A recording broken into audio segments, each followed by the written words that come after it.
Booyah, everybody. What a day it is to be a Chicago Bears fan. Honestly, what's the week? Scott, in case you didn't know, just to jump right into the conversation here, talking about Chase, Claypool, brand new Chicago Bears nicknames. Mapletron comes from the fact that he is Canadian, and I think it is hilarious. I think that is easily the best nickname for Chase Claypool, which, Jordan, I can't believe that you were in Dallas. It wouldn't surprise me if you walked out of the game feeling pretty doggone positive, and not to mention the last couple moves, I know you're going to be over the moon. So we've got a lot to talk about, guys. I mean, let's be really honest here.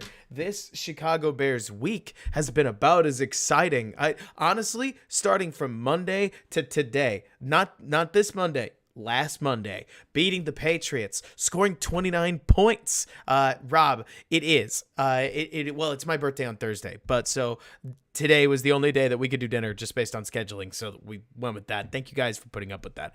So, obviously, the schedule gets a little weird, if I can be really honest, because the Bears defense was so bad that I will look all of you guys in the eyes and say, we can watch it together. Sure, there's some stuff that's in there that like is kind of worth seeing, but in the span of an all 22 review show, for crying out loud, it's like it's just so weird to go through the defense, because the defense just traded out Roquan Smith, which is fine. It makes them a little bit worse. Probably not as bad as I think there are some people that want to act like it makes them, if only because their defensive line is so poor that gracious alive, losing your linebacker doesn't hurt quite as badly as it might have in other days. But so, like you're talking about Curl World, I think we've got plenty of time. Cole World, sorry, I don't want to say Curl World came in there, making it sound like the Nagy offense again. Yeah, let's talk Bears offense. Let's talk about Chase Claypool. I've got film on both. And so we can go through, because it's not necessarily just like, let's get loud, let's get hype, but there's a lot to be excited about. I mean, the Bears scored 29 points on a defense that had only given up 27 to this point. Is some of it because of garbage time? I'm sure some of it is, but I'll tell you that the film tells a story of this Dallas defense certainly trying.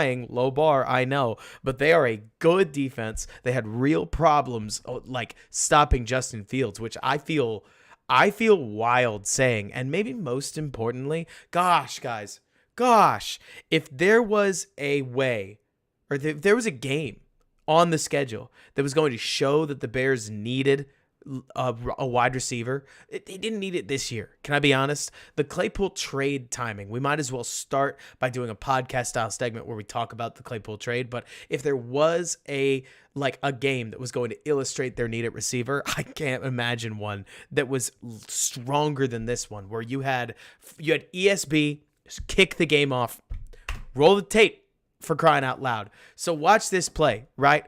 Let me get Epic Pen pulled up. And so, Jordan, because you were at the game, did somebody else say they were at the game? Just so that I don't exclusively reference Jordan, because Jordan's invested. Like, I'm all about. Like, yeah, exactly, Josh. Just like you saw. Oh, baby, we got beat by 3 scores, and I've never been so hype. Like, Scott was at the game too. So, yes, Scott, perfect, because I wanted to make sure that I didn't, write anybody off. But so... Hey, Cooper, thank you so much. Oh my gosh, thank you. We could pick whatever topic you guys want when you hit the donation goal, by the way. We could do a preview stream. I'll be honest, doing a preview stream of the Dolphins game is going to be bloody. Oh gosh, I love the offense that Mike McDaniel has cooked up for the Dolphins right now. Jalen Waddle plus Tyreek Hill is such a 1-2 punch. I mean, it's infectious TV. It's wonderful to watch. It's just gonna not be quite as fun to watch when they're playing against your defense. But so anyways, let's talk about this game. Bears start out the game the way that I mean, not sobbed literally. I can be hyperbolic on this show. You guys know that. But they started it out with just a double goes right here, where they're going to go 2 fade outs with run action, play action. So you're going to see the back come across. He's going to fake it. You're going to get the entire Dallas defense, which, count them, 1, 2, 3, 4, 5, 6, 7, 8. What are these guys ready to do? They're ready to stop the run, because the Bears are predictable enough that that's generally how they start these things. And so the Bears are going to get a clean pocket. Fields is going to pick a side. Here he's got Trayvon Diggs in off coverage. So with double goes, he's sitting here thinking, you know what? Chances are I'm going to get a great matchup off of press here with ESB. That's exactly what I want to do. So he's going to take a look. He's going to hold the safety. Check out that. Nice eyes on the safety not able to make a play. Equinemius St. Brown getting wide open. And first of all, let's just go ahead and get the most important part of this said. Fields underthrows this like crazy. I mean, this is a throw that all of us would like to see Fields throw better. But I would like to point something out, okay? So Fields doesn't overthrow this ball. right? EQ has beaten his corner so badly that you could leave this ball just about anywhere and it's still playable. And while, John, I agree with you that this is Fields' worst deep ball of the season, I also need to point out that if you're going to missing short gives your wide receiver a chance to get the yardage anyways. I'm sure we've all talked about it on this show. Overthrowing, miserable. I mean, there's no chance of catching the ball. Mitch used to launch these balls to orbit. Not to compare everything to Mitch. I get it. We've all been there. But like, Mitch used to take these footballs and launch them to where nobody could possibly catch them. Instead, Fields leaves it probably 10 yards short. And like you're saying, Jordan, underthrown DPI is the worst penalty in the game, but it's still easy to draw. Cooper Sox, thank you so much. Outrageously kind of you. Let's keep going. So EQ spots the ball right here, right? I want to point this out. He's at the 52. Yeah, I guess we'll get there, John. Let's see. But so immediately, like, let's talk about the fact that EQ doesn't break his stride. He sees the football. It's not like the football ever massively changes his arc. He just way overruns this thing. Like, what's he doing? Again, don't get me wrong. Like, I get it. And I'm only defending it because I see receivers come up with this all the time. It would be a good adjustment. Can we be honest? Like, this would be, because here he is. John, that's a great question. Does he turn his head late? The ball's right out of his or just out of his hand, and he's already spotted the darn thing, unless he didn't find it, but his head's certainly around. Like, why he overruns it, I can envision a couple reasons.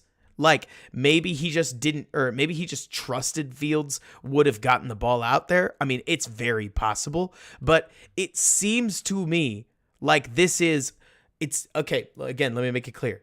It's a good, bad throw. Does that make any sense to everybody?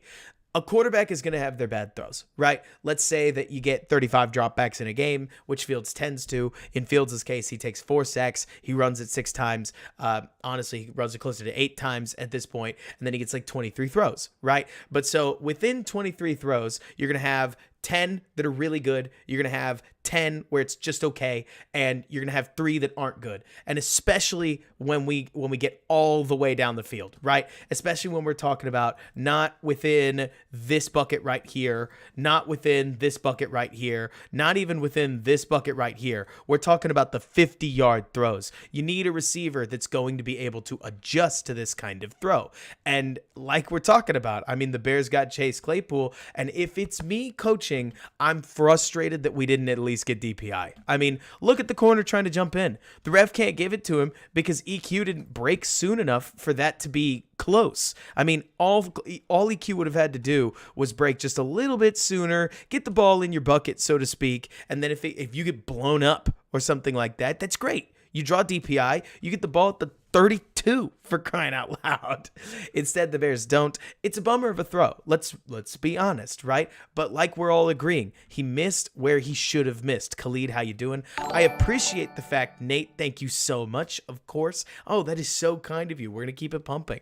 But so within this, I want to point out that Fields misses short and in. And look at where the corner is. The corner is ever so slightly out, but most importantly, he's got his back turned, right? And I'm all about that because what that means is that when a corner has their back turned, they can't really find the ball. Like, you can't afford to turn around and find the ball. And so Fields leaving it short, again, we are almost too ticky-tack about quarterbacks sometimes. People miss this constantly. But sure, let's give him a half minus or a full minus for the throw if you want to. I still want to be able to say, wow, great catch by EQ and a really nice adjustment. Instead, we don't get that, so it's 2nd and 10. Right?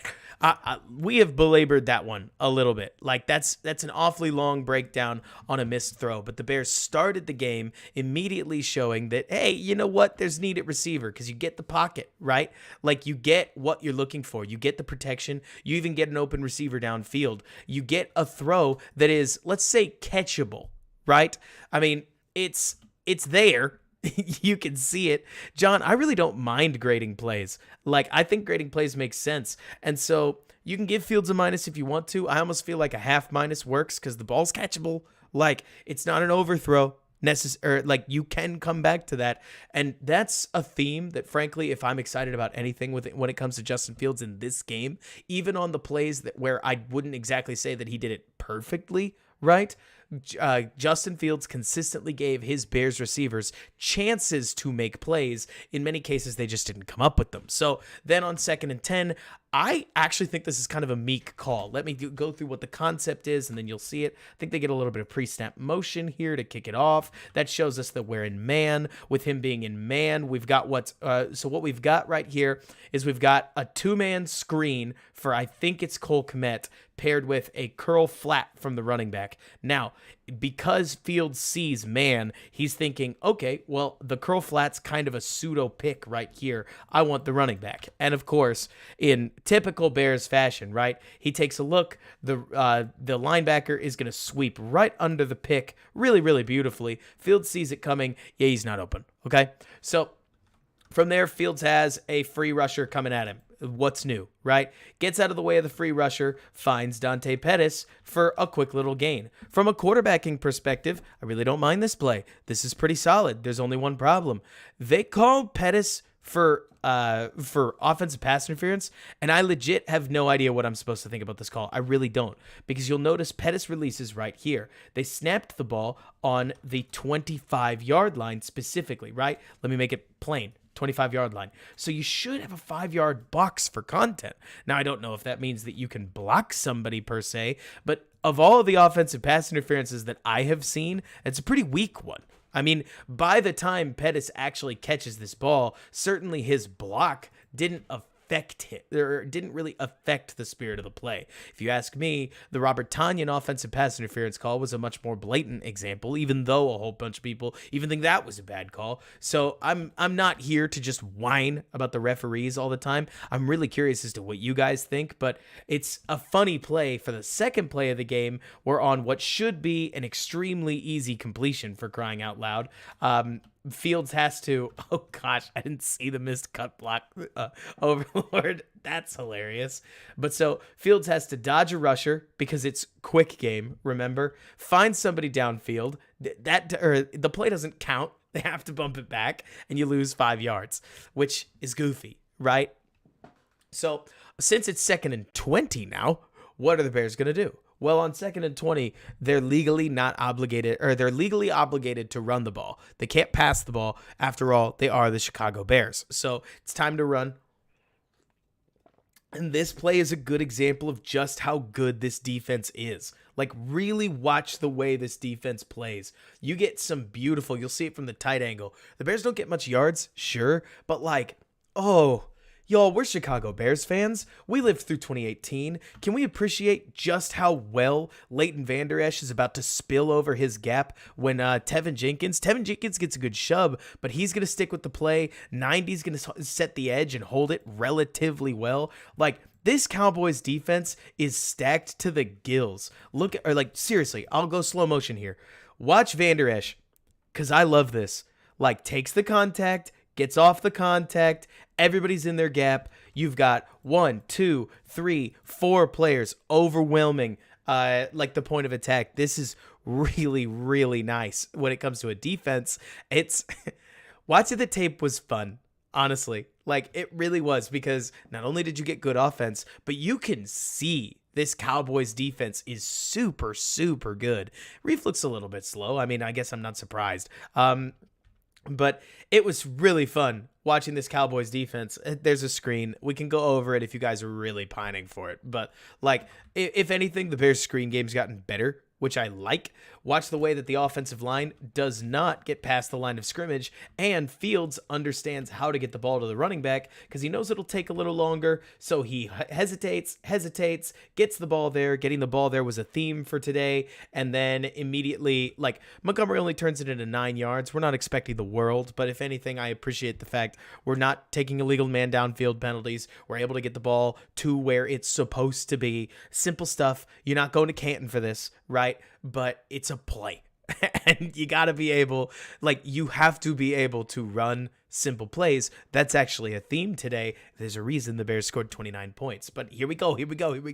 Right? First one. Like, all right, so let's see. You wonder why Rob won 6-0, the other 6-4. Man, Jordan, I understand that in a Fangio setting, like Roquan Smith is a prototypical linebacker. Leighton Vander Esch is such a good 4-3 linebacker. Like, he's fun to watch. Like, I understand he's got the Sean Lee problem where he's really good, as long as he's healthy. But LVE, super talented. Like, to suggest that somehow he's a standard linebacker is not fair because he's very pedigreed. But that Dallas defense is awesome. Like, it's truly. If anything, you guys are going to end up frustrated with some of their secondary play, even though they're good there too. But this front seven is something to marvel at, just about. So then take a look here at 96, who on this run play is going to hold Jenkins, not like hold, but like 96 engages or Jenkins. We've talked a lot about defensive line play. What do the horses on the defensive line really matter? And really pay attention to 96 on this backdoor angle, as you're going to see just what a defensive lineman can do as he refuses. So this is supposed to be this is supposed to be Jenkins hits 96, passes him to Mustafa engages him, and then Jenkins heads up to the second level. That's usually how they do these combo blocks. But Mustafa gets caught up in the swim because Jenkins can't get off the block. Like, 96 does such a good job of engaging Jenkins and refusing to allow a pass that all three of these Bears linemen just get caught up in the mash. 2 take on 3, and there's nowhere for Montgomery to go as Vander Esch gets right downhill and is able to make the play. Like, this Dallas defense had some dudes on it, and Schofield definitely did not play well. 79 is not going to get banner marks today, but it's fun watching a defender plant his feet and make a play. It's something that I hope that the Bears can add because it's rad. Like, is this where a defensive hold would occur for the defensive line when the O-line tries to get to the second level? So it would be if 96 was grabbing him, right, John? Like, if 96 was holding on to Mustafa, that'd be one thing, but 96 isn't holding on to Mustafa. He's attacking Jenkins, and the reason Mustafa doesn't get to the second level is because his assignment isn't supposed to go to the second level. And Scott, I ain't kidding, or like you ain't kidding, when does Whitehair get back? But man, oh man, some really nice play from this Cowboys defense. But then, all right, I'm going to sound like such a homer. At least a little bit, right? Velus Jones. Cannot wait for him to get more touches. I want to see what he looks like in the rest of the offense because this guy, I understand he made a really frustrating play that we have to go over, but for crying out loud, watch him run. Comes across, Bears get the timing right, and he is just off to the races. Multiple of course we are, Bob Fat Cheese. We're not going to just ignore it, but like multiple stutter steps, tons of speed, absolutely spaces 42 and 6. They are just completely out of the play just based on Velus' foot speed. Like, he is so quick. It's wild watching just how fast he is. Like, at least if you're going to drop the football, be electric when you do get it handed to you. And Velus is that. Like, he's awesome. I mean, Ukusai, literally nobody can stop it. Velus Jones right now has yet to run a jet sweep and not pick up a first down or a touchdown. Did we hear that? Did you hear me right? Velus Jones has yet to catch a screen or take a jet sweep and not pick up a first down. Every single touch this season, including the deep ball, if you really want to go that way, like had he caught it, he has at least picked up a first down, and all of these have been drive starters. Like, it's wild watching just how successful Velus is. And if anything, it makes me hope that he can get just a little more role in an offense so that it's not patently obvious. But so far, obvious isn't stopping like Velus Jones. It's only, Alex, like 9 total touches, but 9 total touches for first downs and touchdowns is kind of crazy.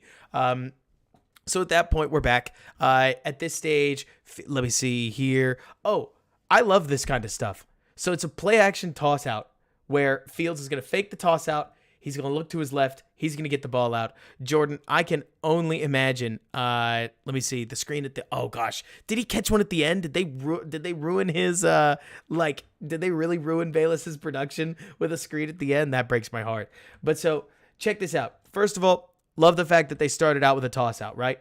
Where I think the toss out is a great example of the way they've been running the ball. That way, from any formation, they could potentially attack with a handoff, attack with a pitch the other direction, attack with quarterback run. The Bears mix up run game really, really beautifully, and we will see a lot of evidence of that. But so they start with play action, and the Cowboys are going to evidence the number one plan that they have, where they're just going to have the closest defensive back pretty, like, not blitz, but attack down every time Fields takes the ball, just in case. And Fields does a great example of setting his feet, freezing the defender, getting the ball to the flat. So it's not only a completion, but hey, 4 yards, right? On first down in the start of this season, the Bears were awful at giving up losses on first down, let alone having incompletions. I mean, the fact that the Bears are able to turn basic scenarios like this into small, minuscule gains when the play isn't there, right? Because when you have a defender in your face like this, let's be plain, this is not good for the offense. This is a bad scenario, but Fields isn't panicking, and he's quickly getting the ball out of his hands so that Pettis can turn up field, and Pettis doesn't exactly get much with it, sure, but we're talking about Dante Pettis here. Like, he is getting better. I would even, John, I don't know. No, I probably wouldn't give him anything for this one. It shouldn't be, though I see more quarterbacks that just Justin Fields screw that up. We can't give him a half. That would be being a homer. So then on the next pass, I love this. Fields is going to get a plus from me here, where you're going to see the Bears call a screen, right? There is a lot of these where the Bears called too many screens. Bears called like 8 screens, and 4 of them don't really work. So you're going to see LVE understand it's this linebacker that picks it up first, though. Like 52 watches the run. Like, okay, so we see him in an athletic position here. So he takes the snap. He starts to get into his gap. He sees that this lineman right here isn't shooting out, right? Shane, we definitely will. Though it'll take some time because we're going to have to talk about, specifically, we're going to have to talk a lot, Shane, about additions. So that's going to be more of an offseason conversation. But because this lineman doesn't attack downhill, it's Schofield, by the way, simple stuff like this will give away the fact that something's up, right? He immediately sits back down, you know? And so he's waiting. He sees it's a pass. He sees that Montgomery is kicking over into this direction. It's obviously a screen. The screen is gone. This is what the defense wants. Do we see this? Cole Kmet is up against an edge rusher. He's about to pressure Fields. You've got 1-2 guys closing on Fields. The screen isn't there. You're thinking worst case scenario, you get an incompletion. So what does Fields do? What does Fields do when he sees this? Because he's not looking for the ball. He's looking to block. There is nothing here. Fields sees, well, the screen has blockers. Why don't I just run it? And he does. And Fields looked in this game like the most athletic athlete on the football field. Maybe don't duck inside and take the extra hit if I was going to complain, but Fields takes a dead screen and is able to leg it out for a clear first down. Just step out of bounds. You're fine. You got the first down, but not to mention, I thought this was a fumble. Like, as soon as I saw the runner coming back up with Fields having the ball in his right hand, I thought for sure he was about to fumble, but he doesn't. He goes down, and the Bears are moving the ball. And like you're saying, John, I mean, simple things like that where Fields says he shouldn't have taken that hit. You know what? Fields said he played like trash against the Texans. Since then, he has been steadily marching forward. Legitimate improvement every single week. If anything, it's making quarterback development look linear. And simple things like that are great reminders that if you're not at the end of the game, just take the first down, get out of bounds, go get it on the next one, and that's totally fine. Honestly, I'll take a playmaker when you find one. But so 1st and 10, you immediately get another, looks like it's a run play according to my notes. And so Wesco hits a big block here. Like, you want to talk about the little things, how football is truly a game of inches? Let's watch 88, right here, where 88 is going to get all of 56. It's not that he engages him like crazy, but he hits him hard enough that 56 tries to spin back, and from there, Montgomery is able to cut the run up field and make it a nice little 6-yard gain. Gotta take it. I really like Wesco too, Jordan. I think Wesco does a lot of things well. So then, from here, I love the fact that Velus is getting more and more and more involved, by the way, because little plays like this, where sure, he's just coming across, but the defense has to think about it. Watch the way, I bet you somebody shifted a little bit. They saw him coming. You could see the line walking over, and then they realize he's settling, so they pinch back in a little bit. But the Bears run an option play right here. They get guys like LVE spilling down to try to stop a Velus Jones option. They don't quite hit the blocks, not to mention you get a backside cutter, and this is where Jenkins gets his helmet ripped off, which, like, not great, right? As in, it should have been a penalty. There were some calls that the Bears get later in the game, but early in the game, certainly it felt like the calls weren't going their way. The Cowboys decided that they were going to try to stop the Bears' quarterback option attack by blitzing a safety a lot. And it worked, honestly. Dan Quinn had a lot of stuff that worked really well within that, because as Fields gets going here, they've got 1, 2, 3, not there. Like, they've got 1, 2, 3 with a fourth guy right here, 5, and Braxton Jones coming around. They just don't have somebody to really stop the rusher coming back on the edge, and he tackles Fields relatively easily, who thankfully goes down without some huge hit. But Edgy Bear, I hear you. I think you're only saying he should have handed it off because the play didn't work. What Fields is really watching right here is Leighton Vander Esch. Vander Esch kicks way over to the option side, and so as soon as he sees that, and he sees the fact that 92 is sitting right here, not crashing inside, he says, I gotta run this thing. And that's totally fine.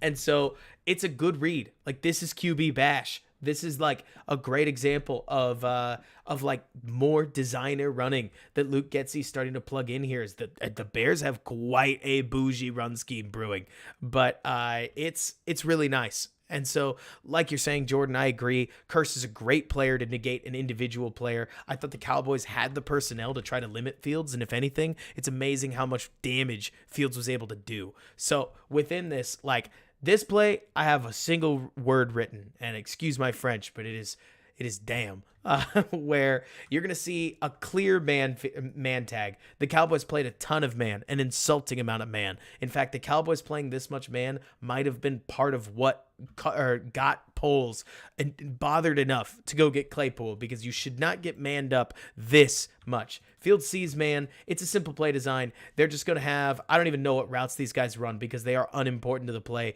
Mooney's running a flat with 2 guys picking for him. And as you'll see here, 20 does such a good job surfing. Look at this. Look at this. Let me slow this down so we can see this, right? You got 2 picks, and he just sifts right through him. No problemo. There is no Fields, or like there is no throw, and there's no throw there at all. But so within that, let's see, Spectre, what are you talking about? Just curious. I didn't see what Edgar said. But so Fields has a rollout to his left. He doesn't like the fact, or like he doesn't see Mooney there. That's a good enough decision. I think his eyes start to work back to the crosser coming over the middle, but he doesn't like it, and he sees DeMarcus Lawrence right in his face, so he just says, peace out, and he just trots. Like, this is so easy. This is so easy. Oh, I hear you, Spectre. I think the read was to not hand it off. You don't plan in the run scheme for the safety to blitz like that. I mean, that's one of those that JT O'Sullivan would call, they got us, and that's okay. Because when they do start blitzing up to like 9 guys, you're like, that's fine. But so this kind of athleticism, or it's simple. I hate calling it like athleticism, but it's like Fields' ability to make somebody miss a Scott, or like John. I can't think that this isn't a plus, if only because we're looking here. The pluses and minuses are about what can quarterbacks do, right? And in this case, on 3rd and 4, they give Fields 2 reads. He doesn't need to go to his second one because he can beat them with his legs. And I mean, is there a better way to slow down a pass rush than this? It's fun watching Fields run because, like you're talking about, Josh, this is a lot of prep for what the Bears are going to see in Miami. But boy, oh boy, Fields can make people pay for just a little bit. Fields can make people pay for over aggression really, really quickly. If anything, it is starting to see him come into form because I can't help but feel like I'm curious to hear what you guys think. Look, we're all evaluators, fanalists, whatever you want to call it, but I feel like Fields at this stage is starting to look less and less like a scared rookie, definitely a lot less like an overwhelming sophomore, but boy, oh boy, Fields is starting to look fast, decisive, and even though the offense is simplified, don't get me wrong, I'm not trying to pretend that the Bears are out there running like the 303 offense. They're not running an Aaron Rodgers fifth-year offense. It's definitely somewhat simple, but Luke Getsy has done a good job using these designer runs that we're talking about to, at the very least, test the opposing defense, but often generate yardage on key first and third downs. Second down's kind of a struggle. We're still working through second down, but he's starting to look like he at the very least believes in himself and has a plan on a snap-to-snap basis and is executing that plan. And the legs won't work forever, don't get me wrong, but right now his legs are I guess not right now. Within the context of this game, you could argue that Fields' legs are the most dangerous weapon the Bears have, and he's using them really well. So anyways, on to the next play. I want to talk about this. This play is so fun. If you follow my Twitter, you've already seen it. But so the Bears are going to call a false zone read. They set it up to look exactly like zone read, but they're going to have a sift blocker come over and cut the guy out from underneath. Why are they going to do that? Actually, I think he's going to come this way. He is going to come this way. They're going to do that because a lot of teams, once they get in the red zone, the Bears love running zone read in the red zone. You guys have seen it. I've seen it. Once they get within the 30, zone read, especially from a formation exactly like this, is very, very common. And so teams that are seeing that are starting to line up a linebacker pretty much right here so that they can do what's called scrape exchanging. Scrape exchanging looks like this. It's this simple. The defensive end crashes in, and the linebacker over the top gets an extra step to crash outside. It's an anti-zone read defense. It's as simple as it looks, where the linebackers are going to deliberately spill over to stop the quarterback, and the defensive end is going to handle the running back. And you do this especially when you trust your front four. The Cowboys do. So what do the Cowboys do? Well, not the Bears. What do the Bears do? They anticipate a scrape exchange. They're just going to hand it off, but they're going to have Fields freeze the bottom guy so that these two pull themselves out of the lane. And would you believe it? It totally works. You get both backers running out to go stop Fields because he's made himself just dangerous enough, right? And then if I hate to say it, if Schofield was able to hit his block, I think it's Show in this case. 91 controls him, but that second level is so pure. Watch 42 and 55 on this latest replay. Like you're gonna see both of them see the handoff and just dip out immediately. You get both of them outside those gaps, and they walked to there. They did not get blocked to there. So had 91 been controlled, boom, you get the guy through. And it's not that it's an Orlovsky touchdown. I'm pretty sure there's a safety coming right down. But if you can get the back onto the safety, you have succeeded with your running play, and I'm here for that. There's this play where JF did a fake handoff, and yeah, it doesn't work all the time, Chi-Town, but I love the ingenuity. I appreciate the attempt, and whether it works or not, especially when you're going up against a defense with a front four that could probably stop you or beat your front five on the overwhelming majority of plays, you got to get creative, and that's fine. For instance, on here, it's not creative. Like, the Bears mix up creative designer runs, but they also don't get so overcomplicated that they forget just a basic wide zone handoff. These things, they're mixing it up well. When you run pin and pull and toss crack and bash and wide zone and inside zone, that's what makes things harder on defenses. If you only ran pitches, I don't care how good your pitch game is, there's nothing to like. All your run plays are the same. If you only ran up the middle, I don't care or like how good you are at it. You're only running one thing. You will get stopped eventually. Right now, the Bears are running pitch plays. They're running fundamentally every run under the sun. And so simple wide zone stuff like this, I mean, you can see right here, 91 does a great job getting lateral. Like the man doesn't get blocked. But the Bears are still able to pick up 3 yards in the red zone, which, hey, that's hard enough to come by to set up a 3rd and 2 that then the Bears are able to convert on. Spoiler alert. And I love this play. Okay, so I want to show you the play because it's confusing looking and then talk about what I'm pretty sure the design is because this is fun. So did we see that there's 3 receivers downfield? Well, obviously, they ran the ball. So what on earth happened here, right? So most RPOs, as I'm sure you guys have seen, are they are a stand-up pass in the backfield. This looks to me like it is a rollout RPO where the goal, like the original read, is for Fields to roll it out with Mooney coming over, with I think it's Harry coming under the flat, and with Pettis, I love him, running a corner route. And Fields has the option, should he see these two surf the edge right here, to hand it to Mooney and just exploit a little bit of space because the entire offensive line is going to block to their left. And in theory, if he stays right here and the offensive line moves out of the way, you get a big old hole and you only need 2 yards. So theoretically, Montgomery can lower his head, burst forward, take on the linebacker in contact and try to get the yardage, which, I mean, it's tight there.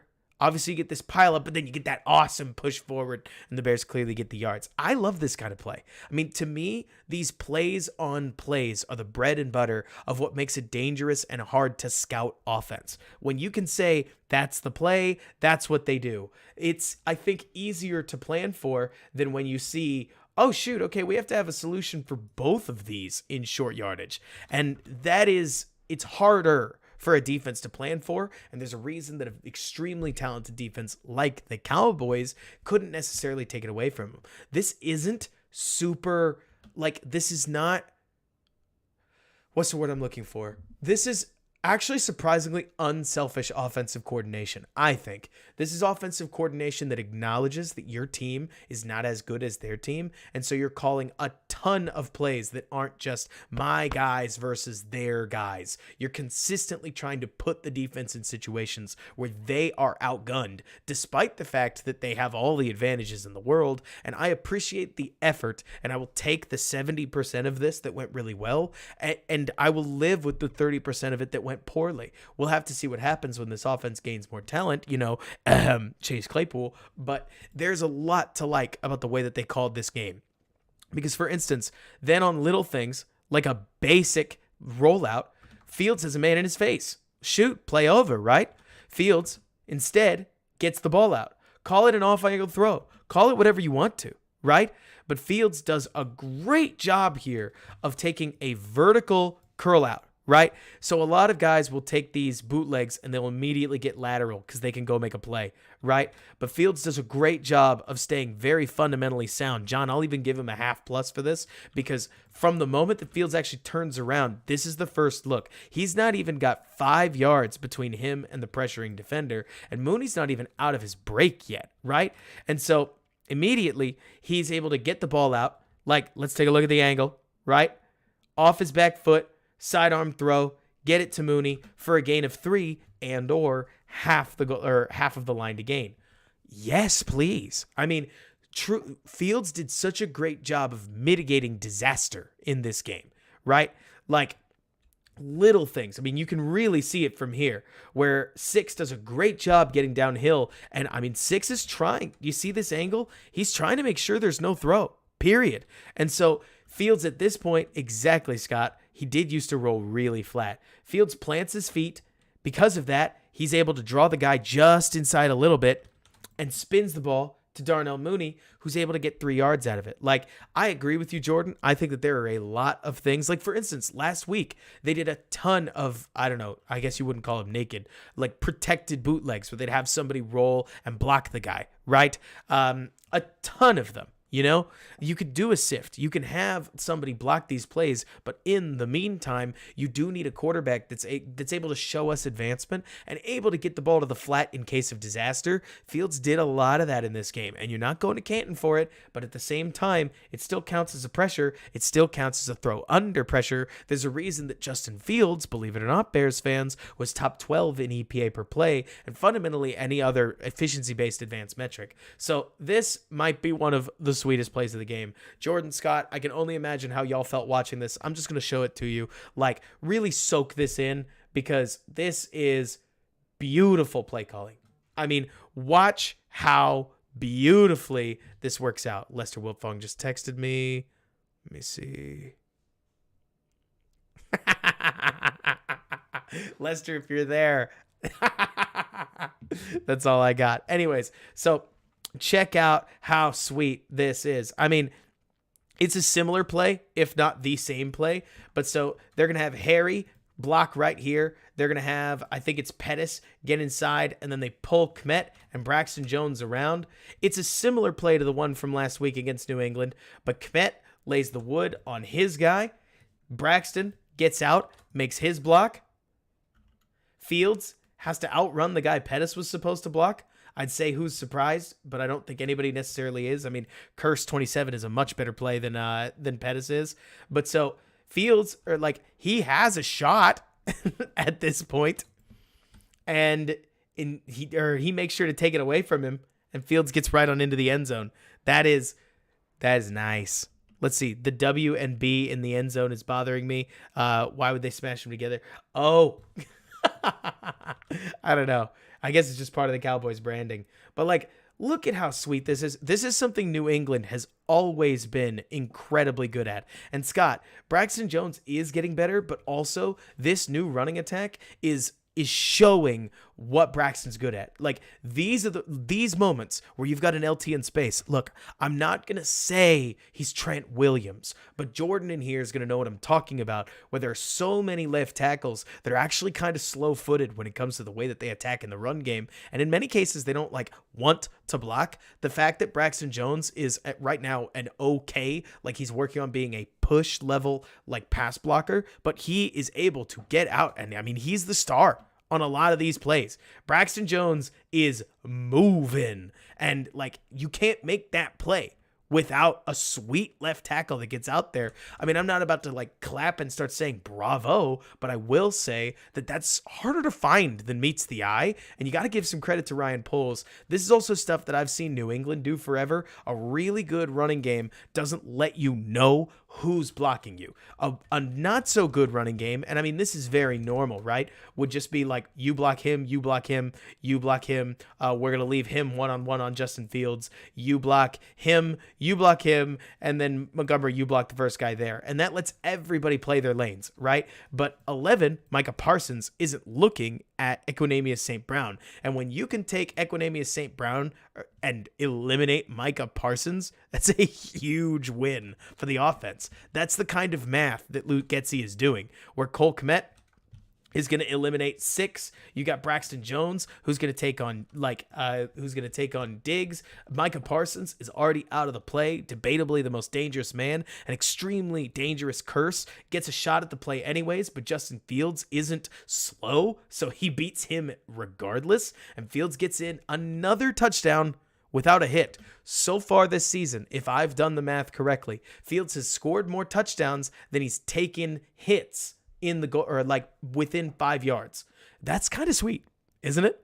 Like, Fields has gotten into the end zone standing up more often than he's been hit in that scenario. Now, obviously, the biggest problem that the Bears had within this game, it is still technically a game. It's too early for 14 points to qualify as garbage time. But every time the Bears put points on the board, the Cowboys answered with points on the board. So there is a major piece of this game where you can debate that the Cowboys offense was sort of just, or the Cowboys defense was vibing, because, I mean, the score gets out of hand. But that said, we can still talk about the way that this offense works, where, like, in this case, Bears used a ton of motion. Little motion sometimes. I mean, here it's just Herbert kicking over to the side. And then Bears are going to run zone read. You're going to see the edge guy surf. The give is smart. That's what you're supposed to do. You can see him surf. He's out of the play. The only problem is Sam Mustipher's not an all-pro, right? And so that's fine. I mean, can we be honest? For as much as we dogpile on Sam Mustipher sometimes, what are we really expecting out of Sam Mustipher and Michael Schofield against this Cowboys defensive line? They were going to have their moments, right? And so within this play in particular, you can see Sam Mustipher engages 96. You can see Tevin Jenkins tries to give him a good shove, but as soon as Jenkins disengages, 67 can't quite do enough. I mean, this Cowboys defensive line is fun to watch. Is low man wins football and some solid defensive stops not fun? I understand we haven't seen it much, but guys, I love defensive line play. And I didn't realize how much I missed it until Akeem Hicks and Eddie Goldman. Well, Eddie Goldman kind of left, before he left in a different way, but Akeem Hicks in particular is just a sad one to watch go. It was his time, right? But you get the idea. And John, you're exactly right. This is where he looked like I would say he looked more like a normal UDFA. And you're right, John, that normally Mustipher's screw-ups, if you will, are particularly bad. I mean, they look like rookie football stuff a lot. But in this case, it's fine. 2nd and 9. The Bears, okay, this one's sad. I'm just going to show the play, and then we'll go through it. If at any point, by the way, you want to see us do something different, we can. But so Fields takes a sack. Well, what's the play, right? Looks to me like the play is a double move for Cole Kmet. At the very least, I think that is the primary look, because you're going to see Cole Kmet run a stick route and then charge up the seam, right? And let's see, Mr. Myrtle, defense is going to be lacking for Jackson. I like it. But so then Mooney runs like a slant, but it's not like Fields really looks in that direction. You got to remember that I defer to the quarterback in almost every case. We'll get to the line play in just a minute, Jordan, because you're right. But I have to point out Kmet's route. Y'all, it isn't great. And that's all right. There are things Cole Kmet does well. Double cutting isn't one of them. Where you see him get out, he never fully commits to the out, so his man doesn't bite. And then by the time he cuts in, Fields is already under pressure. So there's bigger problems than Kmet not running a tough route. But like the other issue that we have here, let's take a look at the tight. So that's like the read that Fields is looking at, right?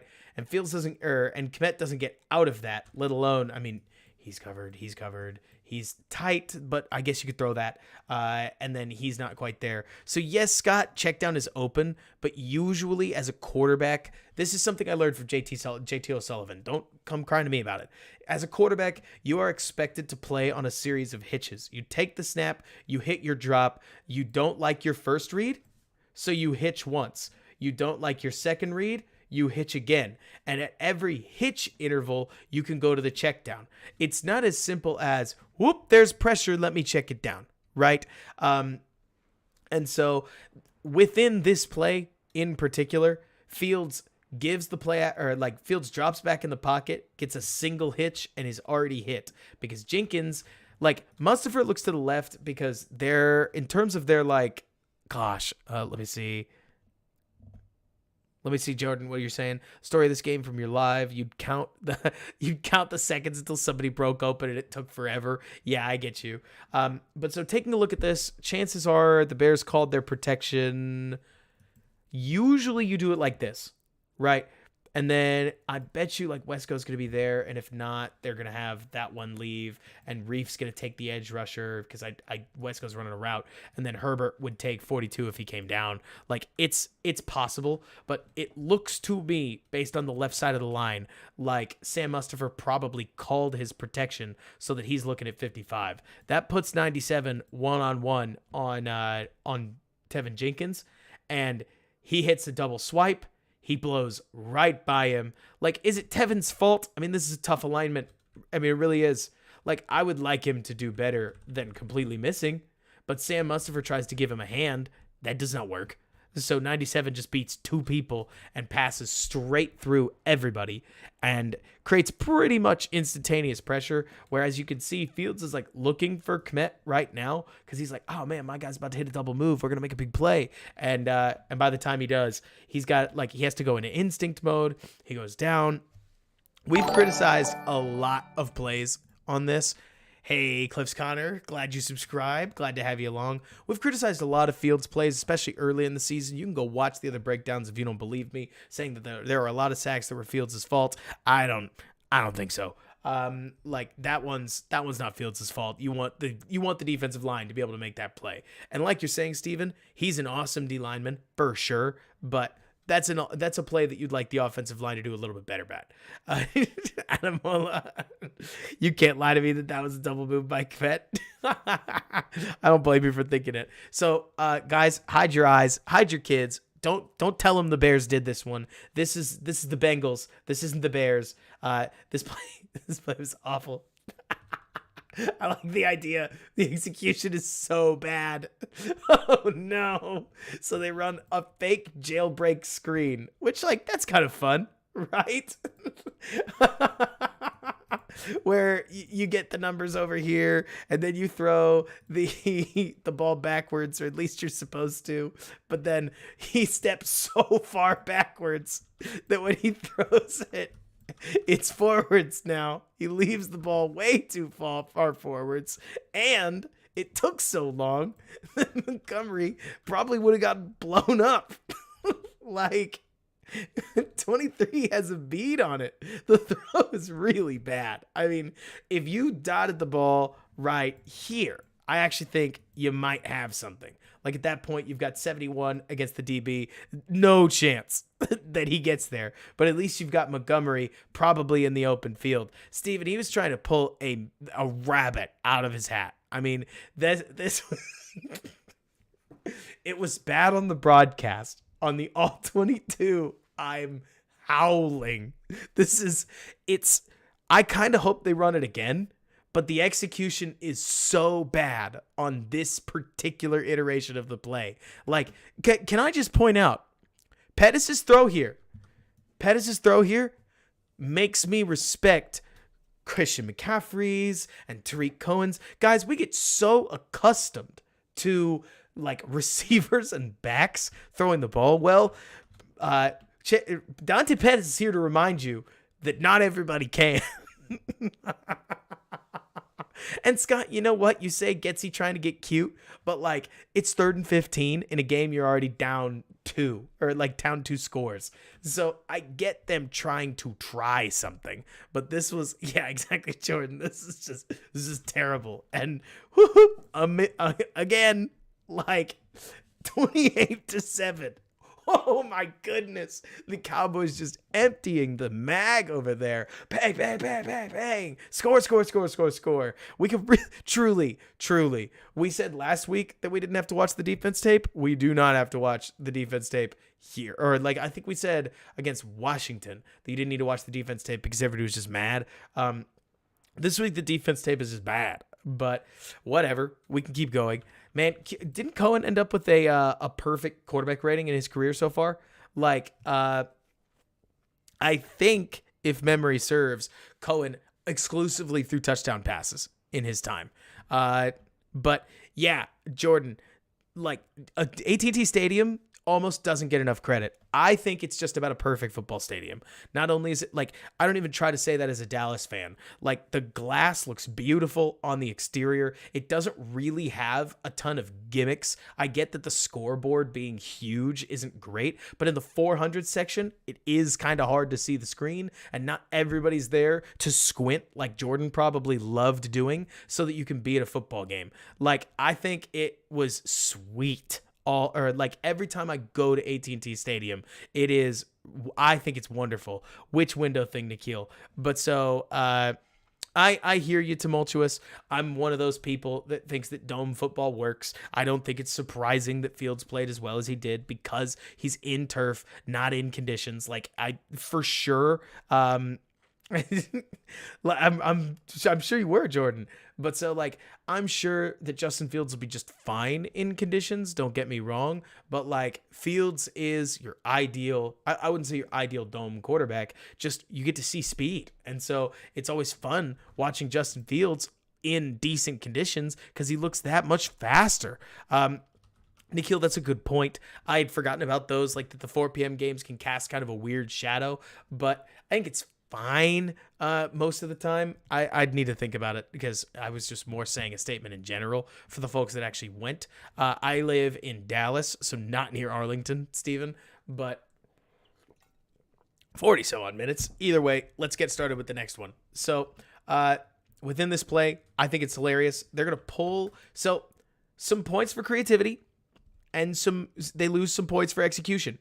They're going to have Harry come over and dive inside and try to play fullback. The only problem, Harry doesn't know how to play fullback. And it's very obvious as Harry just kind of gets lost in the shuffle right there, number 8. And so there's just not near enough blockers to really do anything. And and Herbert puts his head down and really doesn't get much, which I don't blame him. The blocking just wasn't there for, I'd say, good pieces of these plays. 71 and 76 do their best. You can see them on that right side blasting away. But yeah, exactly, Jordan. Like, insert motions are fun. And theoretically, real talk, if Reef gets a little bit more on Parsons, which, a lot of people have said that sentence, and Harry knows what he's doing and has played in the offense for a couple more weeks, you might just have a nice little run hole. You don't. And so Sam Mustipher's guy ranges over to make the play. Kudos to him. I mean, seriously, yes, I've made a lot of fun of Sam Mustipher, but today he faced some quality competition, and it's just a treat to watch good defensive line play. So then it's 2nd and 9. We've got another 2nd down. What do we do on 2nd down, Bears fans? We run the ball. So they're going to run a toss out right here, but it's nice. I like the toss outs because toss out to me in particular helps you change the angle. As soon as you get Fields turning like this, the thought would be that he would pitch it this way. So a toss like they do here is actually a bit tricksy. And now you get like your standard, you could call it pin and pull, you could call it toss crack, but the Bears are actually able to run it, unlike the Nagy era. And even though Braxton Jones, or like in this case it's Mustipher, like Mustipher can't quite get to Parsons, who again, plenty of people have said that sentence. Parsons is still playing like a Defensive Player of the Year candidate. So the Bears get some yards, not a ton. They get 5 on 2nd and 9. That's probably what they're aiming for, if not a first down. Harry does an okay job blocking. Like, you could take a look here. He's a little bit more forceful as he comes in from the side. You can see him right over there. Hits 58, follows the blocker, remains willing, which, you know what? Sometimes that's half the battle. And then Herbert's able to plug forward for 5 yards before he's finally pushed back. So we're on to 3rd and 4. And you know what? Fields is lucky that the Bears got a penalty here, because this is actually probably Fields' worst throw of the day. I mean, of all the throws that Fields made, especially the throws that Fields made in time that mattered, first of all, you can actually see, if you want to give Fields credit for anything, Fields is adjusting his teammates an awful lot. Like, he calls him over. He then points out, no. You got to be set. You got to be a different way. So Fields is doing a good job of checking his own teammates at the line of scrimmage. Like, did we all catch that? Do I need to rewind? Where you could see Fields pointing, saying, hey, get lined up. Get on the line. All right, perfect. Now let's run the play. Takes the snap, throws it. And that's actually, so I understand that it's at the top of his head, but the throw is outside enough that this is too high on this specific throw. When you're going to run an out route, or like an out route like so, when you leave the throw too high, Dante Pettis apparently is going to just kick his legs anywhere and not be able to get 2 feet down.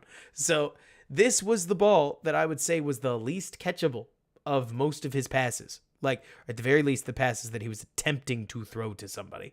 So he takes the pass again. Like, you get the ball way up there with Pettis at full stretch, for whatever that means to you. He's actually not even able to get a single foot down, but they catch an offsides call. I think it's an offsides call. Let me see. Yeah. Defensive offsides. So the Bears are going to pick up the first down. Credit to Herbert and Jones for smoking the edge rusher here. Boom. Set him on down. Fields is able to get the ball out on time. Throws just a little high. But hey, that's okay. I mean, there's pieces of this stuff that Fields needs the reps anyways. Like, no problem. I really don't mind. I love the use of motion here on first and 10. You're going to get just a basic, like, little motion over here. The Bears do a ton of this stuff at this stage. A basic piece of motion to try to give Fields some kind of clue as to what's going on. But then that split back into this. What are the Bears suddenly in? Right? They went from a split back shotgun to a formation that is similar to the split eye. And now they're going to run a split eye toss out of the shotgun, which I'm all about. Like you're saying, Akusai, it is the pistol. Like, this is called the pistol. For what it's worth. But I love the fact that they effectively get a split eye run out of the gun, which yes. We're going to get there. Come on, Chi-Town. Like, we're going chronologically. There's definitely another one. And I think, is this the play? Myrtle, you mentioned that there's a good block from 8. I think that there's a play where, I think it's this one. Oh, no. Let's see. We were at 12-10. I think this is the play where, Harry gives this guy a little something extra. So you're going to see, I want to point out Harry and, Harry and his man. As Harry hits him, Curse tries to come back into the play. And then Harry just sets him down easy. Here for it. This is a scrappy football team. I mean, sure, they were down 28-7, so they were as much playing for pride as anything. And there are plenty of people that I know were frustrated that the Bears were still running the ball. I am not one of them. This was fine. Like, credit to Cole Kmet, who makes a perfectly okay block right here against Micah Parsons, which it's hard to make okay blocks against Micah Parsons. I agree with you, Harrison. I think Blasingame is actually quite a solid fullback. I mean, I've really liked what he does. And so then this is a 2nd and 5. I'm still not 100% certain where Braxton Jones is going on this play. We watch it from the tight angle. It's a little bit more obvious. The Bears' second down in particular needs a lot of work. They pull some motion across. What does the motion show us? Motion shows us they're probably in zone. But of course, you got to just show you got to show motion even on your running plays so that when you do pass the ball, it's not patently obvious. But the Bears looked to me when I watched this like they were trying to, I guess they're trying to run like duo to the right. Yeah, that's probably what's going on. Like, they're probably trying to run duo this way with Braxton spilling up and with Mustipher spilling up. That might be inside zone. They can look so similar. But 79, Michael Schofield gets cranked. You could see him just controlled at the line of scrimmage. And so Herbert doesn't really have anywhere to go with it. Tries to jet to the side. Mooney can't hold the block forever against Trayvon Diggs. Diggs sets him down. Bummer, we're back to 3rd down again, right?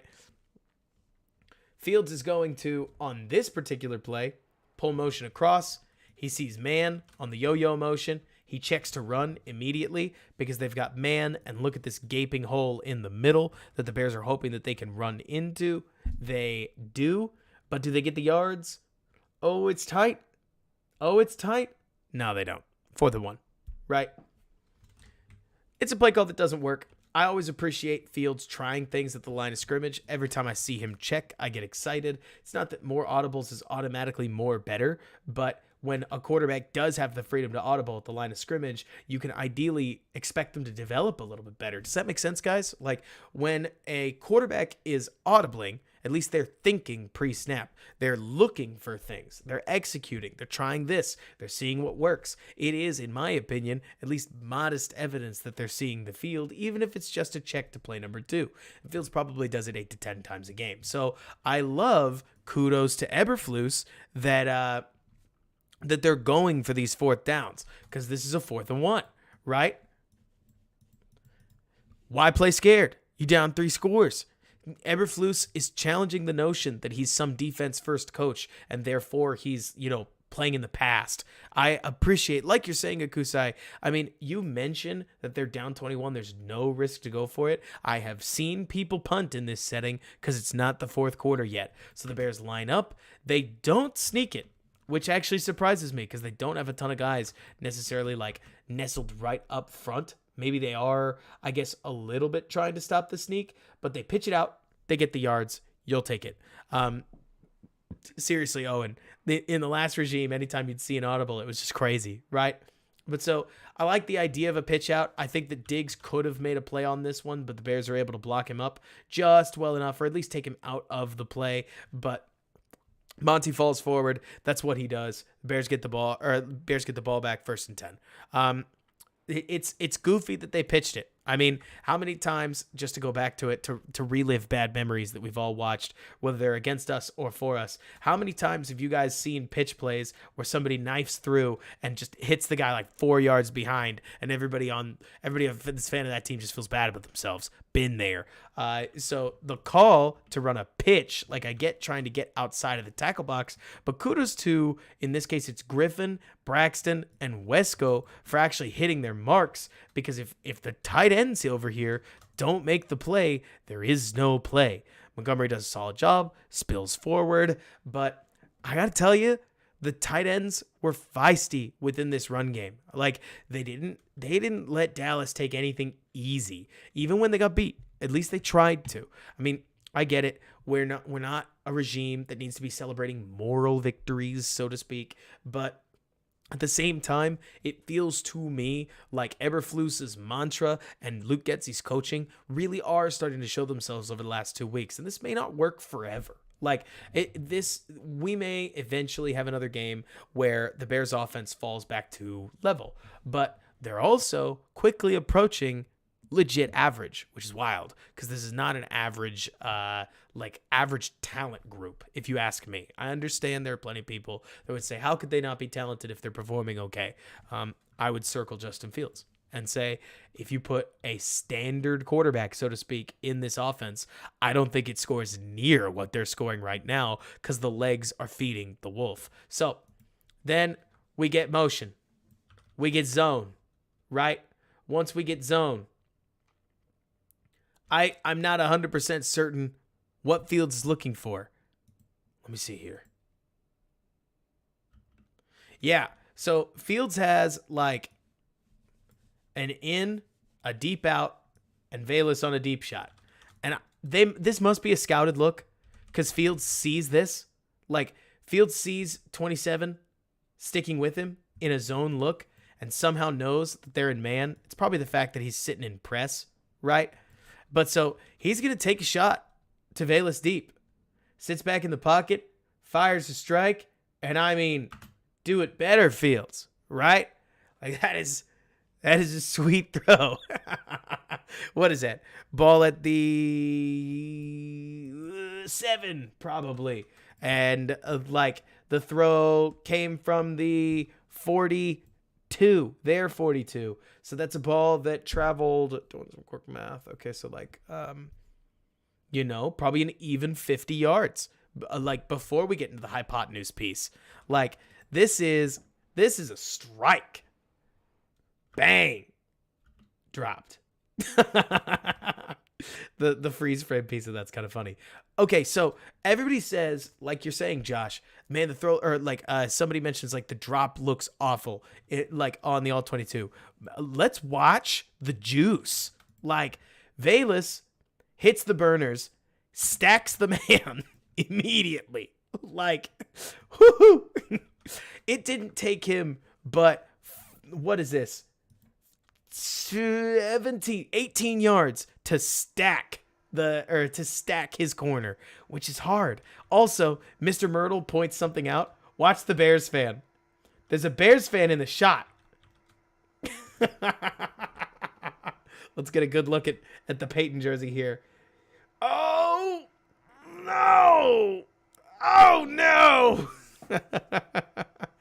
But look, I'm not about to say that a go route is like a sweet route because I hear you, Jims. A better receiver definitely would make that catch. But even this piece of tape is something that a defense has to react to. Gracious, it's like a 10-yard stack, isn't it?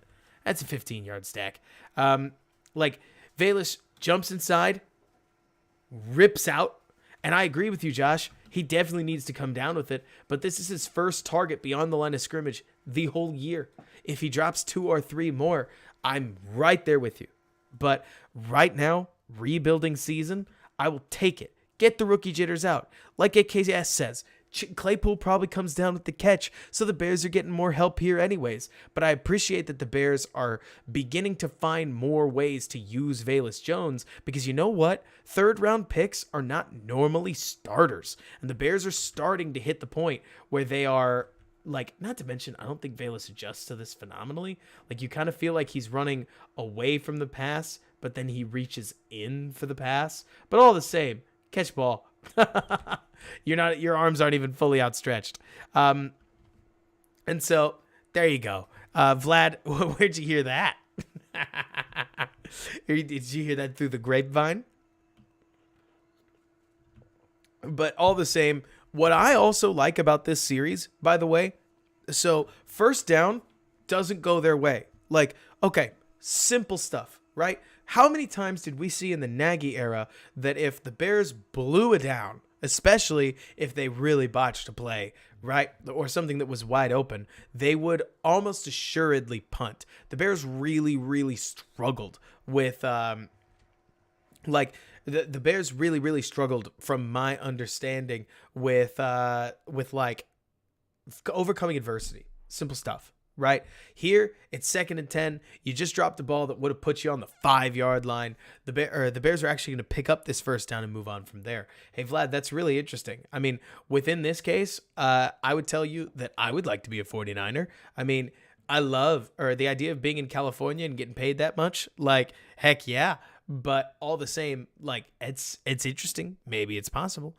But so on this next play, I really appreciate simple stuff like take the snap, throw it short, boom, 6 yards, right?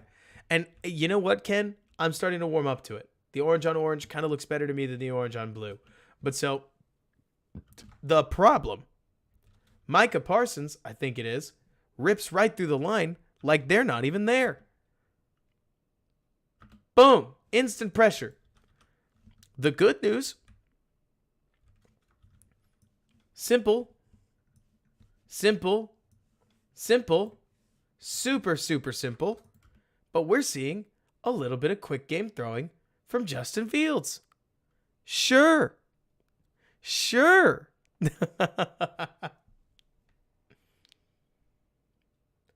Snap. Quick throw. I mean, these have been hard to come by for the Bears. If it sounds like I'm celebrating, it's because that has been rare. And the Bears are actually able to kind of figure it out ever so slightly against the Cowboys, which we're here about. So then we get this. Let's just watch this one again. This is even better on the big screen, or not the big screen, the all 22. It's whatever screen size you want. Breaks a tackle, dodges another tackler, engaged by 2 more people, fakes out a linebacker, picks up a first down. Let's go slow motion, and then we'll talk the whole play. I mean, this was one of those where, like, John, you can give this as many pluses as you want within reason, because this is nice. Like, Fields takes a look at the concept. Is anything really there by that point, by the time Reef gets him pressured? I am seeing vertical stem,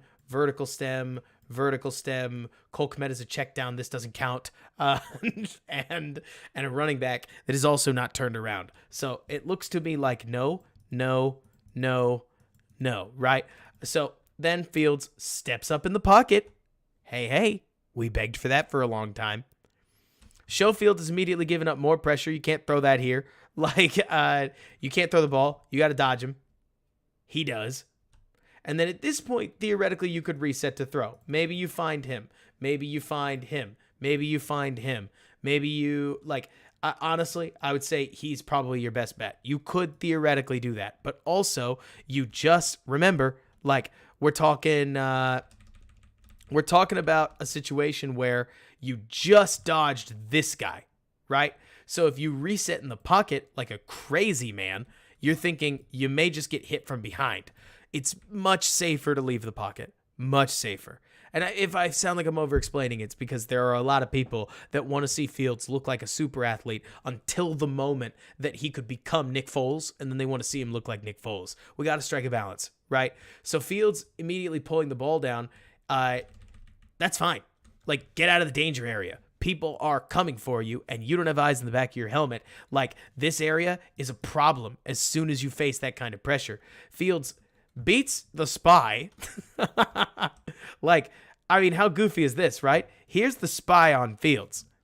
So as Fields starts moving, he just beats him in a foot race. So, we don't have to worry about 42 anymore, which is hilarious. But obviously, Leighton Vander Esch is attacking down the field, right? So what does Fields do? Well, we all saw it on the broadcast. He pulls, exactly, Grant. Like, he pulls his shoulders up because, hey, to be fair, Steven, you know what? Fields pulling this up, like, this is totally an option. Like, Fields could have easily flicked the ball to Cole Kmet in this moment. He just, as soon as he sees Vander Esch turn around, you got to remember, let's do some math. This thing, what do you guys think? Because I will give it a 75% completion percentage. Like, kicking to your left with a spy bearing down on you. Cole Kmet running pretty much wide open, to be totally fair. Like, he's a right-hander. He's running really hard to his left. I think that these kinds of throws have errors all the time. Like, I think that this is a throw that maybe you complete 75% of the time. But as soon as Vander Esch turns around, this has a 100% chance of completion, and your job is to pick up the third down. So he does. Pulls the ball down, runs it, easy. And exactly like you're saying, John and Ace, unless he somehow throws that thing on the hop, he's going to get wrecked. So I love it. I think this play is really phenomenal. Like you're saying, Ace, the spy's coming after him. Like, here it is from the tight angle, in a race with the spy, like, pulls it down, runs, and like you're saying, Akusai, I mean, I think that's so core. Let's highlight on what Akusai's talking about. He mentions, I'm sure Vander Esch is really frustrated. I'm sure he is, and this is where I think a good quarterback can really make their mark, because a quality quarterback, throw the franchise word out, right? A quality quarterback brings an edge to the offense that is frustrating for the defense. What if it was that simple, right? Playing against Aaron Rodgers is frustrating because if you cover option 1, you cover option 2, he will look at 3, 4, and 5, right? If you are playing against Lamar Jackson is frustrating for very similar reasons that playing against Justin Fields is. Playing against, I don't know, honestly, like Kirk Cousins is frustrating because he will hit the throws. If you give him those throws, he will hit the throws, and he did against Justin Jefferson. Playing against, I don't know, guys, name me some good quarterbacks. Playing against Tom Brady is hard because Tom Brady will find a way to get his offense into the ideal play. I mean, he is the West Coast king over there. And like, that's frustrating because somehow on 3rd and 11, there's Julian Edelman for what looks like an easy enough throw. And it's that simple. Like, the irony is that I actually don't think it's a fake. I think he really thinks about it. But as soon as Vander Esch just spills backwards like that, I think he realizes he's got it easy and just takes it. Fields becoming the running threat that he is. Yeah, apparently tumultuous. Like, exactly, edgy. Justin is creating passing opportunities with his running. And when he begins to hit that point where he's like starting to hit the passes that his running creates, I really think that works.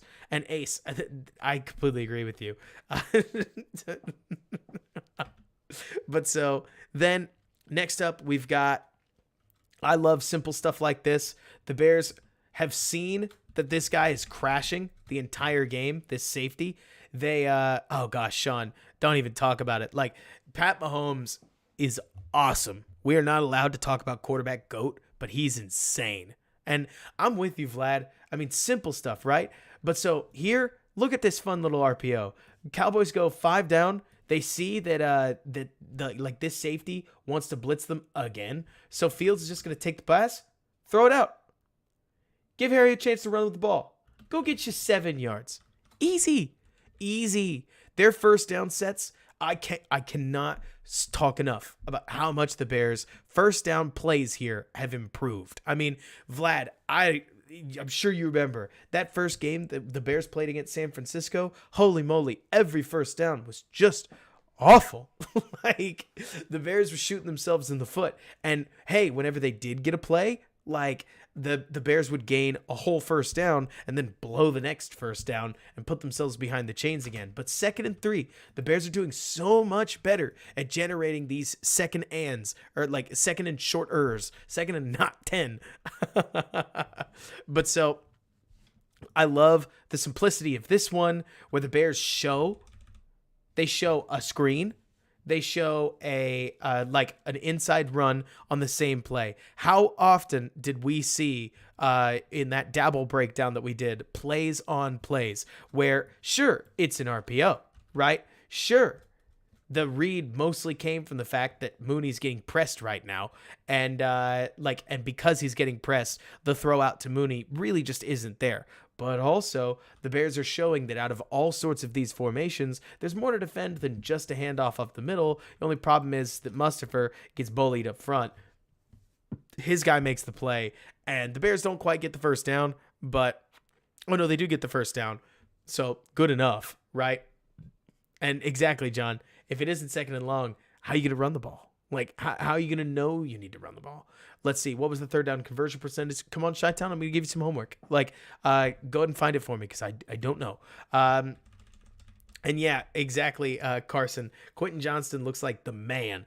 Honestly, as much as you say that, like Carson, hot sports opinion here, Quentin Johnston could easily become the number 1 wide receiver in this class. He's a big X-type receiver. Those are popular. Who was the number 1 wide receiver in a class with Garrett Wilson, with Chris Olave, with Jahan Dotson, with Sky Moore? Like, who was the number 1 receiver? It was Drake London. And it's because Drake London is huge and fast. Like, you just don't find guys that threaten to run a 4.2 something, and they're that big. I hear you, John, because like, I'm not about to pretend that I'm so smart with this class that I know exactly who the wide receiver 1 is. I just think that kind of X receiver is becoming outrageously popular because of number 18 and number 1. 18 obviously being the Viking, Justin Jefferson, and 1 being Jamar Chase. That it wouldn't surprise me to see Quentin Johnston drafted quite high. But so anyways, back on. Bears pick up a false start on this next play. It's quite sad. Big rip. And I'm with you, John. Like, we're going to get to the Claypool sensibilities because the end of the first half is where we really get to it. James, it's going great. How you doing? I could not have imagined that I'd be so upbeat about getting beat by 20 points. But here I was. Oh, gosh. I want to point out what I wrote on this one. That's why I got to keep my notes clean. Oh, man. I just write, show got murdered. Murdered. So take a look. Take a look at Showfield. I'm sure we'll all see it together. But it sounds like 79 gets toasted. Oh, and he does. Oh, man. Oh, no. Like, hits him with one, rips back with the other, he's gone. Justin Fields eats a fist to the face, gets the ball tipped on his way out. Hey, look at him stand in that pocket. Look at him deliver. Is it on time? I mean, depends on your definition. The receiver's certainly open, but that ball sails. My heart broke a little bit watching this because I didn't realize they were going to give him roughing the passer. I was like, oh, no. I'm a fan, too, for as much as I'm an analyst. John, I'd be stunned if it wasn't tipped, or at the very least hit as he threw, because the ball comes out wobbly, really wobbly. It looks like it was tipped on release. And I think, Akusa, I think the hit caused it to sail. All right. Do I have my stupid football? I do. If you want to do a Bill Nye style science experiment at home, I want you to go ahead and try to throw a football, but literally release up here and don't pull your hand down. And you will see it goes up, right? So as soon as you don't follow through, the ball's going to sail. So I think the fact that he got hit when he did corked the ball a couple meters higher. As we see, it obviously sails straight into Trayvon Diggs' hands. It felt like, I mean, just like a cowboy dream at that point, just a beat down ensuing. But it's not. The Bears get the ball back.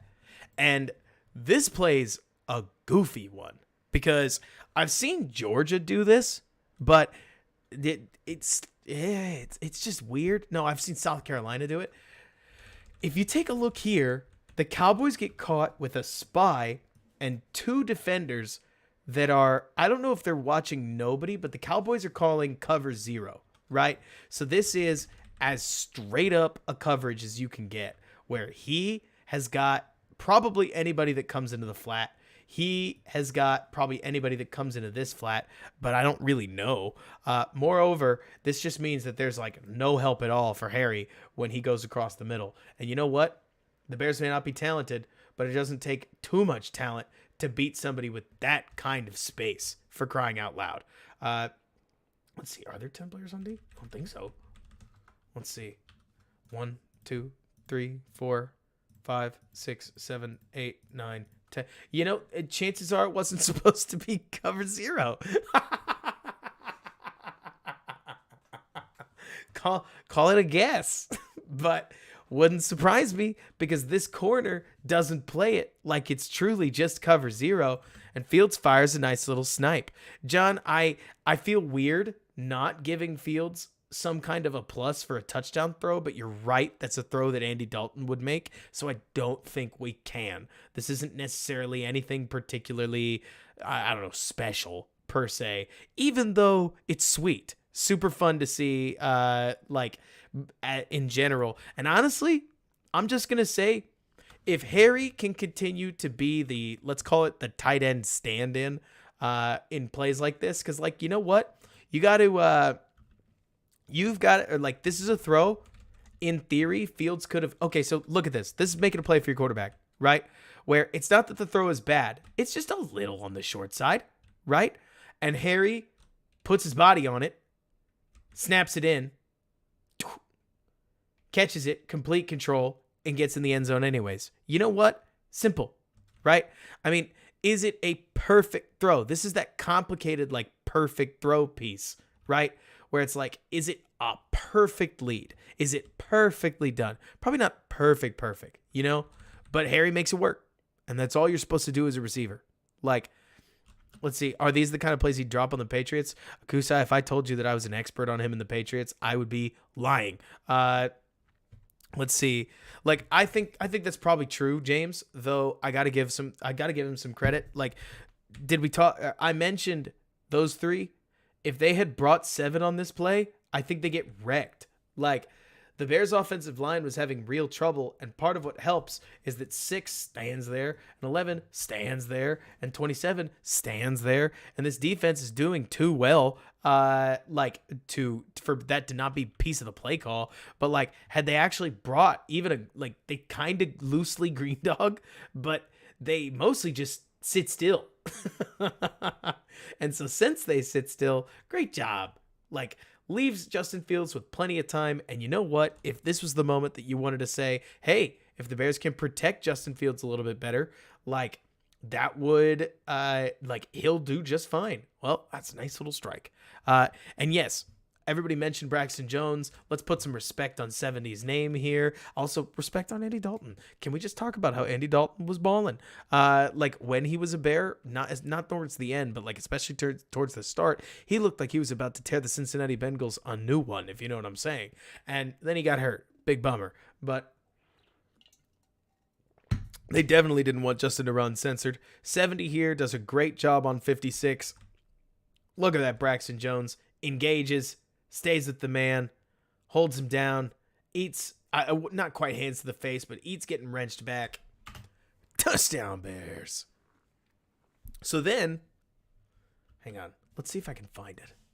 I'm sure I can. I have to be able to, right? Because let's really live in the moment, you know? Let's go week 8. Let's go Chicago defense. There's only really one play We might as well just drink in. Exactly. Akusai got it. I don't know AKS, but I think it's the safety. Let's see.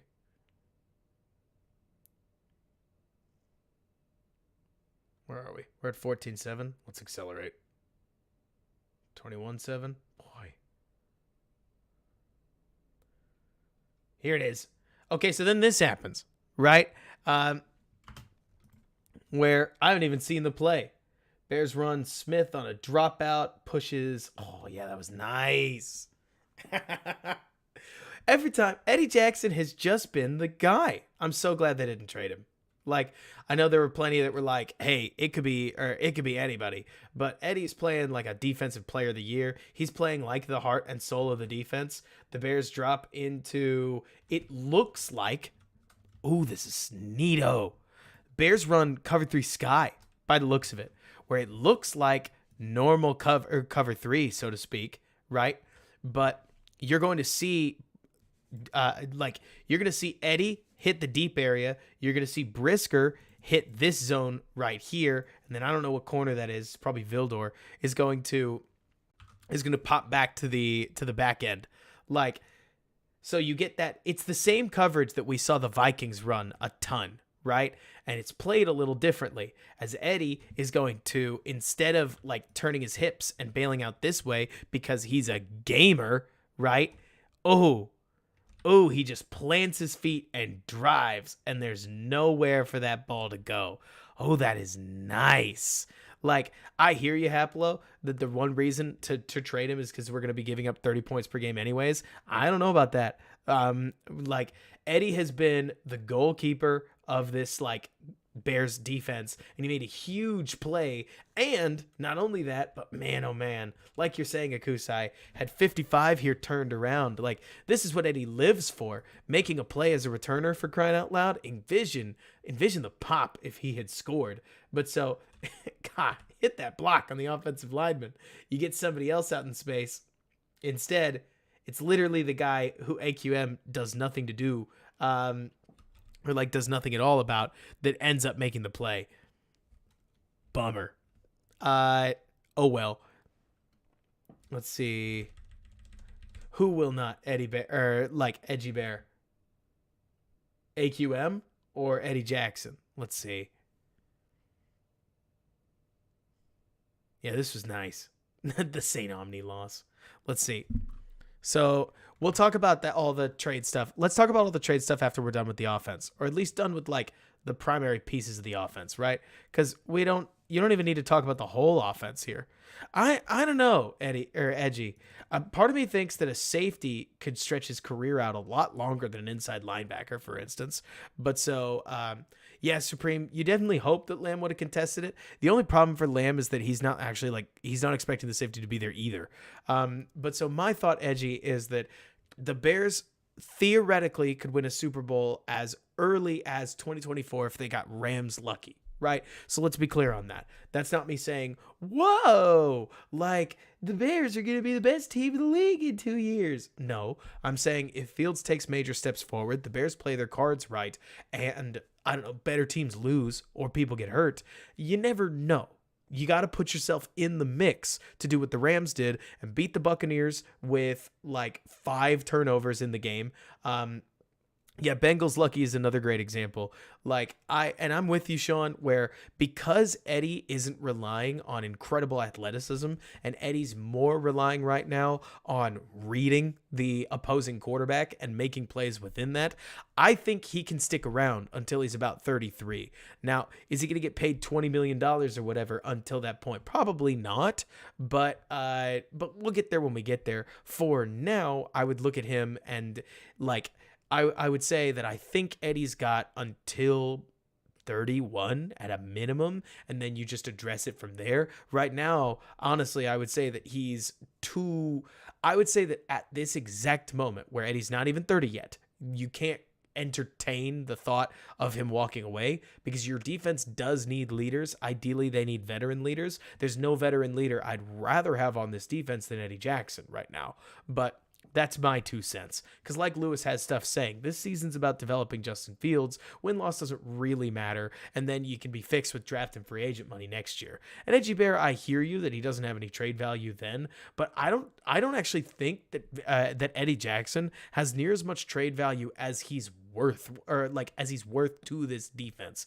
That's my biggest problem, right? I know we said we weren't going to talk about like the trade stuff too much. We'll talk about a lot of it more later, but Eddie Jackson is a safety. I don't trust a ton of like teams around the NFL, honestly, to evaluate just how good of a safety I think Eddie is. The Fangio scheme is something that I know I had to learn, but there are a lot of defensive coordinators out there that run stuff like this 4-3 that don't understand, or at least they understand loosely, but they don't call them the same way or teach them the same way as Eddie Jackson. So Eddie's going to look like, honestly, a much worse player in the eyes of plenty of defensive coordinators.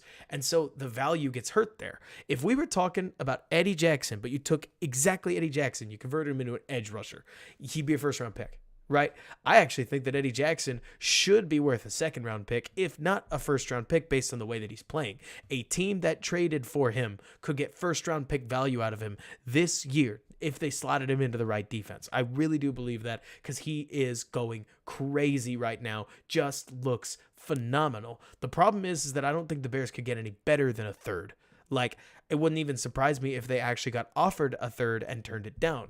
I think that Eddie Jackson is harder to replace than a third-round pick would get you. And sure, theoretically, you get cap savings, but Eddie Jackson's the literal best player on this defense. And while I hear you that that maybe he won't end up helping the Bears win a Super Bowl, I do think that the subtlety of having Eddie Jackson and Jalen Johnson back there stabilizing your secondary and teaching the younger guys the little pieces of how to play defense. I mean, Jaquan Brisker, especially against New England, looked like a new player, and I struggle to believe that that's not partially because Eddie Jackson is teaching him the finer points of how to play a heady safety. And that's awesome. I mean, you want good mentorship. I took a third, or like I jumped for joy at Quan getting a second and a fifth. I jumped for joy at Robert Quinn getting a fourth-round pick. Eddie Jackson for a third-round pick would really break my heart, because I think that there is a stage where you have to identify the players that make your team better than the picks that you would get, and I don't think you could replace Eddie Jackson for a third, regardless of the fact that he was a fourth-rounder. I think he's debatably one of a kind. But that's just my opinion. I mean, I have loved watching him play safety. Let's get back to the offense, because Eddie Jackson just returned the ball to the 24-yard line. Let's see. Honestly, Derek, I agree, by the way. Next year, you got to try to make the playoffs, and I think Eddie Jackson helps you try to make that playoffs. But so, yeah, agree to disagree. Exactly. So then the Bears immediately start off. They run Y-leak, and I am actually pretty stunned that Pettis can't separate on this. Let's be clear on what this is, right? This is Y-leak. This is a tight end play that's run all the time, right? Where you're going to have 19 running over. You're going to have 11 run up the field. You're going to have Dante Pettis run a false crosser that comes up the field. And man, you get way, way open, or at least you should, right? So Pettis typically separates well, but he's going to put his hands on the edge rusher, come off. He's got a ton of separation. And then kudos on this guy. He closes on it like an animal. Like, I mean, he closes like crazy, and suddenly he's blanketed. Now, is it Fields' fault? I don't really know, if I can be honest. Like, this is one where I think I actually think it's pretty tight, because Fields could release the ball as early as now. Obviously, he doesn't. He waits a little bit. He lets the ball go. But also, Fields throwing the ball here shouldn't really inhibit Pettis' ability to like to make this play. And as much as I hear you guys saying that Pettis turning inside really hurt him, it's actually pretty normal to turn inside. Fields is the one who sees the corner coming after him and pushes the ball outside, trying to protect Pettis and make sure that Pettis is the only one who has an opportunity to make a play on it. You can decide for yourself whether you think that was a good idea by Justin Fields or not. And Fields doesn't try to push the ball too far outside, but it's definitely a play that, like you're saying, I mean, John, Fields could throw it a little bit earlier. Pettis wasn't looking for the ball until he cut, but I will make sure to note that the standard design of the play is to turn inside. You're not supposed to turn outside. If you are, you're going to back shoulder the ball. And so I can't help but look at this, by the way, and say that I'm fine with this. It's a result that I don't know who specifically, like I can't point to Claypool and say he definitely made this play. What I can say is I would take this play again because this throw right here, even this competitive, a less good defensive back doesn't get this close, right? Like a defensive back that isn't quite as talented as 26 here probably doesn't close this well. But also this throw gives the receiver a chance, and that's all you can look for. I mean, you could even make the argument that the defender makes contact there and that you could, is it interference? I mean, there's an aspect of you tell me, right? But even so, like, I'm by no means trying to hate on Pettis. What I like about this play is that Fields' throw gives his receiver a chance at making a play, and that's really all I'm looking for Fields to do. Perfect throws are great. Right. But so let's see. Yeah, I agree, Haplo. But yeah, perfect throws are sweet. Would have been nice to see Pettis turn around and get the ball and high point the football. But it is a crazy recovery play by 26. Let's see here. Thanks so much, Francis, for following along. Let's see. Fields also takes a pretty big shot. Oh, boy. Looks like it's Reef who gives up the pressure, who on this run action play action gets beat by 97 and Fields gets hit in the face. But hey, it happens. Yeah, let's get the like count up, guys. We got 200 people watching. Thanks, by the way. Thanks for the birthday stream, so to speak. So then this play is nasty. Take a look at it. Let's go over it. Well, no, I could talk about it on the spot. So the Bears wind the clock down, catch him off, or like they catch him. Yeah, Eli, my birthday is Thursday. Yeah. So the Bears go double time, right? They go on 2. And so they catch somebody over the line. Thankfully, the play that they have is a screen. It's a running back screen. Gotta love it, don't you? Hey, AKS, that's awesome. So a running back screen is probably the most boring play you could possibly have on an offsides, and Fields knows it. So he's going to drop back in the pocket. He's going to say, well, shoot, I've got Equinemius St. Brown flying downfield, so even though my line is literally not trying to block for me, I'm going to let this thing howl. And guys, are you kidding me? This is, woo. That is nice. Like, as far as what we're looking at, it's tough to tell whether they're in quarters or like cover 2. It looks like some kind of split field coverage right here. But boy, oh boy, like they get this, like there's a hole right here, often called the honey hole.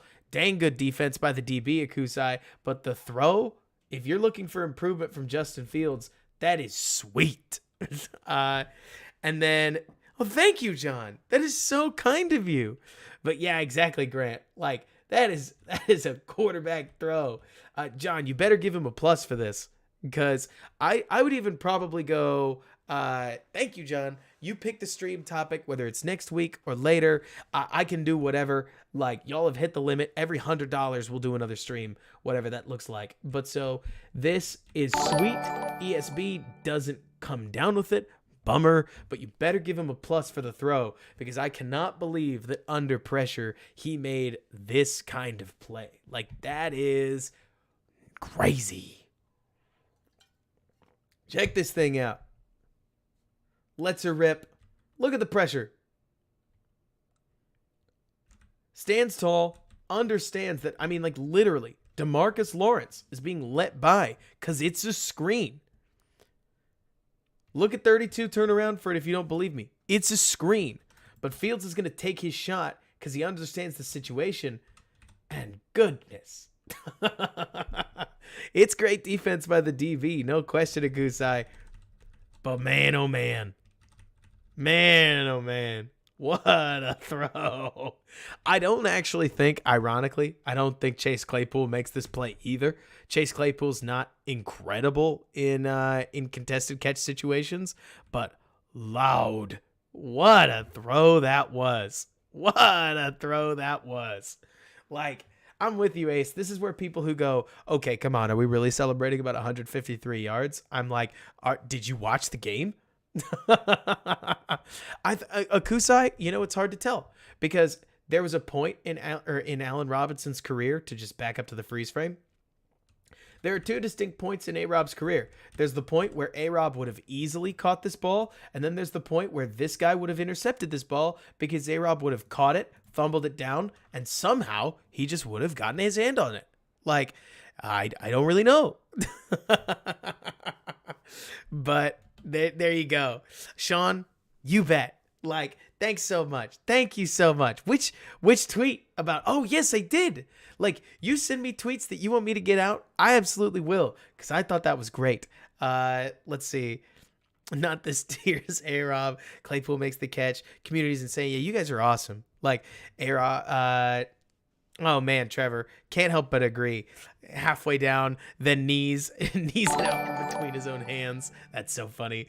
But so yeah, this is nasty.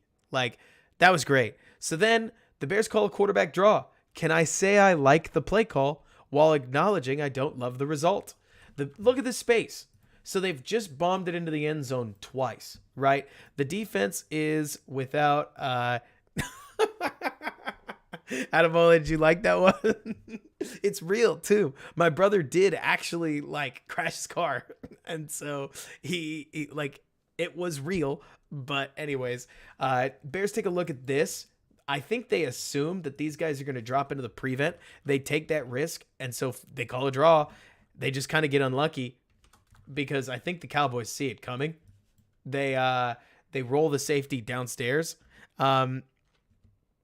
It's yeah, exactly, Kusai. Look, he got a sweet ride out of it. Yes, he had to overpay for it. I understand that's the gist of the tweet. He's fine. His new car is nice, though. R.I.P. his Jeep Wrangler, which was a car I know he liked a lot. Tough stuff. He's fine though. So then at that point, 11 seconds left. I like the idea of this next play. It doesn't work, but the idea is fine. Like trying to pull across for another screen of some kinds, right? Where the Bears have run about 1.5 bazillion screens, but they're really just trying to take advantage of the fact that this defense is better than them. Oh, I'm so sorry, Akusai, because if you can get the defense overspilling, you might be able to make a play. They don't here. Defense beats them. Bears eventually need to stop calling screens. We're getting too many screens. I'm just going to come out and say it. We're getting too many screens. But eventually, they've got to they've got to end up in a spot where they think that they're more talented than the defense across from them. They haven't really played one of those yet, so they're going to keep calling screens. Oh gosh, Ace, I hope you were all right. The Bears kick. So now it is, let me see. This was the part where if you guys were all here, like, I'm so glad you had fun, Elios. Like, this had to be a spot where you started going, hang on a second. This isn't happening, right? Because I know I was. My mom's a Cowboys fan. I can't surprise you. I'm from Dallas. But so I was sitting there thinking, okay, so the Bears do get the ball back. I understand that they're down 11 points. I understand that, this defense is really good, but hey, one more score. You never know. And so they immediately start out with a 3-and-out, which, come on. Truly, come on. Like, this was And Spectre, I ended up being a Bears fan because my great grandfather played for the Bears. Watch this edge setting. At least that's what I've been told, by the way. Clarence Schmitz, back in the 20s. I've tried to look it up. Feel free to try to look it up. Know that I'm not lying to you if I'm wrong. This is just the legend that I've been told. See you later, Scott, of course. But so, boy, oh boy, you got to give credit where credit is due. 90 blasts through Riley Reef. Like, that is a heck of an edge set. That is a heck of an edge set. So Montgomery has to cut up field. There's really just not a lot there. Not much. Bummer. Clarence Schmitz is what I was told. I have heard it's kind of the age of not being able to verify anything.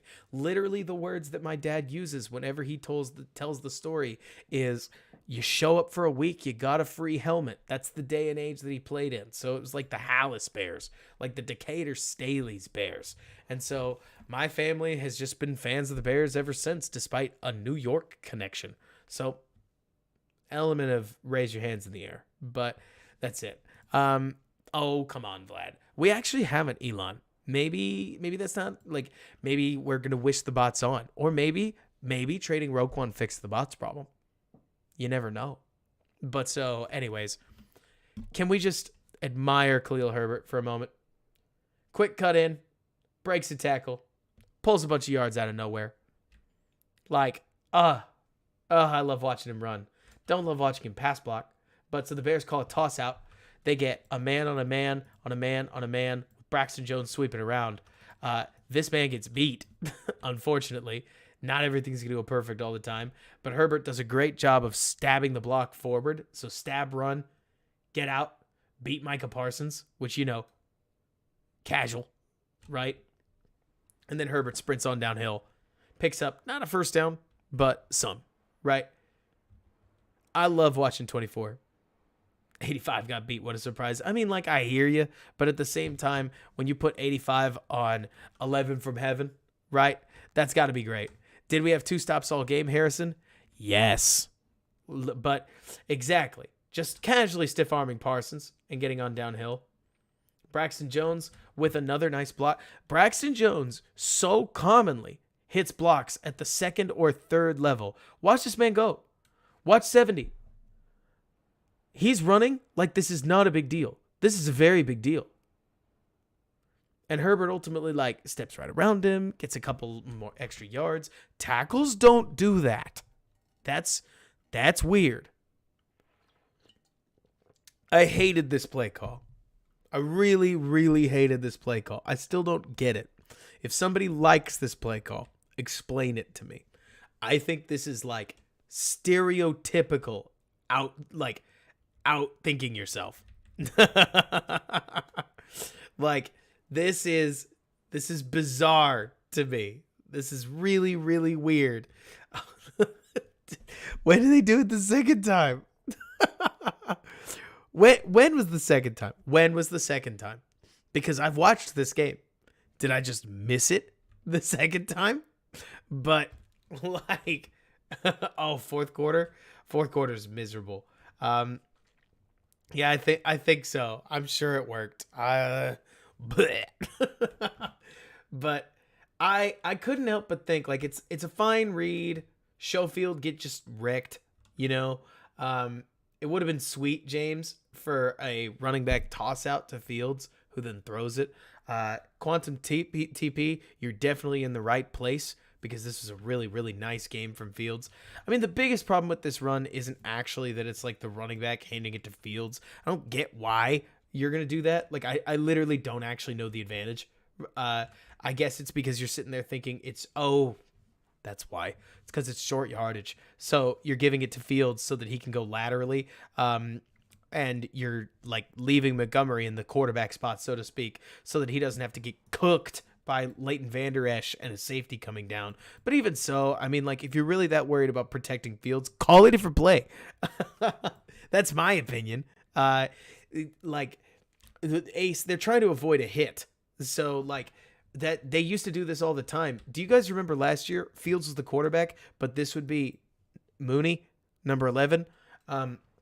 This was them doing that, where Matt Nagy would implement all of the same designer runs, but he didn't want Fields to be involved on account of the hits, so they'd just run it with Mooney and Montgomery. It's like, I hear you 100%. Yeah, I want to see Justin on a toss crack too. But so leaving him unblocked makes sense. It's 98 here who ruins this one. Schofield just gets whooped, and then there's nowhere to go. Bears turn it over. 3 and out. Rip. So then the nice thing is the Bears actually they get a stop. So I'm sure all of us were all there tweeting at that point where they were sitting there. Oh, who's the read? O-Town, good point. I cover zone read often enough that I just assume everybody knows how this works.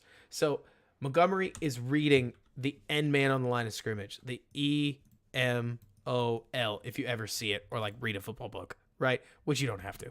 But the gist is Montgomery has to figure out, is he going to hesitate, what's called surf the edge, or is he going to attack straight at the running lane? If he's attacking, you give it to Fields. If he's not, if he's surfing, you keep it, you go. And in this case, Parsons surfs. You can see it right there.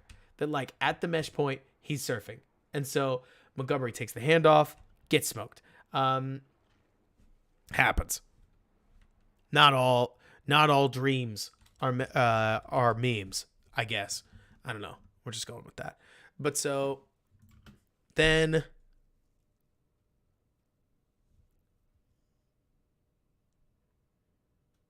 we get a boring run.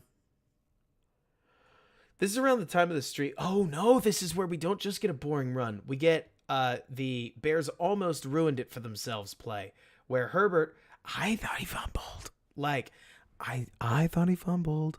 Ooh.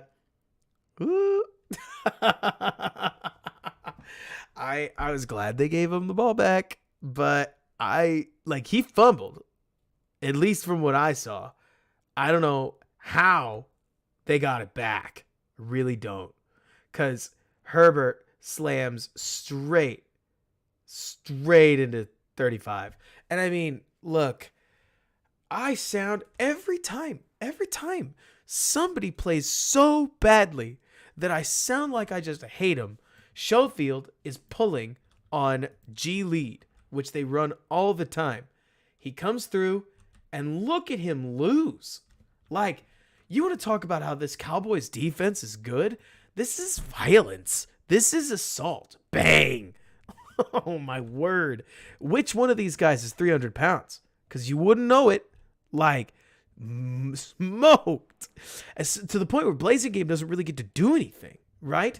And so he gets stalled. He's supposed to go through a hole. There is no hole. Khalil Herbert gets lucky. But man, oh man. Yeah, you're not supposed to be standing straight up when you pull, but boy, that was some violence at the point of attack. You gotta love it. Yeah, I guess so. Must have been. But so I think Borum would have been beat worse. I love the honesty there. So I love this play. So first of all, we're gonna get a man cue, which you gotta love, right? Simple little stuff like this. And I understand that there are plenty of defenses that'll throw you a man cue from the like inside corner, and then it turns out they're running cover 3 zone. It's not that hard. Which in this case is actually what I think they're going to do. But take a look at the play. You've seen it before, depending on how loyal you are to the stream. Do you guys remember, which I could go find it if you really want me to. Do you guys remember when we were in the San Francisco game? Vlad, you still here?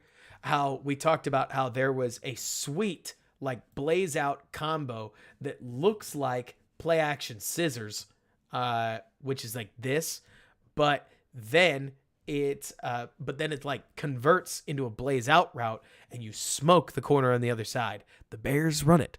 I don't know if they stole it. I don't know if they always had it in the playbook, but here it is, where on play action, they get some sweet run action, play action, Gore, just pocket. Somehow there's still pressure, but there's pressure on every play. I assumed it was a gorgeous pocket. It's not. 11 from heaven over here. It's going to get right through Michael Schofield. and pressure Fields. Goodness. But then, yeah, I mean, Diggs has no idea where he's going. None. Mooney, though, hard route to run. Super open. Like, the defense just isn't set for this, right? He's playing a very far off cover 3 corner, and he's following the man. And he just doesn't see, like, Diggs just does not see it coming. Which, kudos. But let's also give Mooney some credit. Mooney's gotten a lot of. Well, that's good, Ace. You got to tweet that. But so Mooney runs a tight route here, quick break and out. That's nice. Like, yes, this game is Bears Kool-Aid. We scored the most points that anybody scored on the Cowboys, and it wasn't an accident. It wasn't short fields either. It was just good. Like, you know what, O-Town? I do too. These post to out routes, they're hard to run, but they are sweet. This is nice.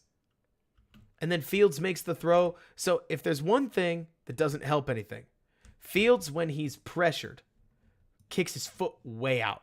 You could see it right here, where Fields won't step into the throw. He'll step out so that he can lean backwards to take the hit a little bit better, right? If anything, that shows that's actually speaks even better to the throw, that Fields is off platform right here. That foot's way too far off this line. But Fields leans back, flicks the ball to his receiver, and Mooney takes it from there. Beautiful game, right? But so, yeah, the Bears, exactly, Sonny. The other thing worth remembering, the Bears started with Fields running the ball a ton, and we just haven't seen it since then. The Bears will hit you with one piece of the game plan in a quarter, right?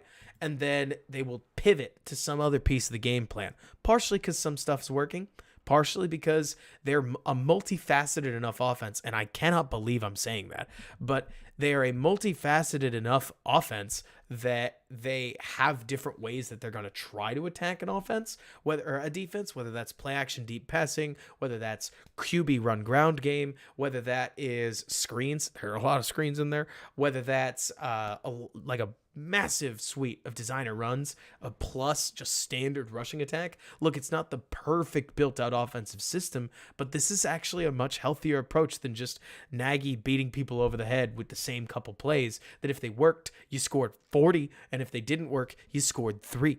But yeah, Elios, it's pretty wild. And like you're talking about, James, I'm not trying to pretend that stepping into the throw is like super important. It's more that it helps just increase your general accuracy.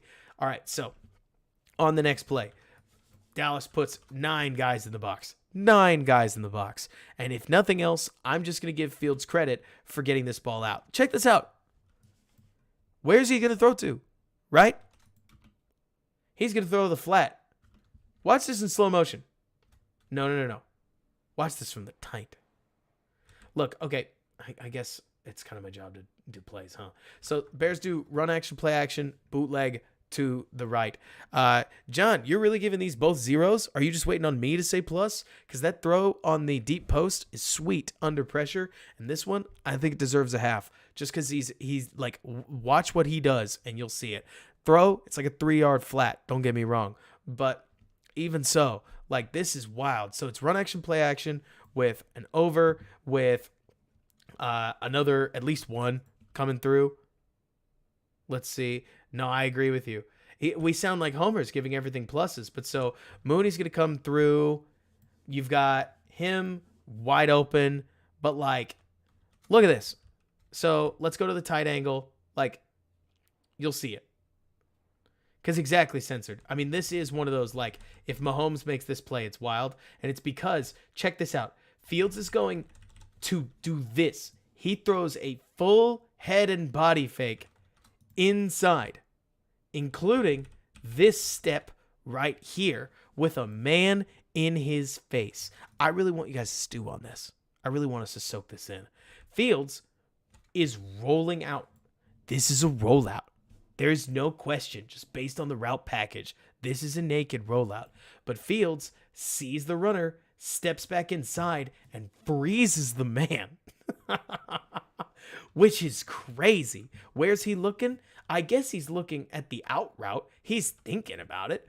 But he thinks better and just flicks the ball on a wild arm angle to Darnell Mooney, and Mooney picks up a good old healthy 6 yards. Like, this play should be a sack. It should be major pressure. It should be like, this is crazy. This should be a deflection. This should be maybe a grounding into Mooney's feet. I can't believe this is a completion. I saw this, I was like, holy smokes. Like, this is wild. And instead, he makes this throw and, like, really does enough to freeze the guys across from him while still letting people know that Wesco may be running this out route. But yeah, bananas. Like, that's ridiculous. So then the Bears are going to hit with duo. Yeah, it looks like a shortstop, Elon, right? Bears run duo, and the line just starts cooking, right? I can't tell if it's always just the line. You guys know that I thought Monty was having an extend me season past a certain point. Or maybe there's just an aspect of you start hitting on enough of these pass plays and some of the ground stuff opens up. But Jenkins does a great job on this play. Mustipher does a great job on this play, and he's able to go from 1 to 2. Mustipher's able to seal off his 1, and Herbert does the rest from there, picks up an easy first down, and then let's just go ahead and skip ahead, because how fun is it to watch Khalil Herbert on the cutback, right? Where they hand it off. It's a check, too. I didn't actually notice that the first time. We all see this? Check, check, check, check, check, check, check, check. And then handoff, cutback, score. Now, why is cutback lane so open? Well, Kool-Aid, partially, but also partially because take a look at the edge rusher, right? They check. Duh.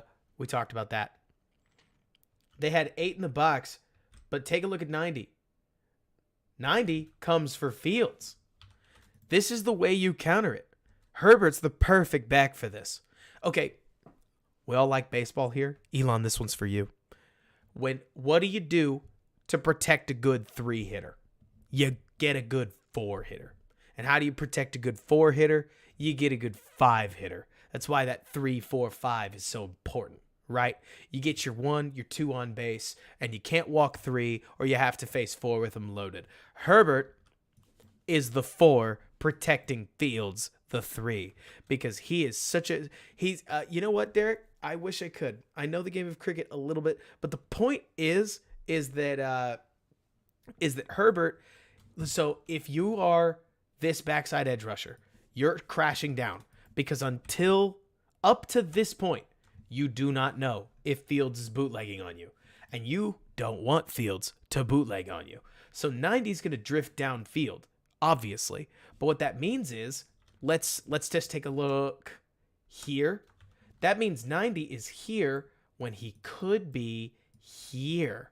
So that cutback lane is wide open because within this, like, Fields is drawing that man downfield. Herbert knows that if Jenkins hits his block and Reef gets enough of his, he's got a lane to go make some noise. The touchdown, look, I'm not trying to sit here and say it's because of Justin Fields. It's a brilliant play by Khalil Herbert. But there's an aspect of your running back has to be quick enough to capitalize on that backside cutback lane, which we've seen Herbert do a lot this year. And if you do, you're taking advantage of the fact that one of the best defenses in football has already committed an edge defender to taking your quarterback out of the game, or at least trying to. And the running back makes him pay for it. They're in the end zone, and suddenly it's 28 to 23. And oh boy, does this 2-point conversion go badly or what? Like, boom.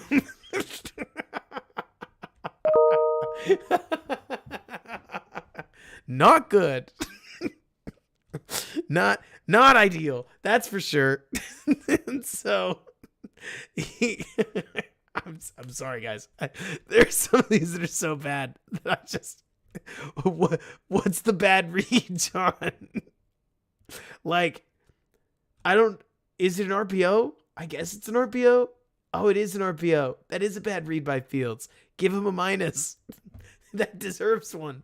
That's real. Like, I'm actually serious, John. You're totally right. This is exactly why we need to why we need to be as honest as possible, is because Fields is looking at an out and in RPO, right? And so Herbert is gonna take Herbert would otherwise take this handoff, and this is why I hate running RPOs on like third and right. Exactly, Tom. Right. But so the third and on RPOs, I actually think it'd be too confusing for quarterbacks. But it's Monty. Thank you, Twinquist. I just assume it was Herbert because he just scored the touchdown. Why you would have Herbert score a touchdown and then take him off for Montgomery? I mean, I'm sure there's a power run aspect to it, but like, bummer. Anyways, they're intentionally leaving Lawrence unblocked, and so this is the whole like Mitch Trubisky takes sacks on RPOs thing. This is also like the Bills preseason game thing, but Fields chooses his RPO and then chooses not to throw it, which is a bit of a weird decision. But I mean, boy, oh boy, did 90 got all of that hit, didn't he? Like he put everything into this one, which is like not ideal, but good for him, I guess. The Bears got the 6. They didn't get the other one. I love the fact that they actually that they ran the 2-point conversion. Like, you know what? The fact it's a 20, what is this? It's a 28-23 game. 2 points gets you to 25. 1 point doesn't really help you. This is a good decision. Pick a different play on the 2-point conversion, sure.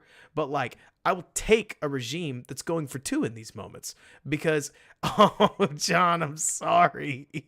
That sucks. But like, I'm all about the Bears going for it. I think this is the calculated aggression that we want to see. And look at Montgomery, just a little bit, turns around like, oh no. Oh no. The rest of the offensive line like, oh, that did not work. But yeah, Kusai, I mean, that's certainly possible. I hope not. Let's see. Joe, I hear you. Like, I think the too early for this thing is a little strange, if only because, okay, so it's complicated, right? Because the other day, like, the Bears lost a game because they missed an extra point in Washington that would have tied it for them, right?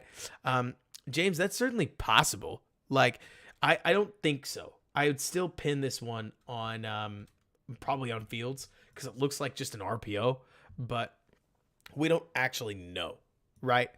Then in this play, we'll speed things up a little bit. We get a sweet little motion from I like this stuff, right? And so the Bears go from having a receiver on the off the line to pulling Blazing Game back in to popping him out in the split eye. Like, I like a lot of their formation work and a lot of their formation motion. And so the Bears run a bootleg, and Montgomery, it looks like it's supposed to be Blazing Game chips for Montgomery who gets out, right? But the defender, 27, makes just a boss play and gets both. Get you a defender that can get you both, right? Fields literally has nowhere to go with this. Like, he could turn back, but by the time he turns, he's going to get hit. So Fields goes down, and that's the right play because, I mean, man, these are the kinds of things that you just don't notice the first time through, right? There is no other option. I would tell you if there was, but yikes, not a great start. So then let's get to the next one. Sacks do happen. What was Series 5? Oh, it was just run, wasn't it? Man. Yeah, 35-23.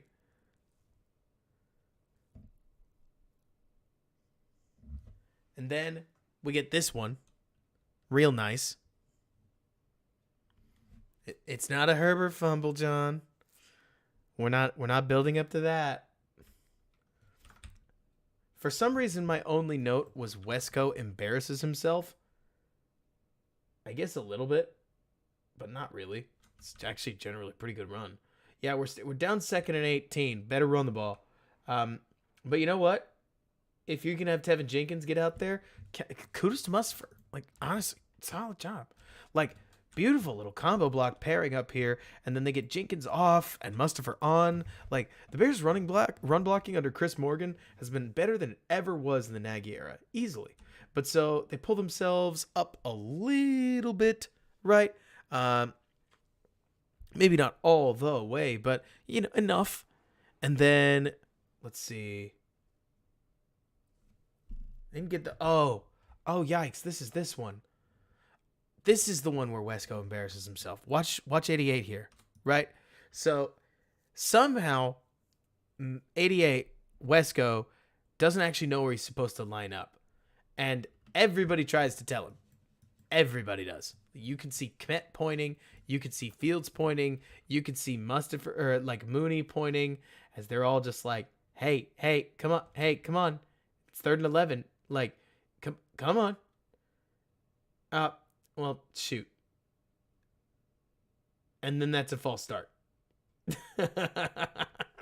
And the worst part is the body language there at the end, where the flag goes out and he looks around like, well, this is just stupid. This is just dumb. I just hate this. What is this call? So obviously there's some stuff in install that didn't quite get through. Grant, you might be right, but if Jenkins is out here headbutting people, I'm here for it. That's some like Mad Max Road Warrior stuff. Like, I kind of like it. But so let's see, does this line get too much hate in pass pro because of Fields being Superman? I don't know, Joe. In this case, this is the wrong game for me to think about that. Because then in, I didn't think it was, Grant. But just talking about it, like, Jenkins is the guy that you can see headbutting somebody, bleeding down the side of his helmet and playing through it anyways. Oh, shoot, do we have another Mustipher pancake? It looks like we might. Spin. Dunk. Sit down, buddy. Can we talk about how, okay, so this is obviously the sad play, right? We've got like a hook, that's a terrible drawing. Like a hook that then becomes a bit of an out. We've got a corner route, and then we've got Pettis running over there, right? I don't know actually what the read is, because Fields is looking, and Braxton gives up just a little bit of pressure. Fields sees a massive seam, so he juts through it to try to create a little bit of time. Had Fields reset his feet right here, he could have reasonably hit Dante Pettis. I think. I do not know, right? But Fields' eyes aren't in like the wrong place. He's got him like he's looking at N'Keal Harry. He thinks about it for a little bit, and then he checks it down to David Montgomery, which, as I've said so far this season, literally never a bad idea. Until it doesn't work out for you. But in this case, looking downfield, saying, I think there's a chance maybe didn't even see him. Like, I can't tell if that's like all 22 vision. Like, I don't know what that is. What do you mean Gumby arm? Just so I know, Grant. Like, just that his arm can't make that throw? Because I think his arm can. But, like, this is a fine play by Fields. I'd give it a half, John. Like, I'm here for the sidearm, but, like, I think that a different quarterback steps up and just checks it down more like normally. I like the check down. I like getting out of pressure, but it's not a huge play from Fields. I am surprised that Montgomery's fumble is getting more like, so Montgomery's fumble here is just getting a straight up pass, which, like, I'm not about to just crucify the guy over Montgomery's fumble, because then Fields probably thinks he's down. That's the only thing I got, right? Because Fields runs up, sees him on the ground, doesn't touch him, and jumps over him. I think he's trying not to trip, because that is a bum ankle waiting to happen if you do. And so then Fields jumps over him, which I'm fine with, because you're the quarterback. And then there's another weird one where Schofield and Braxton Jones show up to the play. This is a fluky one because everybody's just confused. They all see, like, there's a quick question you have to ask, which is, why is your quarterback How did your quarterback go from there to there, right? So let me get back to the offense. Like, how did your quarterback go from here to here? First of all, most quarterbacks don't. So, uh, so the fact that Fields gets this far is almost surprising. Then he jumps over him, and look, 79 and 70 run right over and just push him. Like it is literally as if they ran over and touched him, thinking that now he would be down by contact. So there's confusion all across the play. Both 70 and 79 have opportunities to blow him up, so to speak. They just don't. And it's okay. Like, I hate to say that's okay, as if I'm cool with giving up touchdowns, but this was just a weird one. This was a very weird play. Like, forward fumble into quarterback jumping straight over Parsons, into two guys just like two touching Parsons, into like Cole Kmet never really realizes what's going on. Not literally. You've got somebody's walking, says Jay Sanders. Like, it's a weird play, and I can't help but think that it's just a fluke. Like, I think Fields was chasing the fumble, John, like you're saying. But because Fields sees pressure there, nothing wrong with it. Fields didn't like where Pettis was at, but especially once Fields gets out into this spot, I don't think he's thinking about the throw to Pettis. He might later. Let me put it this way, okay?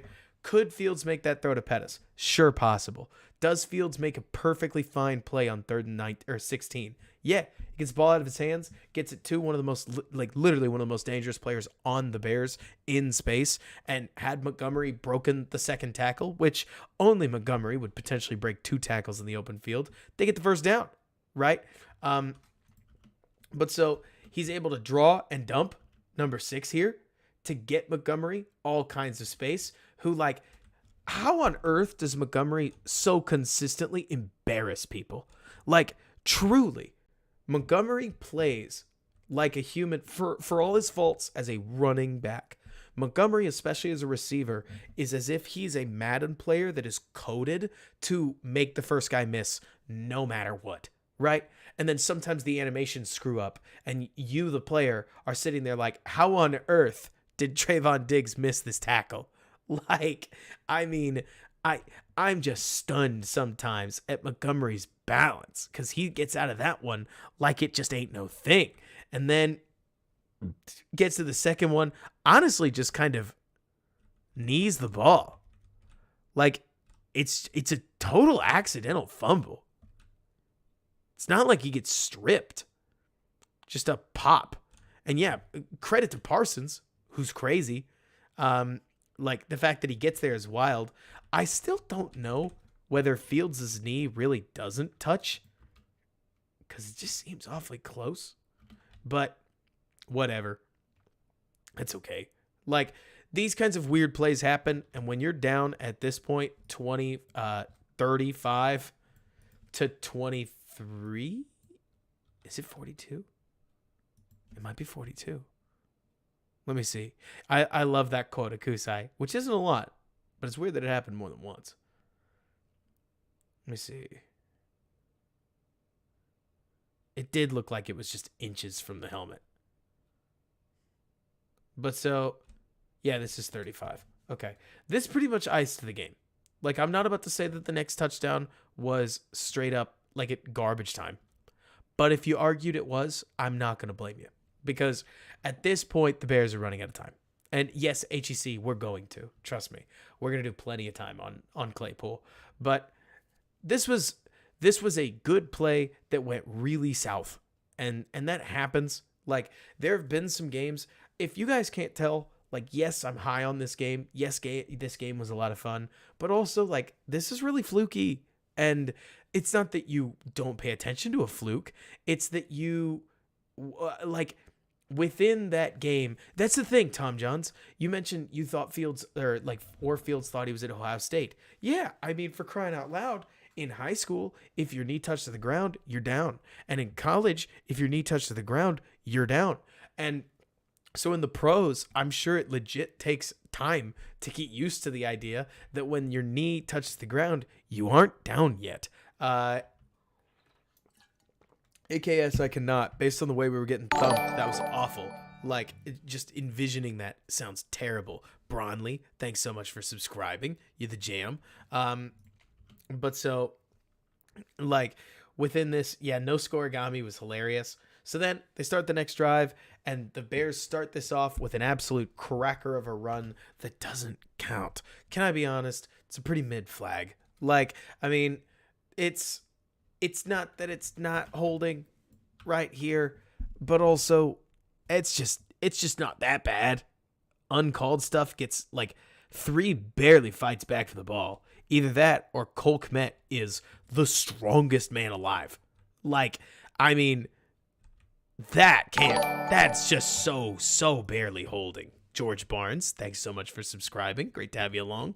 Like, this is 3 doesn't even really make a show of it. It is really, really tough. It's not a great flag, but it is a sweet run. Yeah. Like, I mean, if Cole's the strongest man alive, Derek, he just held him in place and made him unable to fall, which is crazy. But it's just basic zone read. 90 DeMarcus Lawrence crashes, Fields pulls, and just toasts everybody. 30-yard gain washed away. This one, to me, I think a 0.5 makes... I'm really between, John, a full plus and a 0.5, because even with a zone read quarterback, you usually don't stand to gain 28 yards. But it's your call. We could do a 0.5. We don't need to give him too much plus. That's probably AKS when Justin Fields hit top speed, but there you go. So then we get our third Velus moment of the game. And like, look at this guy. Stutter, sudden, stiff arm, first down. Like, come on.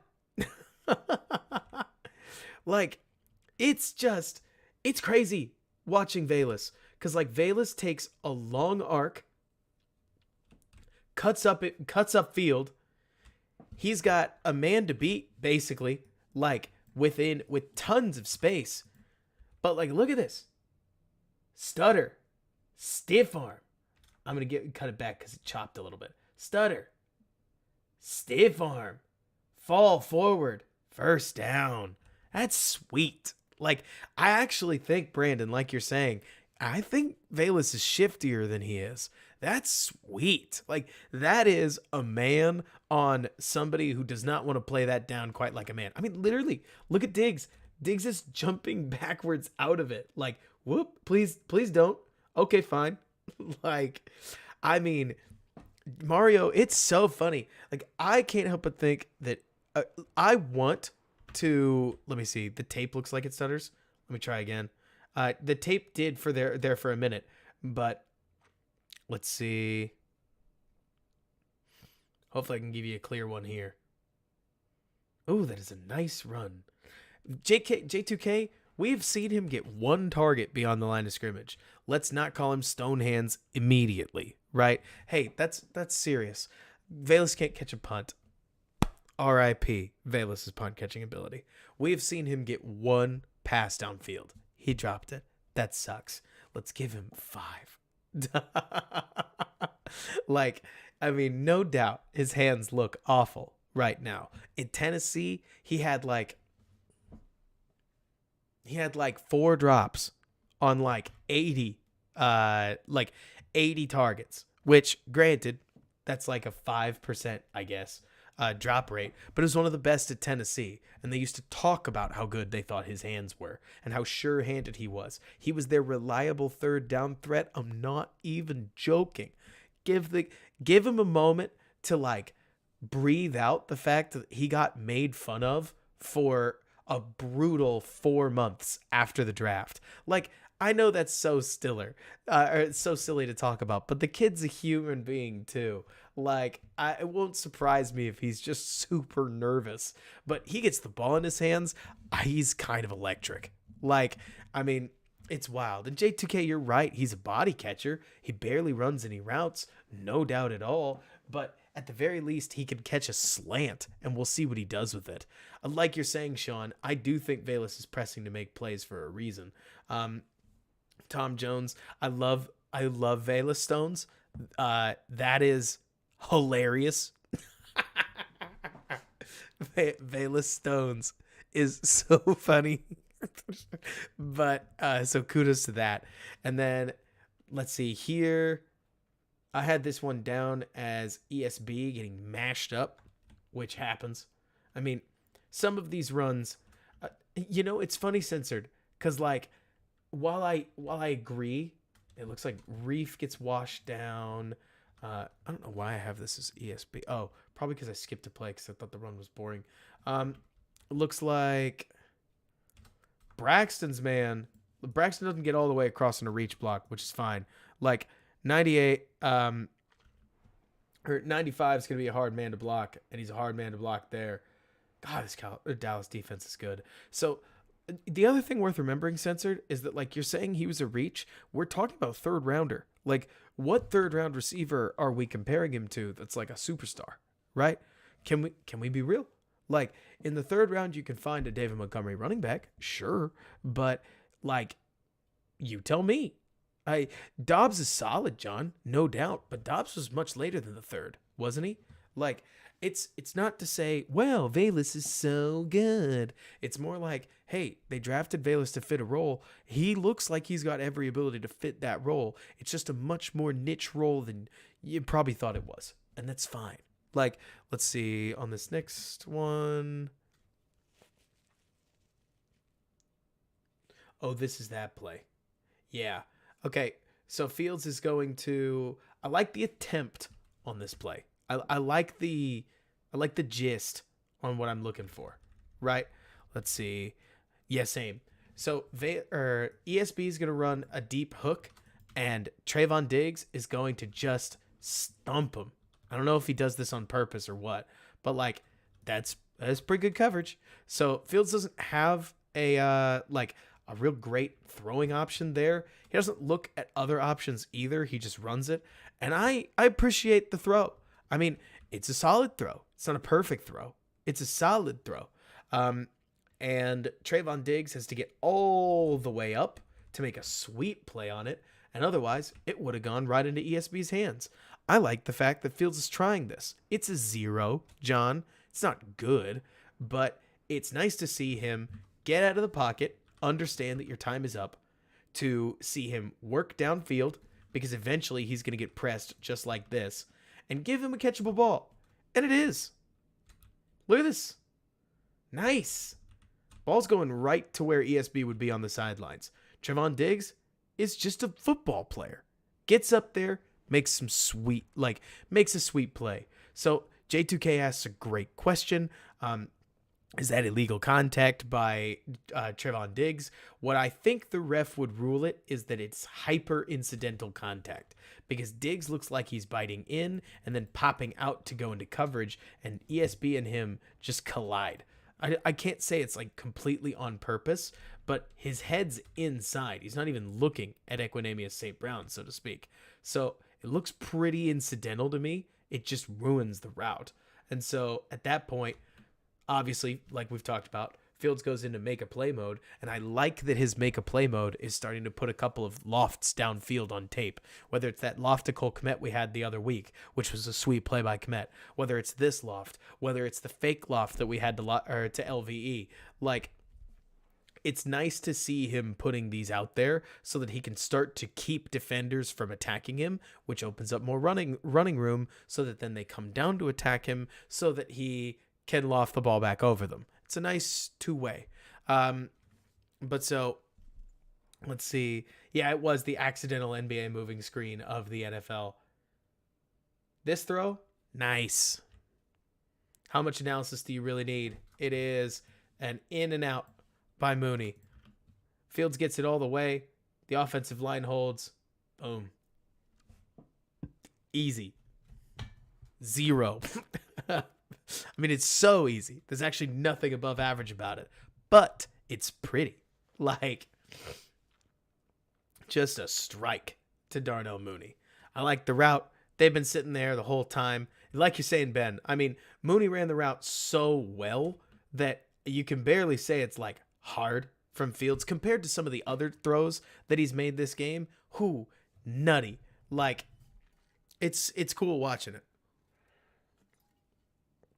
So then, I love this.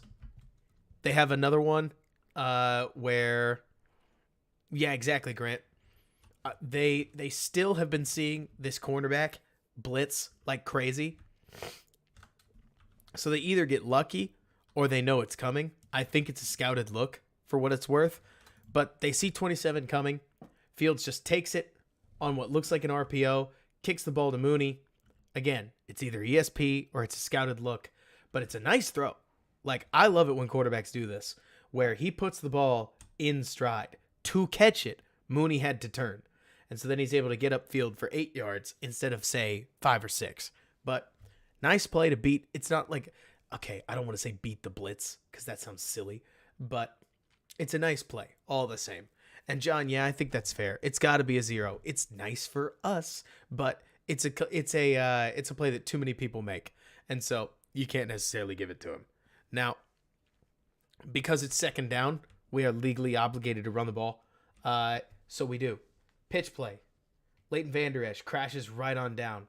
Bears offensive line can't really get much movement. We're going to start picking it up a little bit because we're almost at the 11 p.m. mark. I really would like to be done by midnight. I mean, we will see. But it's going to take skipping the defense unless you guys like really, really want to watch the defense. But let's get some likes in the chat. By the way, this is my like moment. Then it's 3rd and 6. And so the Bears, for some reason, they're going to actually run the ball, which they get. So that's neat. But on 3rd and 6, they ran the ball, which I'm not 100. Like, I don't really know what happened here. Like, they must have seen the fact that nobody was over here. I don't know. But this was, it's nicely blocked. Like, I'll give it to you in the slow motion.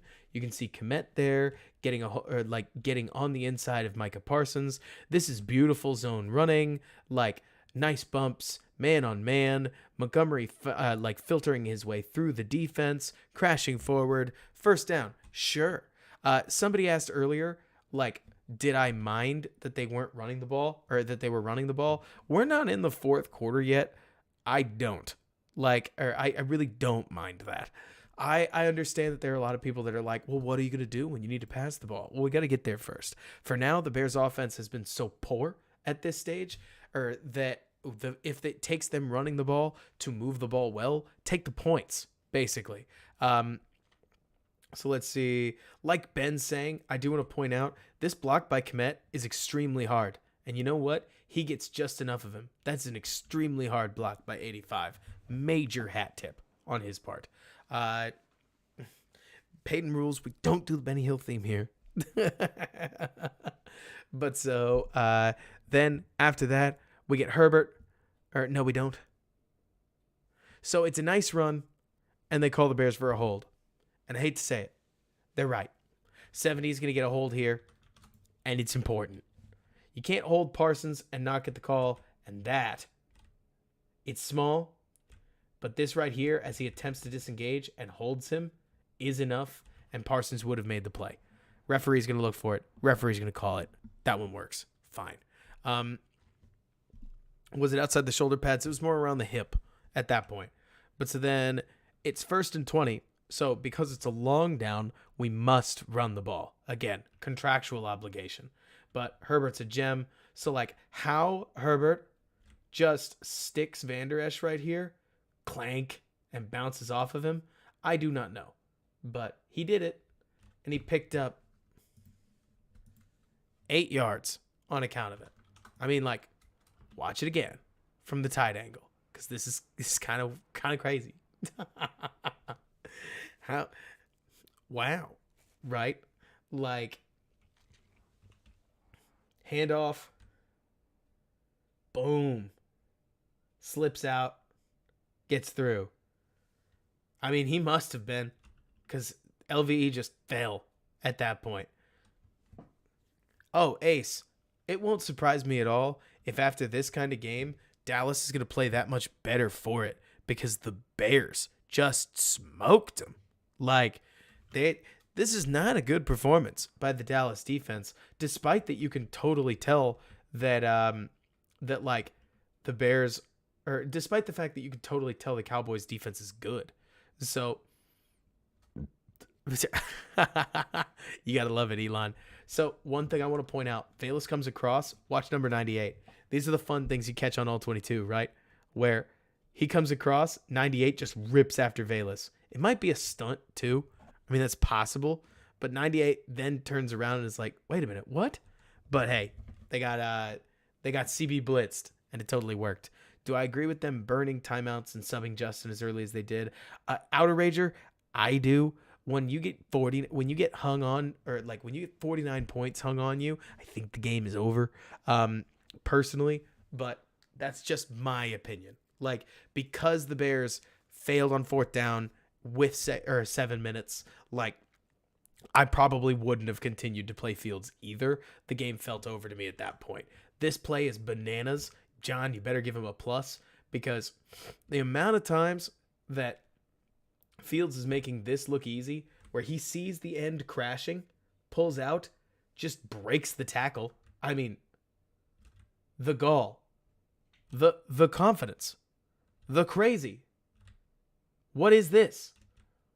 What is this?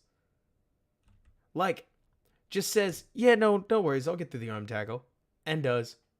And then, casually beats a safety in the open field for extra yards afterwards. Wow.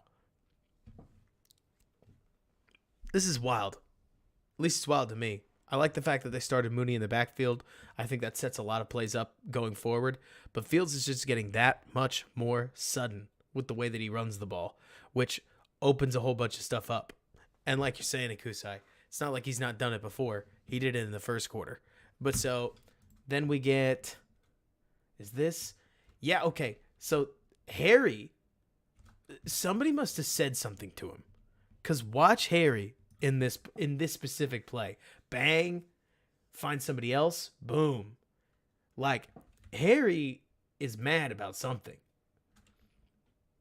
Just blowing dudes up as much as he can. Doesn't really affect the run, but it's a solid little run. Like, still gracious. I don't know what happened.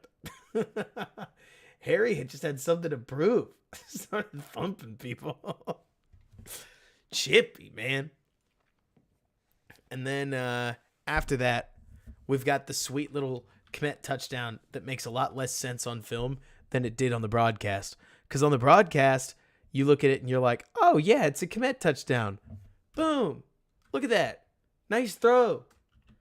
It's actually a really nice throw. It's like simple, but you better give him at least a plus for it. Not because nobody can make it, but because he puts it on the dot.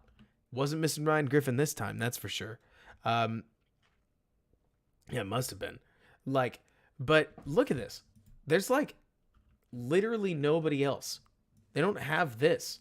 The rest of the plays to the backside, where they've got like a flat and an over there. So Fields likes what he saw. It wouldn't surprise me if he's basically got the green light to turn and look in this direction. But nice throw. Good catch. Kmet doesn't like do anything. I mean, lovingly, Kmet kind of runs forward. I guess he beats the guy in front of him, but the guy's flat-footed. All the same, open, strike, 29.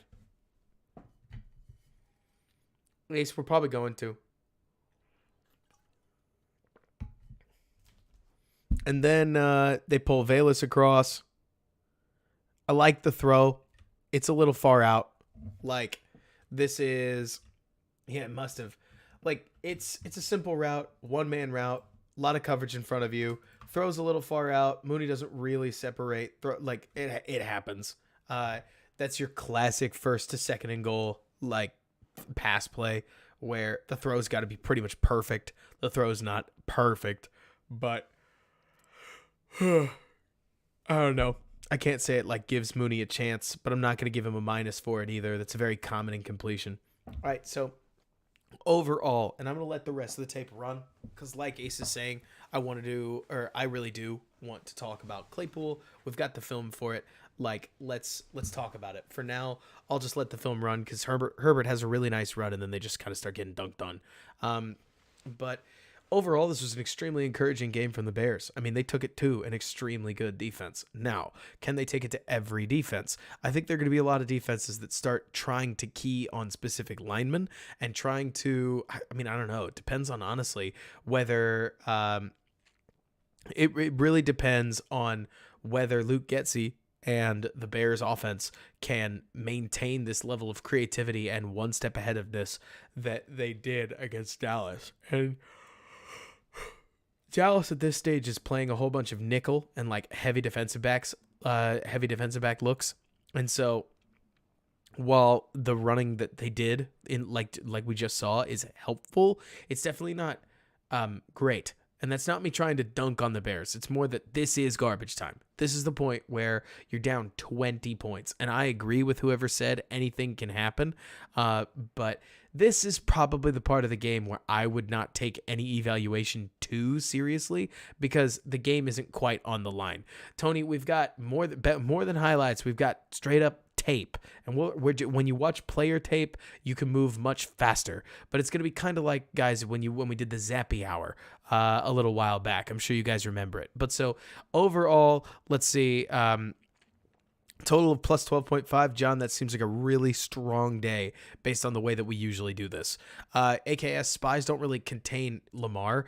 J2K teams definitely start using a spy more, but you got to remember that the more often that you spy Justin Fields, the more that you have to deal with the fact that your defense is playing with 10 men. And so because you're now playing with 10 men, there's a whole lot more confidence that Fields can play with when it comes to throwing the ball because he's not worried about quite as many safeties. Overall, yeah, 6 of 8 series being positive is really great. I think Miami is going to cover zero blitz Fields to death, and it's just going to be a matter of Ben, you're probably right. I think that there were plenty of those pluses that we handed out that we're probably no's, but all the same, 12.3, probably bump it down. If we were going to be really harsh on him, it's still at least a plus 7, where overall, I think the main thing that we saw is only, John, 2 negative plays, which I'm fine with. Because like you're saying, Ben, I mean, the complicated part when we go plus minus is what is a good play. Some of them are like when Fields takes a read option 30 yards and it's wide open. Is it a plus because Fields is really fast, or is it a neutral because we already know Fields is fast and he didn't do anything specific? That's sort of where it gets weird about pulling it apart, because it's like, are we comparing him to the average, or what is the Dilfer system? Anyways, overall, I feel like this game showed a lot of really strong, like, it showed gaminess from Fields. It showed the ability to make some sweet throws like the one we just saw, honestly. It showed insane physical ability. It's showing quickly growing command on the offense. It's showing a whole lot of stuff. Yeah, Donald, I bet you did. Like, it really was as good as it could have been for a game where you lost like 80 or lost by 20. The main thing that I would look at is that there were plays that we've already gone over at this point that oh gosh. Yeah, there were a lot of plays that we worked over where I think better receivers make plays, and that's a great little segue to talking about Chase Claypool, who the Bears just dealt for. Now, I am very positive. I really am. Let's see. Oh, what are we talking about? Oh, did they just run it? Oh, man. Oh, yeah, there it is. Did they do the stupid hop over thing? I bet it's 3rd down.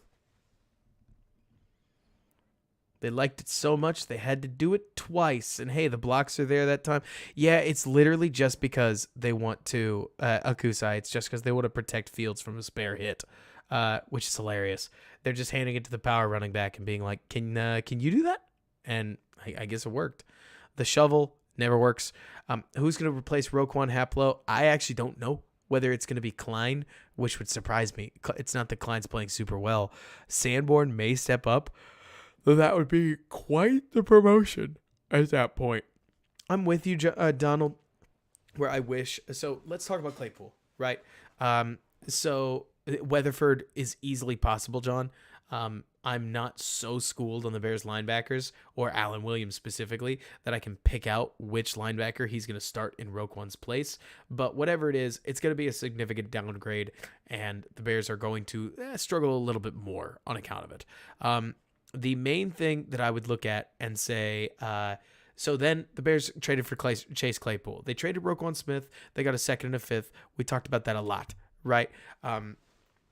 We talked about specifically that one on Barely a Podcast, which I think a lot of y'all were at. And if not, my general gist is that I don't think Roquan fits super well. But more importantly, when you ask me to name a bunch of positions on the defense, I get to linebacker like later in terms of importance, because corner, defensive interior, defensive exterior, or like defensive line interior, exterior defensive linemen like edge rushers. I think safeties are really important, especially within this defense. It's not that I think linebackers are unimportant. It's just that if you have to ask me whether I like which players or positions that I want to pay in order, I get to linebacker way too late for me to think it was worth it.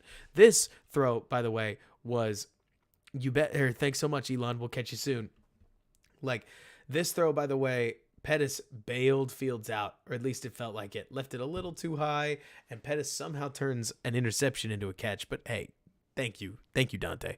All the same, like, so the Bears, they get a second and a fifth for a player that I don't think fit and was going to cost a ton of money. Haplo, I'm with you. I think that Roquan could easily be an all-pro with the Ravens, and I wish him the best. I think the second-round pick that the Bears got from the Roquan deal is well worth it, and more importantly, the cap savings that they will almost directly port over from Roquan to Claypool, because while I'm sure you guys would agree with me that Claypool isn't worth $20 million, let's be blunt. The wide receiver market is going bananas right now. Bananas. I mean, the trade for A.J. Brown, a first-round pick. The trade for Hollywood Brown, a first-round pick. The trade up for Chris Olave, 3 first-round picks. The trade for Devontae Adams, was it 3 first-round picks? Because it was at least 3 extremely high draft picks. Trade for Tyreek Hill, multiple first-round picks. I mean, wide receivers are becoming valued like edge rushers used to be. It's crazy what's going on with wide receiver. And we've all looked at the wide receiver free agency market. We all know it's really bad. And Ben, I hate telling you, Velus ruined his streak right here on this Simeon screen, which is so sad. But it's not a first down and it's not a touchdown. Anyways, back on to the next one. Christian Kirk gets $18 million. So Alex, that's a great question. Do I think an early second is too much? Let's be plain. It is, right? But also, I think that if you're only paying, okay, so like, let's look at this.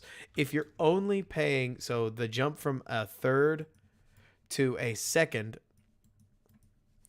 is well worth, in my opinion. This is for Claypool. It's well worth the fact that it saves Lazard for probably 18 mil a year. You got to remember what the other options would have been, right? Like, it saves that. It saves a rookie having to immediately be wide receiver 1. So, wide receiver 1. Because Claypool and Mooney can basically split the duty. Haplo, we traded a second for Claypool and not a fifth for Cooper because I'm convinced that Poles didn't think that he had to trade for Cooper and was ready to pay him in free agency. Like, I fully expect that. I think the whole league got caught napping, basically. So then within that, it's like the problem with talking about the Claypool overpay. Like, I like to think I'm pretty sensible. I like to think I've spent too long being mad at the Bears on podcasts for you guys to think that I'm just an average homer, right? I hope so anyways. And if that's how you think of me, hey, that's fine. I get it. Like, I'll take it. The main thing that I'm looking at when I think about this move is that you got to pay for a wide receiver eventually. Eventually, you even have to overpay for a wide receiver. Right now, if we're talking overpayments, so overpayment, I'm thinking you have to overpay for edge. Duh. You have to overpay for QB. You have to overpay for wide receiver. And I don't know if you have to overpay for corner. You probably have to overpay for defensive line. Like a 3T. And so I think OT is an interesting one, John. But I don't know if you have to like overpay. I think you just have to pay a lot, right? But so if you take a look, I've got a perfect example for you, because there are a lot of people that want to see you just never have to overpay, right? Where like, and that would be great, but take a look at the Colts, right? The Colts have never overpaid for a quarterback. Not once have they overpaid for a quarterback. They've paid market value. They've even found budget quarterbacks all the time. Has that helped them, right? Because you can't overpay, or you can't just wait forever. You will ultimately have to overpay and take a risk on your player. And while I hear you, Alex, let me point this out. Okay, so I get it. Everybody also wants a hyper-productive player, but Chase Claypool Raz. Take a look at this crazy thing where Chase Claypool, if you took a look at him in his raw athletic score, the guy runs a 4.42. He is crazy explosive. For how fast and big he is flat out rare. He is fast, crazy fast. I mean, like, in terms of what Fields needs, let me put it this way, okay? So this was a stat I heard, and I get it. It's like a list stat. I'm sure plenty of people think these are kind of silly, right? But wide receivers that are 235 pounds run a 4.4 40, and also, let me see. Oh, are at least 6'4". Have we seen this list? Has everybody in here seen this list? Because those are good question. HEC Nightbot should come around and give you one. You should be able to click on it, and if not, message me on Twitter and I'll get you one. So the wide receivers that are 235, 4'4", and 6'4". We're looking at Megatron. We're looking at DK, and we're looking at Maple. That's it. Like, it's just those three. I mean, because I hear you, Alex, talking about Christian Watson's Raz. Like, I also would have wanted production, but you got to remember that for as much as we're looking at production versus with Mapletron here, with Chase Claypool, you're talking about his production within a bunch of offenses that can't throw the ball well deep. Like, I'm not saying that Chase Claypool isn't the third best receiver on the Steelers, because the Steelers have some insane receivers. I am saying that what Chase Claypool is best at is not what the Steelers have been remotely good at. And so you're betting on rebound. Another way to put it, Alex, because I've said this a lot regarding a bunch of different players, if he was better, you wouldn't have gotten him for a second round pick. Like, if he was the player that you would have wanted to get, to use an example, T. Higgins will cost at least a first round.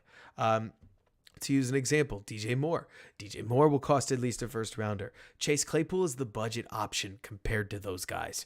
And whether you think that that's better or worse, I mean, that's your call. I can't make the decision for you.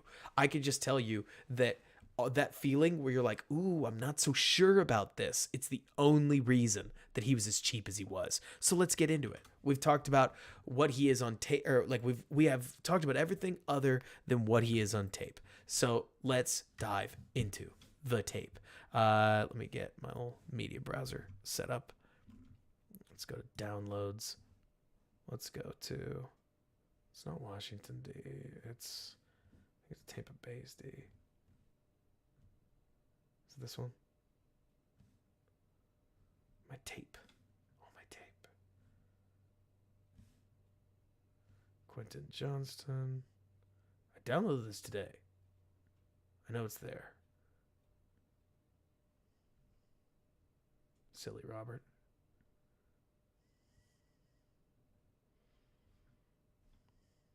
There it is.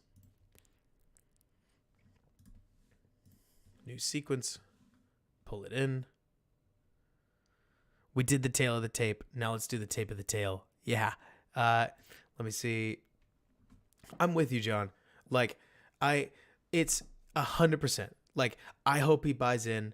I hope we don't all end up embarrassed to be Bears fans. Like, the Quentin Johnston dreams are fading, but if it helps, yeah, we're all good, Jordan. We're about to talk about Claypool.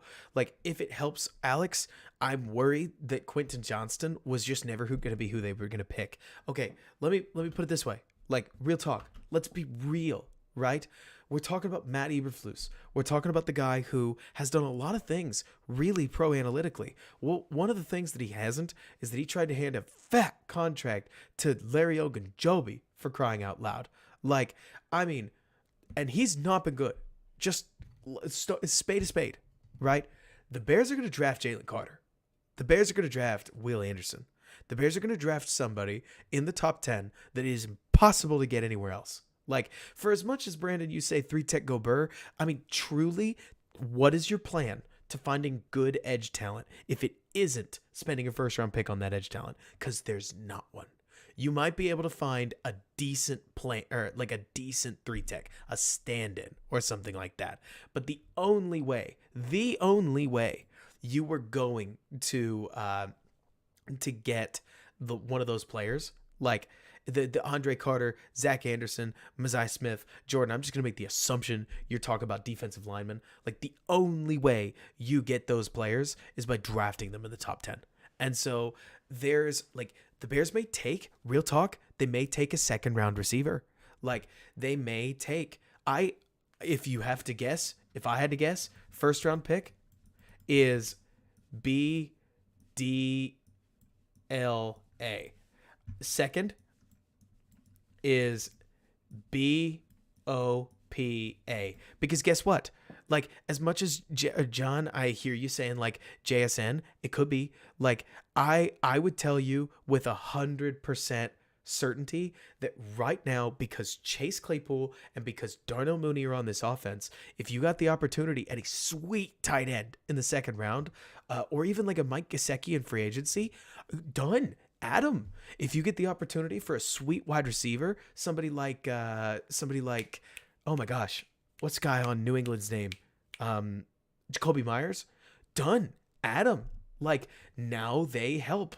Now all of the other pieces to the Bears offense that will make it better, you can add them however you want to, whenever you want to, because Chase Claypool gives you the vertical threat X receiver that this offense needs and that somebody like Fields craves. You, like, now that they have that X receiver, you can make sure that Darnell Mooney gets back to doing what he's good at, taking advantage of a lot of that underneath space that, like I said in that video about Alec Pierce, Darnell Mooney's the kind of Tyler Lockett type receiver that needs a Metcalf to basically protect him, to shield him a little bit, to help him produce at that high level. Like, I think that the second round gets a lot more interesting because you don't need Quentin Johnston, and there's just not a great way to get superstar defensive line talent without spending a first round pick. And whatever the Bears do, whether they're picking 6th,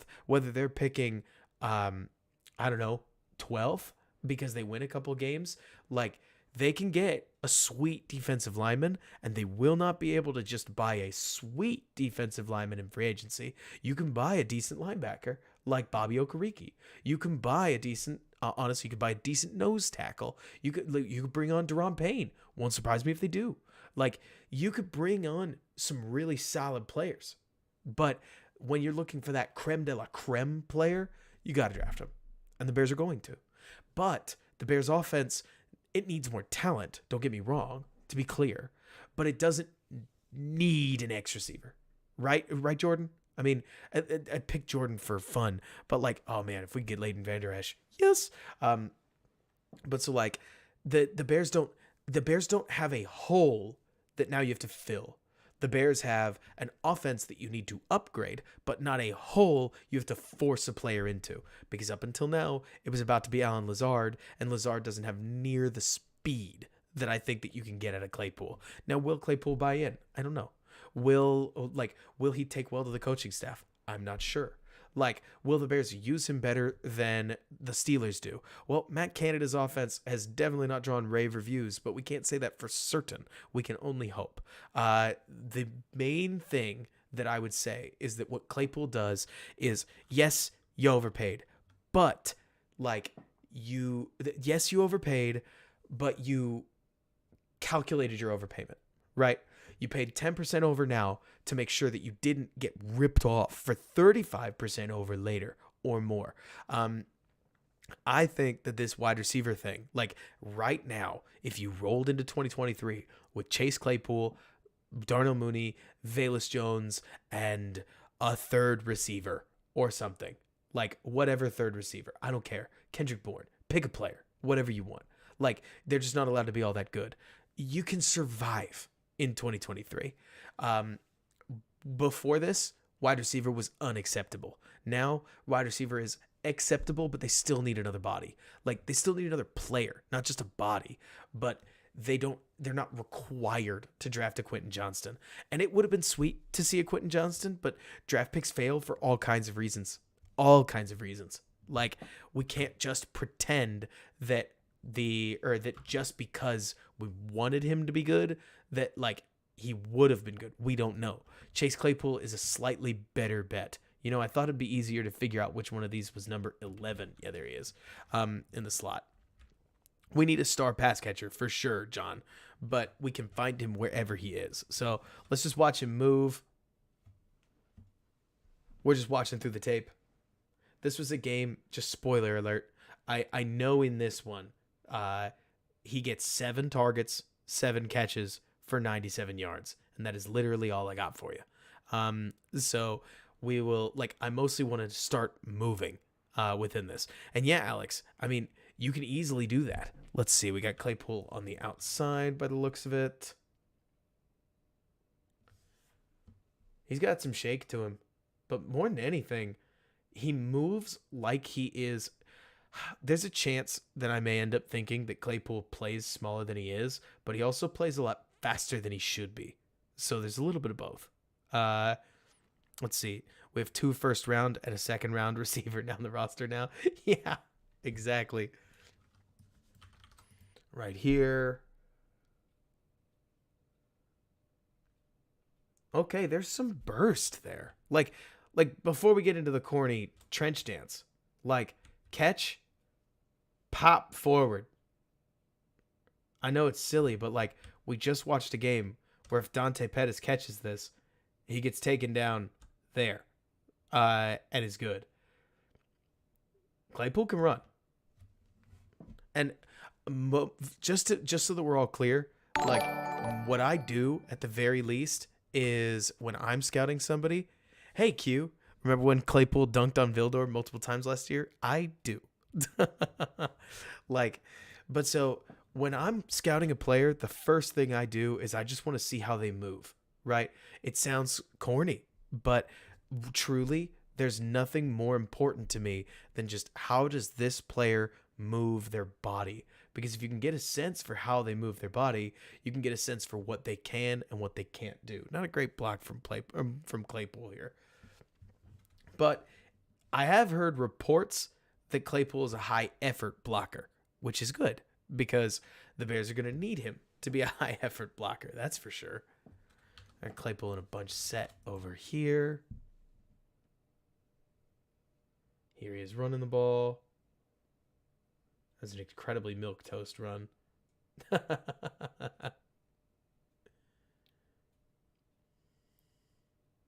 Nothing crazy there.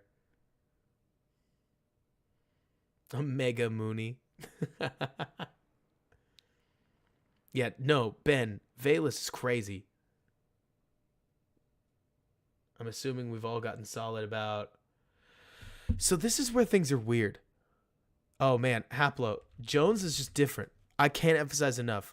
Like, Jones makes Mooney, makes ESB, makes anybody look slow.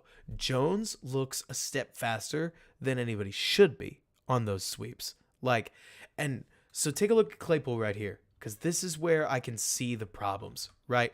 Where with his utilization, like Claypool doesn't burst down the field on this. He's got an opportunity to, but you're not going to see him open up full gate because first of all, they're running a fade on third down. Like this is double fades, which is so bad. I mean, so sorry. Like this is so bad. But anyways, there's an aspect of this game where I'm sure we're literally not going to see Claypool open it up and like run down the field, partially because like the quarterbacks can't throw that. And so if the quarterback can't throw it, the receiver's not going to run it. I mean, that's the whole question about production, isn't it? This looks promising. You love it when you grab a safety in off coverage. Now we're running it.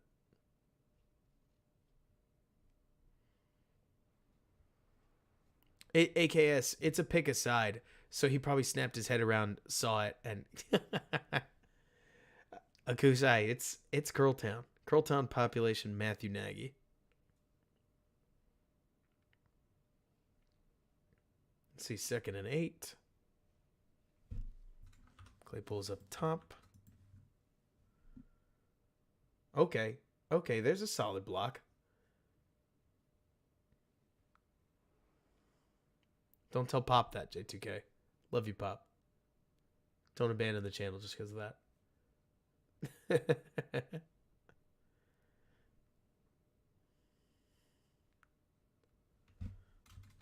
Claypool coming across. Sad false start. If anything, Brandon, part of me wonders, like, if Chase is giving that much effort on blocks, I mean, his technique looks kind of awful. Like, I don't think he blocked the wrong guy, Akusai. It looked like kind of a crack block, so he cracked the guy. His blocking technique could be a lot better, but thankfully, okay, I can't believe I'm about to say this, but yeah, it was James Daniels, wasn't it? Guys, I can't believe I'm about to say this, but Chase Claypool will be able to learn a thing or two from one of the best blocking receivers in the NFL, and his name is Equidemius St. Brown. Like, EQ is an unreal blocker. Unreal. And so if Claypool could learn a thing or two about engaging and locking out from him, maybe he gets that much better. Like, who knows? Yeah, Don, it was so weird. Like, that whole piece of it. Because truly, I mean, watching James Daniels, I was never watching him like, wow, James Daniels rules. And yet, was he the best? It was hard to say. Man, okay, even something like this. Like, is it that Deontay Johnson just flashes it? Or is it that these receivers are so good? Oh, that is a nice catch. Ooh. Fields has had one of those. And that was that sweet one-hander. But like, oh, dang. Deontay is crazy. Oh, man, let's see if we can get a freeze frame. Yeah, snow coned it. Woo-hee. I mean, just watching what receivers will make a quarterback look like. I mean, now that's a pass that nobody's going to talk about. But if Fields has it glance off a man, PFF's going to put that thing down as an uncatchable ball. Walk right on that. Good for you, Matt Canada. They do lose this game, right? Or do they win? The Bucks are so bizarre.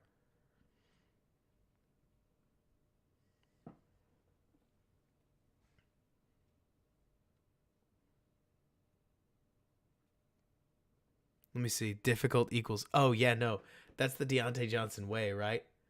If you're gonna if you're gonna drop it, it's Oh, they win because of. Oh yeah. Oh, this is the Mitch. This is the Mitch game. Yes. I can't wait. Oh man, it wouldn't be a Bears show if we didn't cover the Mitch game. Like, now I almost want to skip it. We're gonna not rewind anything. Like, we're gonna just blow through this until we can get to the part where Mitch Trubisky's in the game. Man, oh, it's Mitchmas. We're full circle. Like, this one, this is it. So check this out on this fade. Like, I mean, Claypool doesn't open up. I don't think he thinks at any point he's getting the ball. Like, okay, so this is something, man. Okay, full disclosure. We're watching Claypool here. Claypool is going to look. He's going to see, I got a man over the top of me, and I got another man. If this guy follows me, I am not getting the ball. Like, I think the whole team did know it. Don't get me wrong, Ben. But I also can't help but wonder. I mean, like, I can't help but think that there's a chance that Claypool saw this, saw that he was covered, and just said, he's getting the ball right. Yeah, good. That's what I thought. And slowed down. I don't know. I'm not trying to kill the guy for effort. I've just heard a lot of things about Claypool's effort, and I'm looking for it on this tape. Now, we are talking about a coach that, like, has a mantra called hits. You know what I mean? Like, is that not just about the most football coach thing that you've heard? So, like, ideally, they've at least had conversations with Chase or his agent, and that he understands what's going on here, so that he's, like, signed off on, yeah, I wouldn't hate to be in Chicago, you know? And if that's the case, I legitimately wonder what kind of stuff that the Bears could, it could be called blocks. But so, like, because exactly like you're saying, Reinhard, he doesn't just run routes for fun, so to speak, like others do. But at the same time, Reinhard, we're looking at this is year 3 of his career, I think. We're looking at, like, a Claypool that is really disappointed, or at least it seems really disappointed, right? Like, I don't think Claypool is having fun on the Steelers. And I'm not trying to be, whiny. It's more that you've got a guy that's 4'4", 235, 6'4", and you're just going to have him. This is his third curl of the game. Like, is this what you brought him in to run? Right? Like, I could understand. Look, is he being a diva? I'm not about to pretend that he's not. Right?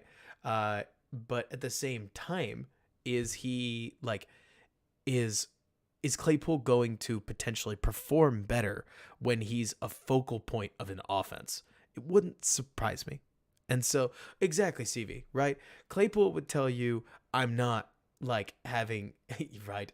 Claypool would probably tell you with a straight face, like, oh, no, I'm not upset about my situation, or whatever it is. But I can't help looking at Claypool specifically in this circumstance, thinking he may just be upset at his usage. Oh, circled the wrong guy. He's up here. Because like you said, he wants to run more go routes. That's actually really not a bad block. It's not a great block. It's not a bad block. And I am actually medium upbeat, if not outright upbeat, about just the opportunity that, let's see, all this talk sounds like the pass that A-Rob had. I guess it's weird, right? Because on the other hand, like, the pass that A-Rob took, yeah, honestly, it is.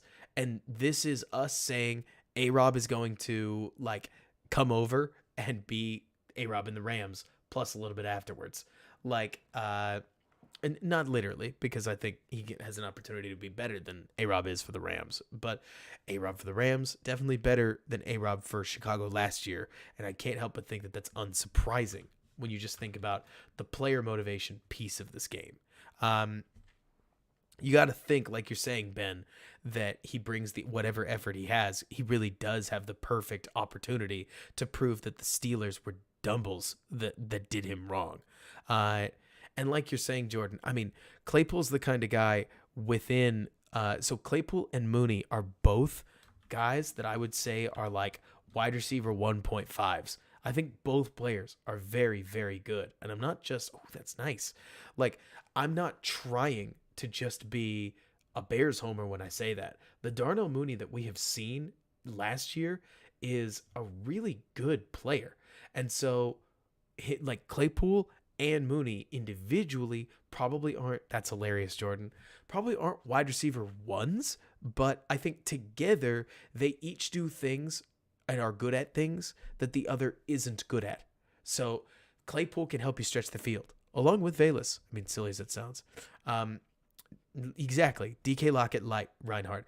And if not, DK Lockett without the branding yet. I mean, that's your true hope, isn't it, Reinhardt? Is that you're looking at the next DK, but now you've got him now you've got him a quarterback that'll make him look like DK, and that Mooney's the next Lockett, and now you've got a quarterback that'll make him look like Lockett. So we'll see. I think, John, you're probably not surprised. Like that at this point, they probably do need a superstar. Let's see. Was his rookie year better than Justin Jefferson? His rookie year was good. Oh, he's mad. What happened here? What's Chase mad about? Oh no, he just spins around. He wasn't mad. He was just trying to help. I wonder if it would be Butte, D, or another receiver. I mean, it's also worth remembering that the Bears don't need this silly idea that you need a wide receiver one. You don't need a wide receiver one, right? You need weapons. You need threats. You need people that do different things, right? And Claypool helps the Bears do different things. Man, when Pickett's on, he can flick it. BG, do I think Fields will be throwing contested catches to Claypool? I don't. I think that Fields will be throwing. Ideally, it's going to be pretty much wide open passes to Claypool, but not so wide open. Not so optimistic. I think that Claypool is going to want to run a go. I think that Fields likes throwing a go, and that Fields will just put the ball up and see if Claypool can go run under it. And there's a very good chance Claypool will run under at least a few of them. I mean, you have a quarterback here that can easily throw it for 50 yards. And so, like, if not longer. So suddenly your like playbook, I guess, can account for somebody that's big, can catch a contested catch. So there are a lot of people that have talked about how Claypool can't catch a contested catch.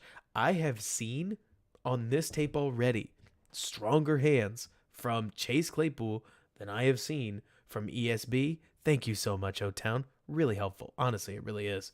I have seen from Claypool a better catch in like tight traffic than I've seen from anybody other than Mooney this year.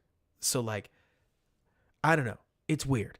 I mean, as silly as this sounds, ESB and Pettis so far this year, from what I have seen, have been the literal equivalent of Madden players that are 71 overall.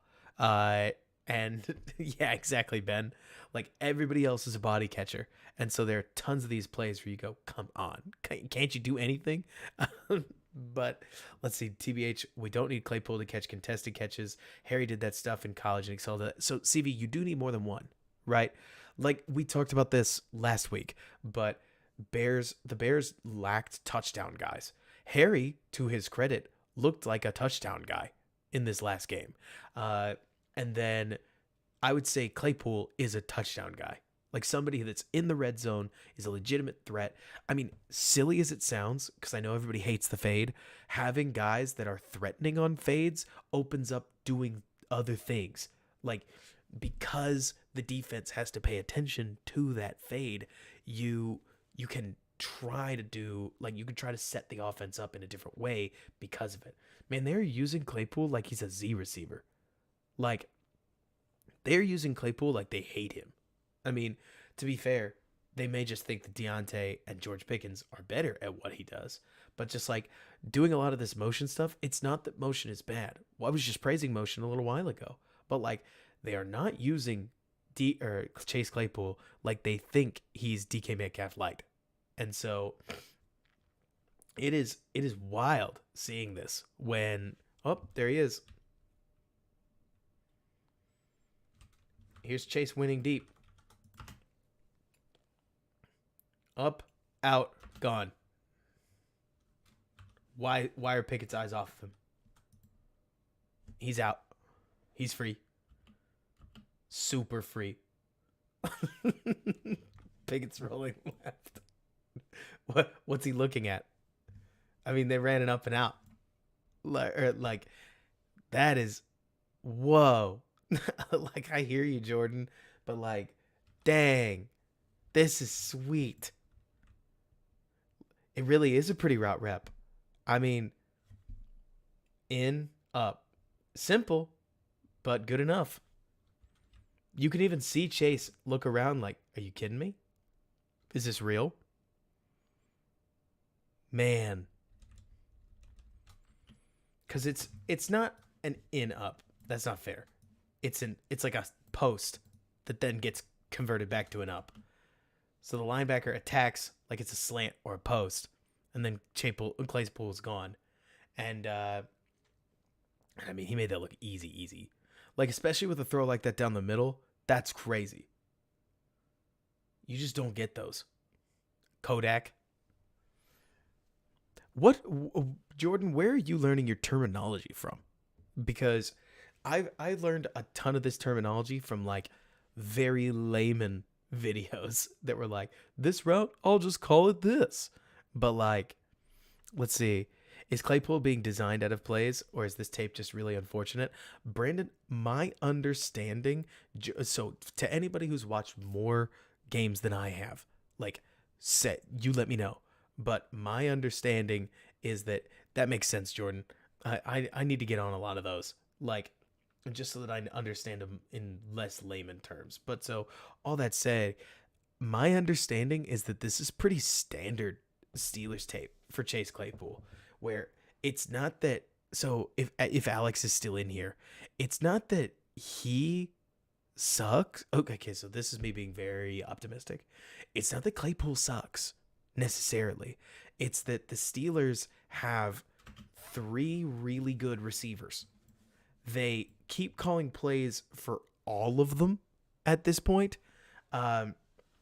And because they're calling plays for all of them, they prioritize, and they clearly think, if I've got them correctly, Deontay is number 1. Right now they've got Pickens as number 2 and him number 3. And so within this, like, especially since part of me wonders, just being real, right? Whether or not they, let's see. I love that. That makes tons of sense, Jordan. You also have to wonder, okay, so do we all remember the 2021 NFL season? Specifically, so you say O-Town, their Claypool is Arpetis. Their Claypool is 2021's Allen Robinson, right? We all remember the 2021 season, but the number one thing that seemed to be disagreed over is that Allen Robinson, in this case Claypool, was not going to be there forever. I wouldn't be surprised if the Steelers entered the season saying, okay, we got to bring George Pickens up because Chase is gone. Like, wherever he goes, we don't know. But like, Chase will not be here for long. And so if Chase Claypool wasn't going to be here for long, why would you make him a focal point of your offense? Duh, that would be stupid. Like, maybe you drive his trade value up, but who really cares? I mean, at that point, you've got to prep your team for the future. And if 11's not part of the future, then 11's not part of the now, right? And so it doesn't surprise me. Like, to say they hate Claypool, they may. I mean, it sounds like they were pretty much done with Claypool. But the player that I'm watching looks energetic and disgruntled, which is rare. He doesn't look lazy, right? Like, he looks like a player that hates his offense. And he wouldn't be the first person that hates Matt Canada's offense, to say the least. And so given that it doesn't really fit him like it fits the others, and George Pickens is basically too young to really complain. Look, I'm not about to take Claypool's side. I am about to say that I think that there's legitimate chance of a bounce back. Now, normally speaking, there's not. Normally speaking, the team that trades for Julio Jones loses the trade because they get a shell of who he was. But he had great, like, rookie numbers. And I don't think that's easy to just fake, you know? Look at this. This is really relatively solid hip flexibility. Like, we're going to see it's kind of like a lazy slant, and then he's just going to jut it up the field. Like, jut. That's nice little hip flexibility. I mean, it really is. And like you're saying, he's only 24. It's not about him being washed. And so we're clearly been going to change the way he's used. But so that's nice. Good question, Reinhardt. Calvin Ridley thoughts. Okay, I love Calvin Ridley.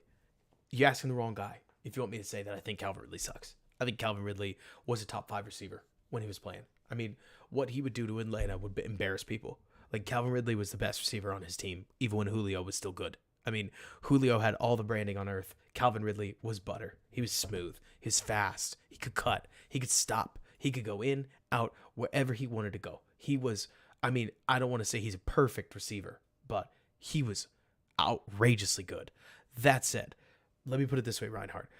What I am frustrated, or what I would be worried about, is players that take major time off have such a poor record upon returning to the NFL. Like, specifically, I'm thinking like, oh gosh, I almost said Albert Haynes. That's not real. Like, specifically, I'm thinking Josh Gordon. Specifically, I'm thinking Le'Veon Bell. I understand that these aren't always like it's just not always the case, but I can't look at Gronk, maybe a Kusai, because like Gronk's kind of a crazy one, because Gronk is as much just a mental connection with Brady as he is a tight end. Gronk's amazing. Don't let me take anything away from him. But the Gronk that we got, like, within Tampa Bay, was someone who just knew where Tom Brady needed the ball and went out and got there. Like, and kudos to him, made it really good. But so you mentioned Marshawn Lynch. Marshawn, did he take time away from the league? Oh yeah, he did. And then he came back to the Raiders and he didn't look good. And then Julio Martinez, you mentioned Eddie Goldman. Shocker, Eddie left the league on a high, came back on a mid, and then left. Like, I mean, I can't say that I wouldn't take Calvin Ridley if you just offered him to me. What I will say is that Chase Claypool has tape from this year. Chase Claypool is playing this year. Chase Claypool gets the chance to audition and show us how much of a need is receiver going forward. But, I mean, Calvin Ridley is amazing. What if Calvin Ridley comes back and he's just not the dude?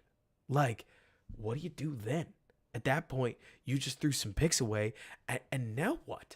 Like, it's bizarre. And so I think, personally, Atlanta trading him for as little as they did is an indictment of what they think Ridley is right now, which I get it. The situation is a large part of it. But I truly can't help but think that Riley Ridley, that's going to kill me, that Calvin Ridley... I'm not about to say he's a landmine. That's not fair. I think that when you take that major time off, that you're just going to struggle. Like, I think it's just really hard. And he isn't even reinstated for next year, like you're saying, John. But so, let's see. Yeah, exactly. It's really interesting, DG. Like, really, really is. But I don't think it's a deal that fits the Bears. Not really. Let's see. I love the tempo in this route to start it up again. Like, comes in, kicks up, and he's open. Like, granted, part of the reason he's open is because the safety's drifting over for a reason. But it's, yeah, exactly, CV. Like, I think there are a lot of people. And Parsons really is one of the only ones. Julio. So I can't help but think that, yeah, we're all on the same page. A lot of good conversation going on. But the tempo in Claypool's route there is nice. It's not something that the Bears run just about ever. Let's see.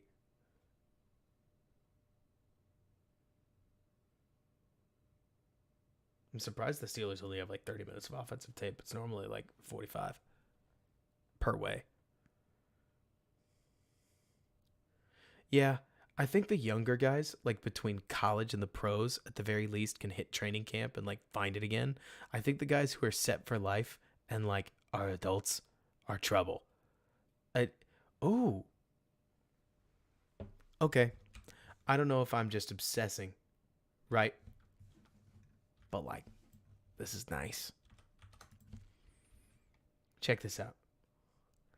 Stutter, stutter. Oh, let me rewind it. Stutter, stutter, stutter, stutter, bang, inside. Look, because this guy camps out right here, it ruins what would have been a sweet little slant. But I like Claypool's energy right now. I mean, just watching his tape, he looks energetic. He looks like he's trying to win, right? I don't know how much of that will be or is just a difference in the way that he plays, like maybe a little looser versus the Bears, but simple stuff like that is fun. No. And CV, Pickett's not going to impress you, but that's because you know who we're waiting for. We're waiting for Mitch, baby. Mitch's going to hit the game soon. Oh my God. Did he catch this? And people wonder why I'm complaining about ESB not getting that ball, right? Like, he gets hit as he throws. What on earth? What on earth? Adrian, we're at about 3.5 hours now. Like, how does Deontay Johnson come back for this ball? How does he recognize it? He sees it, snaps his foot back, boom. I mean, yes, Reinhardt, but I'm talking about that first play of the game, to be clear, Reinhardt. Like, the one that ESB just overran. Like, this is a sweet adjustment. And it just makes me that much angrier that ESB overran that first ball as short as it was. Because, like, other receivers around the league are making their rookie quarterback look all right by catching balls like that. Like, man. The drops are a real problem. Deontay Johnson is a great example of what happens when you get a receiver that's just special at everything and doesn't catch the ball super well. All right, here we go. Here we go, guys. Here we go. It's time. It's time for MT10. Let's do it. Mitch, baby.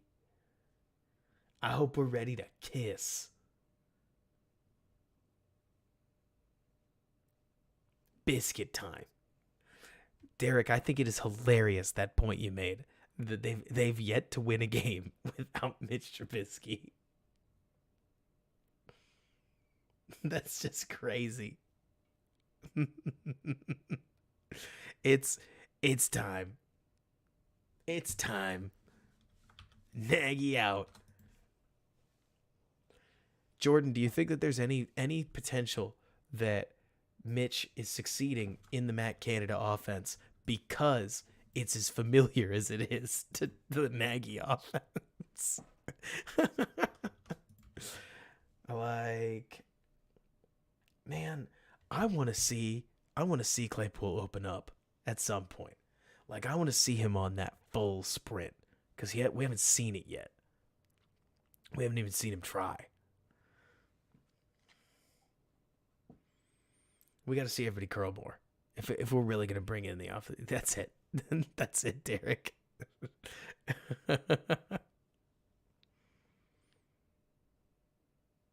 Boom. Oh, we got it. You probably do, Alex. Simple curl. I mean, that's definitely not. I'm definitely not about to praise this route and be like, "Oh, what a guy." That's more. This is more the stuff that Matt Nagy would salivate. He's our MVP, absolutely. He didn't win that award in Steelerville. He won that award in Chicago. 3rd and 15, no problem.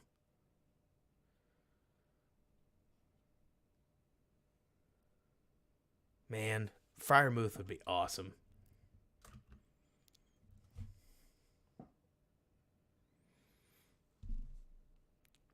I'm kind of there, but I tend to think that a guy who hands out loafs is hilarious. Like, or not hilarious, but like I tend to think that a guy who hands out loafs in team meetings is going to get things moving a little bit more. Here's Chase. Now I'm going to have to watch some of his rookie tape. I thought going back to his rookie tape was going to be just so sad, but I really kind of hate watching this. This looks like a player out of just. Okay, Jordan, I thought that the Matt Canada, like, oh, the Matt Canada's offense sucks thing was like just mostly memes and people dogpiling, but this is awful. This is not how you do any of this. Dang it, Mitch. Get that ball out. Get that ball to the sideline, Mitch. Get that ball to the sideline. I know you can. No, the Steelers line is super dodgy. No question about it. Like, it's not to say that the Steelers line is super good. It's more to say that a lot of these passing concepts, it's not, Derek, that I want them to be long developing.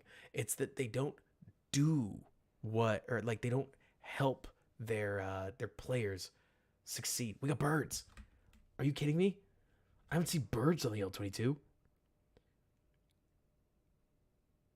Birds. Birds, baby.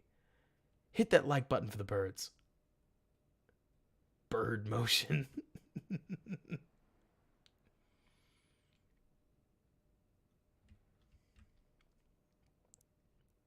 All 47. Looks like Mitch wanted Chase here. Chase is open, but not like a lot. This probably isn't Chase's exactly like the super route. 4 verticals is gold. Oh man, Randy Johnson hitting the bird. That's just gold, CV. That bird got dusted too.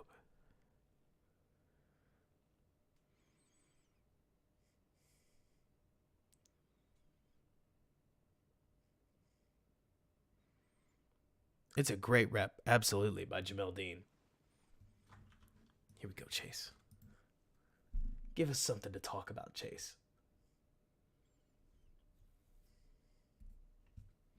Nothing specific. Yeah, Ben, I think he was looking at the safety. Adamola, if you're not laughing about the birds, like, I don't know what you're doing. Because the birds, that's just, you don't get them. You don't get animals on all 22.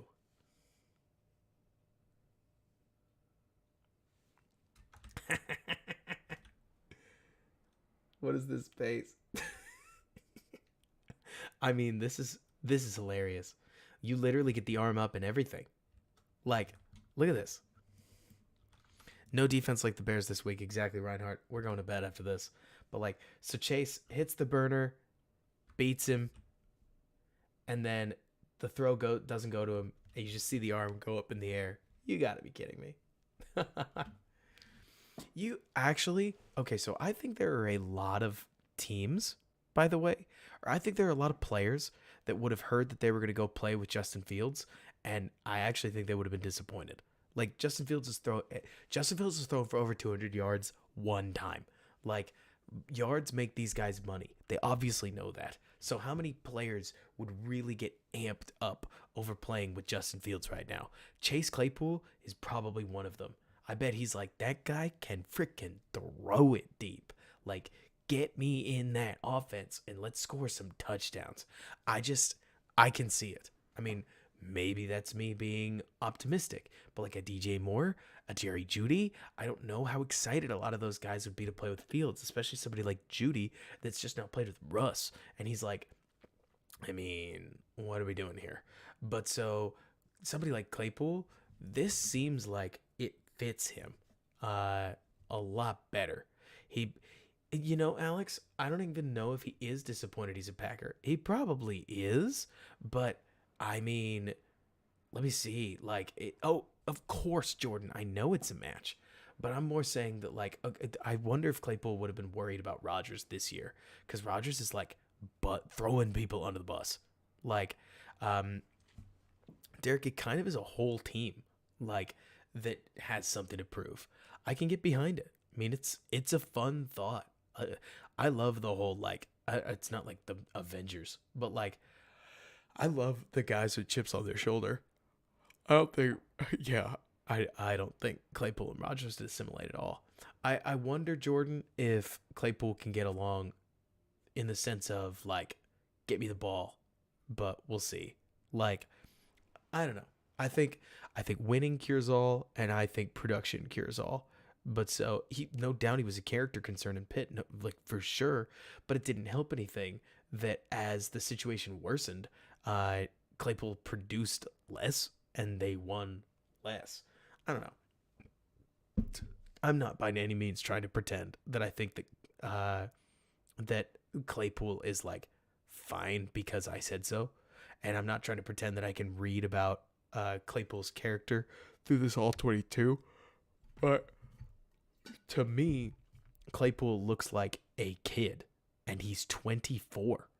Like Claypool looks to me like somebody that has been a part of an organization that treats him like he's an actual child, and it's an organization generally run by older people. Like Jordan, you keep saying he's getting ready to shock me. I'm not shocked. like I I'm stoked. I can't wait. Like this tape is fine, but like it's I know what you're talking about. You're talking about that catch. Yeah, there's a reason it's in here. Like I can't wait for that one.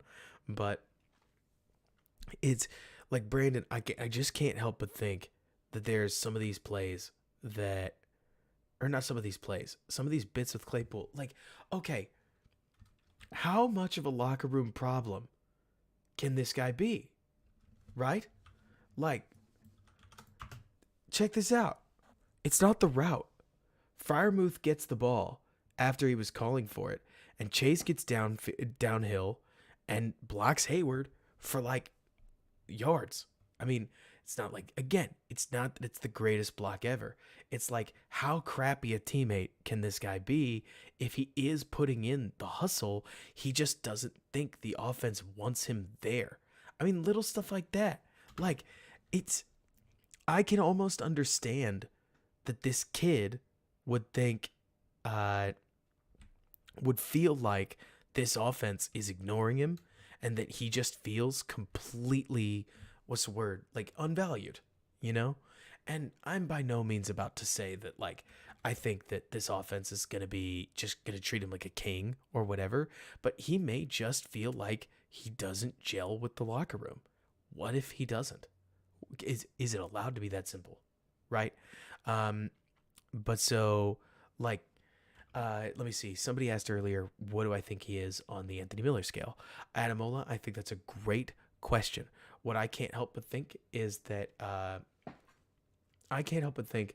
Anthony Miller wouldn't have been a locker room problem if Anthony Miller didn't hate Mitch Trubisky. And if you think I'm kidding, like, I talked to Andre Miller, who told me he was Anthony Miller's uncle and seemed to have pictures to prove it a lot.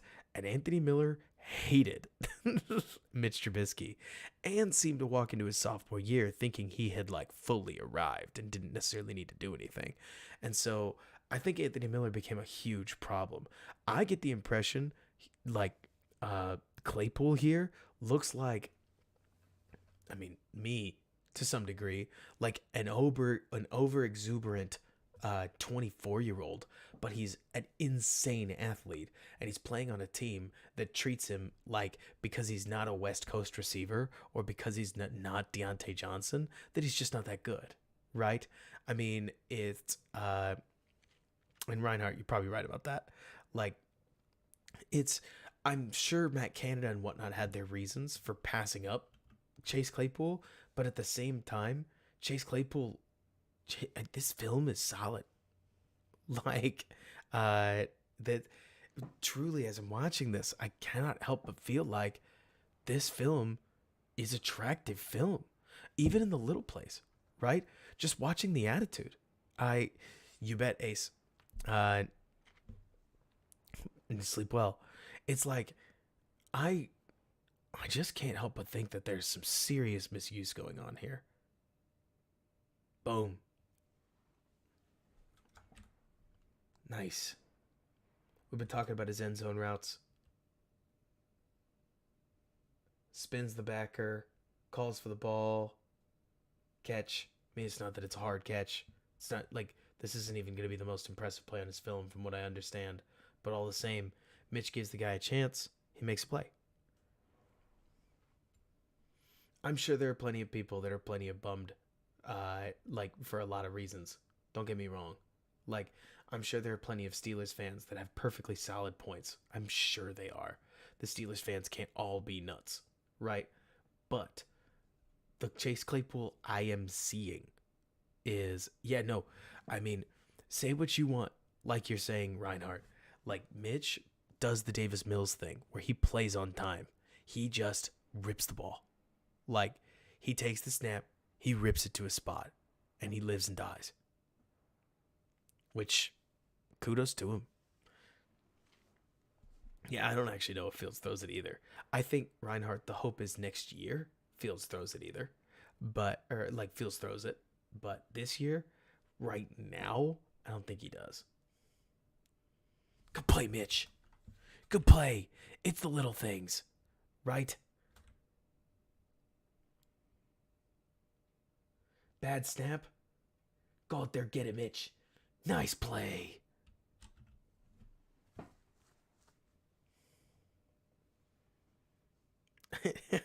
Grant, that is hilarious.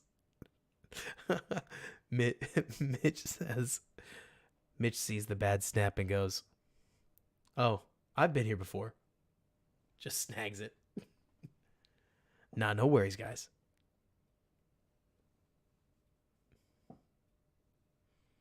3rd and 16.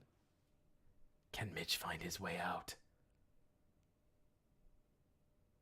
Oh, no kidding. Wow. This really is. Mitch just came in the game and said, "Fine then, I'm just going to throw to Chase. If nobody's going to throw to Chase, I'm going to throw to Chase."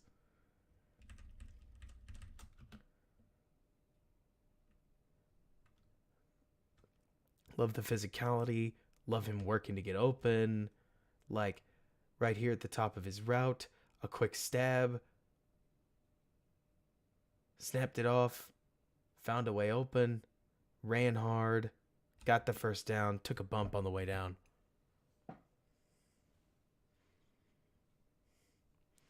Exactly, Derek. Mitch got tons of experience. Oh, that's it, Haplo. Fourth quarter Mitch is built different. I mean, John, it wouldn't surprise me. Okay, I know that's a rumor, but like, real talk, it wouldn't surprise me if after all of this time, Mitch Trubisky, uh, like, honestly, Mitch Trubisky has just had enough. And then he got in an argument about Deontay Johnson and told him to, well, maybe if you actually caught the football, I'd throw to you or something like that. I could just see it. I really could. I could just see Deontay Johnson getting told, or like having made some comment about the drops, and then I just wouldn't surprise me. Let's see. Is just me to the Steelers try not to make Mitch throw to somebody running open? Like, oh yeah, Grant, that was wild. Like the the Steelers have gone from one of the best like tight lid organizations to quarterbacks pulling like quarterbacks talking trash. I mean, this is weird in what's going on in Pittsburgh. And part of me wonders, like, is Chase Claypool okay? So to use an example, you guys are. Does anybody remember? Yeah, Cody, he really might be. Um, does anybody remember like the bleacher? Does anybody follow Gridiron Heights? Those little animated shorts. They're like 1 minute long, and I watch more of them than I probably should. No, Mitch. Uh, there's one point where they showed the Browns arguing like a couple years ago, just freaking out, like and then Nick Chubb just sitting there patiently saying, "Why can't I be the superstar?" And I sit here wondering, like, not that Chase Claypool felt that way, because he's not quite that dude good, but it does kind of look like everything's falling apart around Pittsburgh, and I'm not sitting here. Oh yeah, this one. Oh, drink it in, Bears fans. This is the play that gets everybody hyped, as it should. Like, you want to talk about making a play for your quarterback? You've already scored a touchdown. You've already picked up a long 3rd and long. Turns it upfield, calls for the ball, gets a back shoulder. Doesn't know why he got a back shoulder. 1, 2, down. Like, whoop. Now that is a nice play.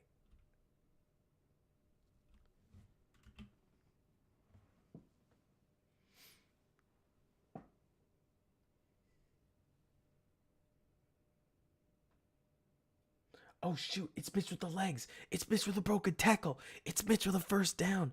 Mitch said, "I'm tired of these Justin Fields comparisons. Who's mobile? I'm mobile. I'm the MVP, baby. Break that. Get out of my face." Imagine being 31 and having just gotten dunked on. Like, that's hilarious. I mean, I think this might be the best, the most physical run I've ever seen in Mitch's life. This is a guy who stepped out of bounds on 4th down. Like, I mean, you say that, Adamola. This Mitch Trubisky was a guy who consistently stepped out of bounds for sacks. Like, Mitch Trubisky was the guy who stepped out of bounds on a 4th down in a playoff game, for crying out loud.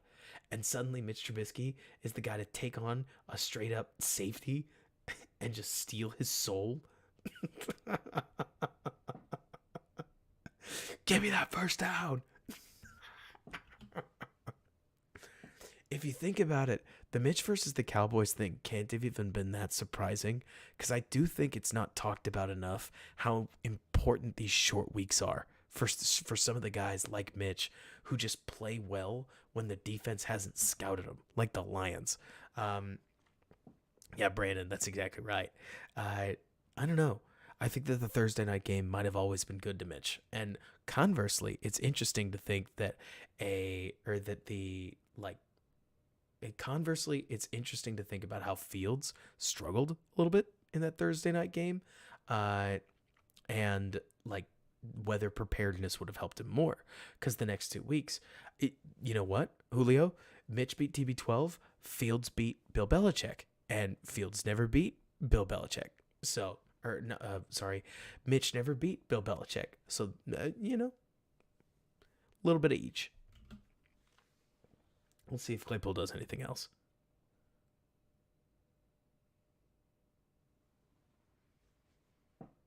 That's it. That's it, CB. That's how Mitch could have been an all-star. Very possible. Maybe. Or just played a bunch of teams that ran man all the time.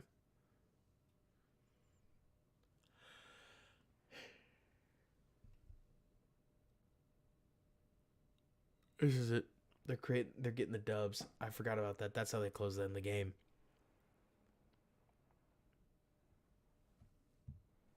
Closer quarterbacks. I love it.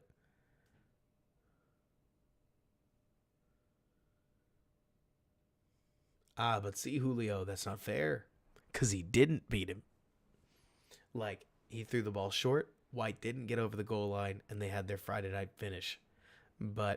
Or Friday Night Lights-esque finish. But hey, it happens. Either way. Yeah, no, the Mitch kneel downs with cone hitting backflips, like that's straight out of the feels. Like, let's see here. We can keep going. You guys know I'm a sucker for a good stream. But let's see. I'd need to prep more, honestly. Like, we can, let's see. I'll just turn on the bad stuff and talk for a little bit, I guess, as we close out. Because Ian, we can look at some Claypool rookie stuff, but I don't actually know what I'm looking at, so we can do that later. Like we already hit the $100 mark, so we've got plenty of time. Or like we've got another stream somewhere. It's just a matter of where. It's also almost 12:15. But overall, the Bears defense played real bad. I also think the Cowboys. We already did the Ejax INT, Brandon. Um, I also think the Cowboys are a jack of all trades offense that is just good enough to like they're just. I'm curious to hear what you guys think. The Cowboys offense isn't good, but it's good enough at all levels to beat the Bears doing literally anything. And Kellen Moore dealed while he was at it, sure, Jordan. But I also can't help but think that the Cowboys have a talent advantage everywhere and did a good job. Like they did a good job exercising that talent or that talent difference at every single position. At least that's what I saw. Could I go over the Roquan trade and what his tape has looked like? Oh, no, that's true. They finally got Dak back online, which was really nice. So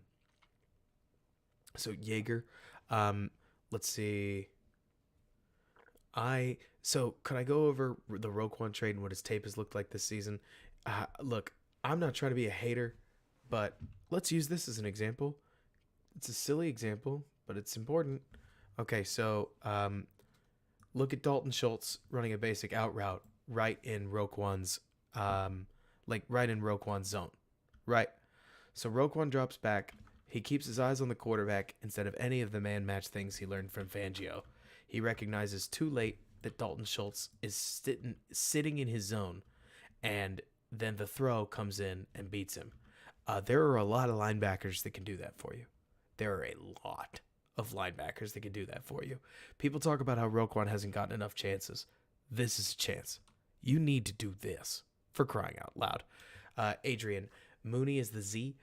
Claypool is the X. St. Brown is also an X, but mostly just a receiver at this point. They're probably going to use him in tight and switch him off with Harry. I wouldn't be surprised if the one who feels the brunt of the demotion is, Pettis.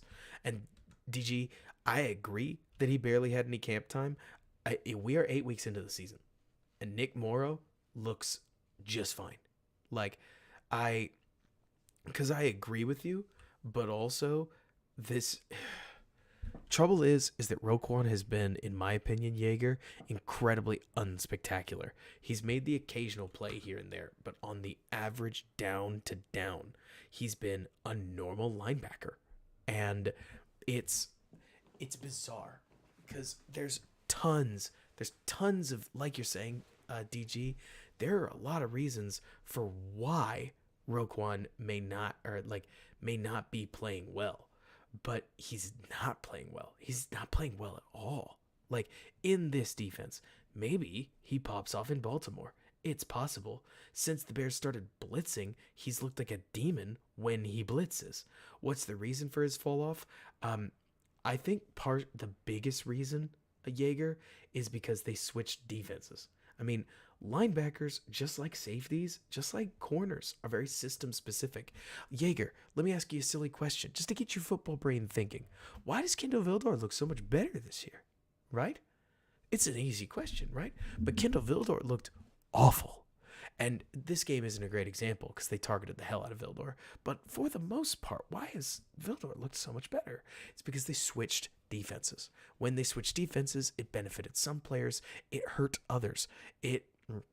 This is a great scheme for Vildor. This is not a great, that was one of his tackles. This counts as a Quan tackle? Quan didn't make this play. Morrow did. Does that seriously count as a Quan tackle? Is this how Roquan leads the NFL in tackles? Because stuff like this counts?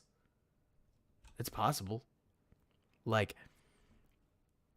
I personally, Zeke, yeah, I think he's a much better 3-4 linebacker with guys in front of him. It wouldn't surprise me I think that in a 4-3, it doesn't work near as well for him. Like, let's say this is, I think, a good scheme for Jalen, but I'll be honest with you, I'm struggling to think of schemes that Jalen Johnson would struggle in. Like, Jalen Johnson at his best freaking rules. Like, the big difference is that I would argue, okay, so you want to talk about a scheme specific player? Eddie Jackson needs cover 2, cover 4 scheme. John, if you listen to me, I didn't think he would. Like, I'm not trying to be that guy. A lot of people in the offseason thought, oh, Roquan's athletic, Shaq Leonard's athletic. They're the same, and just assumed that they would be good. I was quiet about it because telling people I think Roquan's gonna suck was not was not something anybody wanted to hear, you know? And so, like, I'm by no means trying to be just like, I certainly am not trying to be the analyst that changes his opinion. I tried to express that I was worried about Roquan's fit, and all I would use was the word worried because I didn't think it played to his strengths just as he needed to. Jordan said it well. Leighton Vander Esch looks like a great linebacker for this specific defense. You kind of need run first, coverage second linebackers in this, as opposed to the Fangio style where you need coverage second, run first linebackers. I also wouldn't be surprised if Roquan could do a better job if the guys in front of him were like better at football. But I also think that if you need all sorts of these guys in front of you, that you shouldn't be paid $20 million. That's my 2 cents. Yeah, John, I don't know. I think that there were a lot of people in the Windy City Gridiron section, not dunking on WCG. Love you guys. Like, I think there are a lot of commenters that were over there that assumed that Matt Eberflus wouldn't have taken the job if Roquan Smith was like not a fit for his defense or whatever. And I just didn't buy it. I mean, I thought Roquan Smith was kind of a poor run fit linebacker before he had a whole gap assigned to him, and then he got a whole gap assigned to him on every single run play, and it's just been predictable. Like, and then he's looked worse than usual. Just being direct, right?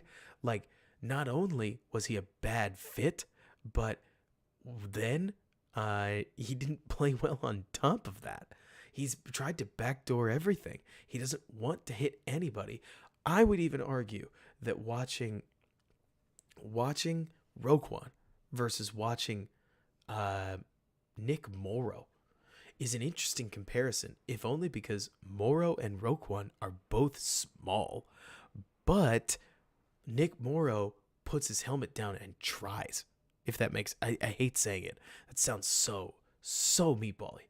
Like, oh, he tries. But like, Nick Morrow attempts to blast through somebody.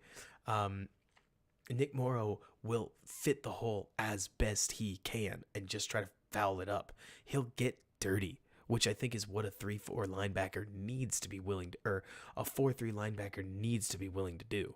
But it's not that I'm trying to say Morrow is good, right? It's just that, okay, let's use this. It's a silly example. Morrow is going to see somebody in front of him and just rip down the lane. Roquan is going to just feather the edge and never end up involved. Morrow doesn't make the play, but he just tries to rip through it. And instead, your will linebacker never even got close. Like, exactly, Brandon. He's not a better player. It's not that it's not that Morrow is more talented. It's that it feels like Roquan doesn't even get the ethos of what this defense is. And then for crying out loud, how the swear word does Eddie Jackson make the save? This is a glove grab on an empty net. Tony Pollard should cook the stuffing out of Eddie Jackson. He has so much room. This guy should have no chance. I would say the same if the jerseys were reversed. If this was Khalil Herbert and this was some safety, Herbert should smoke him. Herbert should kill this guy. How on earth does Eddie track him to where he needs to be and then get him down on first go? That is bananas. That is crazy. Like, whoa. Like, I've just started saying, Reinhardt, that like Eddie's the goalie, because there's some of these players, there's some of these plays that Eddie makes that are just touchdown saving. I mean, truly touchdown saving tackles, where watching it, like, whoa. I mean, he's making plays on plays on plays. How? I have to go back. That's the room. He can go here, bend and break for it. Maybe Roquan gets involved, but he doesn't really know that. If he sees that, he's incredible vision. But like, he has, what is this? He has 18 yards. 18 yards. Dream run. Touchdown. Should be a touchdown. Can we all agree with that? An NFL running back should be a safety in the open field here. I don't think there's a question.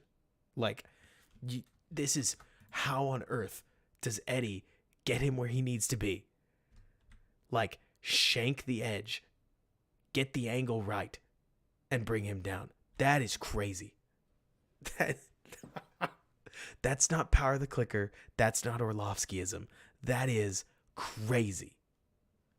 I mean, Eddie is having a legitimate defensive player of the year season. It's just on a defense that should be crappy, and it's not. It's not crappy, partially because Eddie makes the offense have to score 4 touchdowns a game, especially on the ground. And in this game, Dallas just kept coming. Like, yeah, it's crazy, Reinhardt. I saw that. He missed 1 tackle, like his first of the season practically, and people went, Eddie can't tackle. And I was like, what on earth? I mean, 4 has been nuts. Anyways, the problem is that on all sorts of plays, you can see, okay, here's another example. It's not that this is necessarily bad, but Roquan is going to be just pushed right on out of the play by a tackle. Not easy, but he tries to underhook the defender, like he's going to try to underhook the lineman, and he's just moved right on out. Like, it's just not good. Let me see. Jordan, I grew up in Highland Park.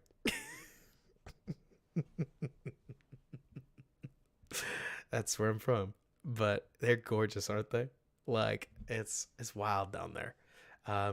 Feel free to come back whenever. I was crazy busy this weekend. Otherwise, I would have asked to find you. Like, anybody in there, time is starting to open up. My son's about to get vaccinated. We're not going to get into that, like, baby vaccinations, okay? And so we should be able to, like, go a little too much, or like we should be able to go out a little bit more, and it would be super fun. And I agree with you, Zeke. Like, it's Tyron Smith. I think Tyron Smith's an animal. I'm not trying to dunk on Roquan. The problem is, Zeke, is that when you want to get paid $20 million, you've got to make a play or two. Like, you've got to get something. You've got to make the Eddie Jackson play. The Eddie Jackson play we just saw is what you expect out of a safety that's paid more than anybody else on the field, right? That's the key here. Like, Eddie Jackson making that touchdown saving tackle, that is an extremely hard tackle.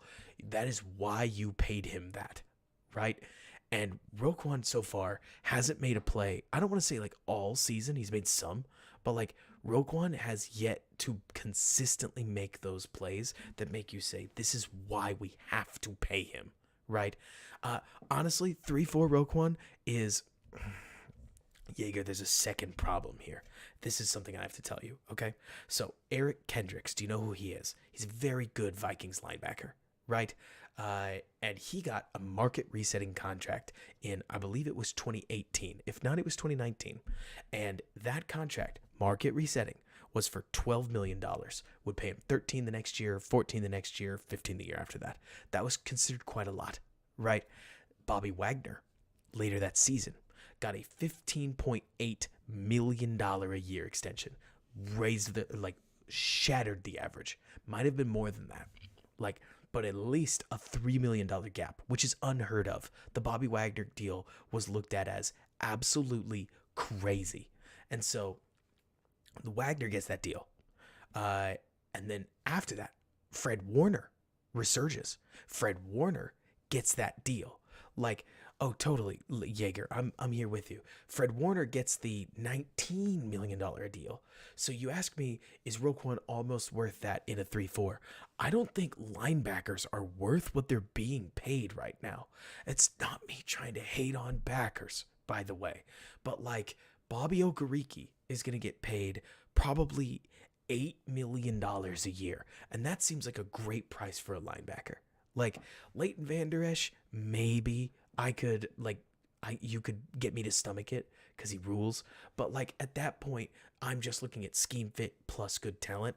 In a normal sense, you can get a backer for cheap.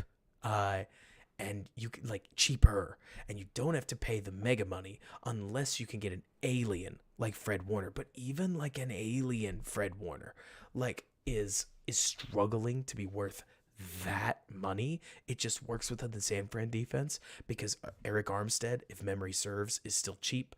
I don't remember whether Nick Bosa's extension has kicked in yet. They got that Hufanga kid for really cheap. San Fran is just so loaded at so many pieces of the defense that they are just they can just suffer for they can just deal with a Warner contract and really not look back. I mean, exactly like you're saying, Jaeger, we did have really solid linebackers in 19, if you're remembering. KPL and Kwiatkowski were the 19 linebackers. They were just fine. John says he'd rather have a $20 million CB. I'd rather have a $20 million DT. Deron Payne is a great example of a legitimately high-priced ad that would be a huge ad for the Bears. I think linebacker is more about scheme fit and attitude than it is the player specifically or the talent level. I think linebackers, okay, like safety. Let's take number 4. Safety is extremely hard. It's extremely hard to find a safety with the instincts that Jackson has, right? But at linebacker, instincts are everything. Do we remember Danny Trevathan? Because Danny Trevathan was a mind reader. Danny Trevathan played every single down like he had already lived it and he knew what was going to happen. He wasn't athletic. He was a UDFA. He was talented, but not in the athletic gifts sense. Who's a better linebacker at their peak? Tremaine Edmonds on Buffalo, crazy athlete. Or Danny Trevathan at his peak. Danny, because of instincts. It's the whole John Timu thing from years ago, depending on how long you've been a Bears fan. John Timu was an untalented jag with instincts. Yeah, we are, John.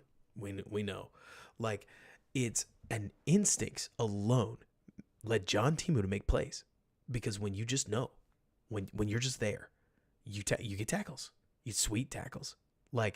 Adamola, he's pretty doggone good on Denver. And that first year in Chicago, awesome. Really awesome. But so all this to say that the hardest part about Roquan is that it sounds like I'm one of those people that's spanking him on the way out the door and being completely unfair to him. We have been talking about this all season long. And so I think that the money that the Bears saved on Roquan, porting it straight to the offense through Claypool, good move. very here for it. I think the fact that the Bears need to, like, hasn't the same thing been said about Sanborn? Not really athletically spectacular, but really good instincts. Yeager, good question. The answer is yes. So I'm really curious to see if he can surprise a little bit. This is the right year for it, isn't it? I will never bet on a UDFA. The bright side is the Bears don't have to bet on him at all. They can just play him. And if he sucks, whatever. I mean, like, I am all about UDFA or cheap linebackers. Sterling is another great example, Donald, where like Sterling has been a boss in camps.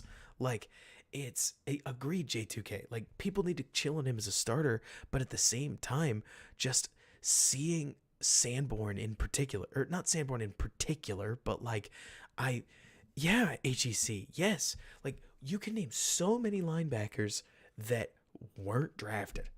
Like, you can name so many linebackers that were a third round pick, like a fourth round pick, whatever like round you want. These are at edge rusher. You have to draft Myles Garrett, number 1. You have to draft Cam Jordan in the first round. You have to draft those guys early. Edge rusher, you can't fake it. Robert Quinn, first rounder. Like, I'm trying to think of that other guy on New Orleans, but like Chris Jones, first rounder. Aaron Donald, first rounder. Like, you don't find Akeem Hicks in the third round often, and when you do, it took him 3 years to get to where he was. Like, linebackers though, you just don't need a top 10 pick. You don't. Like, the Roquan pick wasn't bad at the time. There was just, my draft nicks in here may get mad at me for saying this. The Roquan board screwed the Bears because there were 7 really good players. They all got taken, and Roquan was the obvious next choice. Like, because Tremaine Edmonds, Donald, I hear you. You look at what he's done in Buffalo, nothing specific. Extremely athletic guy that doesn't have instincts. That's fine. It's just what it is, right? And so I think, personally, that the way that they're starting to build the team fits, it fits a modern football team's build, which is funny because the defense is from like 2006, but they're making it work, at least in some capacity, because when you've got a Jimmy and Joe's that can play with him, you can overcome some serious X's and O's. Like, within this, let me see. I was also stunned that Dak missed this throw. Oh my word. Eddie reads it. A little bit. I was convinced at the time when I watched this that Dak saw 4 in the area and just didn't want to throw it. I am still convinced of that. This looks like an overthrow. I don't think that's placed. Like, look, maybe I'm crazy. I'm convinced that there are a ton of quarterbacks all around the league that see number 4 and say, freaking nope, not testing him. What do I want to do? Throw a pick? Do I want to embarrass myself? Like, all you have to do is just not throw it at Eddie Jackson. And you're good. Like, not on this defense, but eventually, like, especially in the bad years of 2020 and 2021, like, all you got to do is not throw it 4. And the funny part is, Eddie's confused. Eddie doesn't actually have him. I'm convinced anyways. Like, had he thrown this on a line, I don't think Eddie is in position to stop it. I just think he was in the neighborhood, and for Dak Prescott, that was enough. I mean, Kirk Cousins won't test him. I've seen it. Like, Kirk Cousins, after that 2018 pick, we all remember the one, the legendary one, right? Like, Kirk Cousins, after that pick, since then, I have never seen him throw near Jackson. If Jackson's in the zip code, he won't do it. Like, exactly, Ben. You just live another day. Like, it's classic football. But if you do want to prop a player up, like, I think if Dak throws, lofts it to the back of the end zone. Like, he's going to be fine. Jackson's not going to get there. But you screw that throw up, and 4 will take it from you, and that's enough. Like, don't do... Exactly. Mahomes hits him. Not many else try, Ben.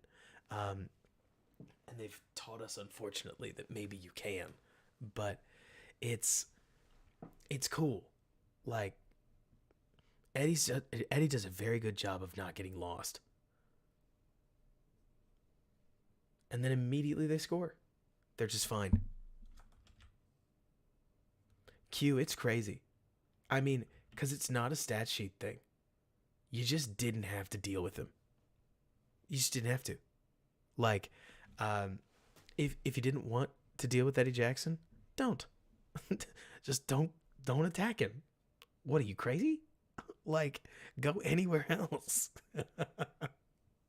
And then every once in a while, you go at him to keep him honest, I guess. But if it's not there, whatever. Like, yeah, poor Robinson. Oh, man. Okay. We did this a lot early in the season.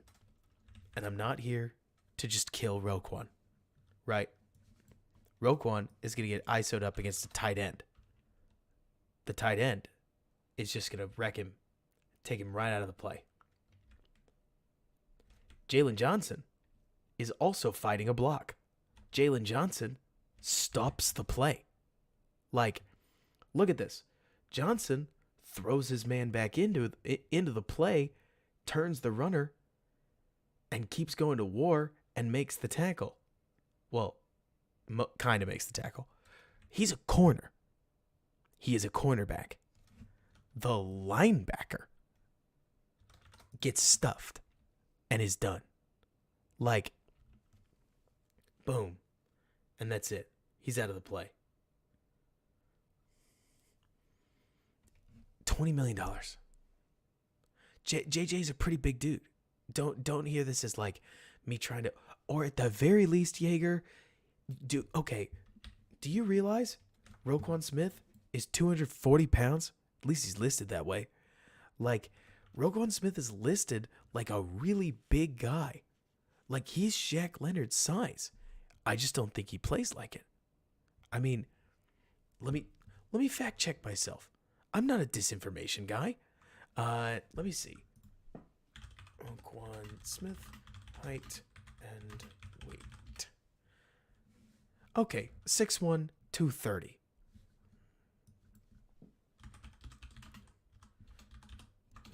Johnson is 6'0", not 200. So, Roquan's got 30 pounds on him.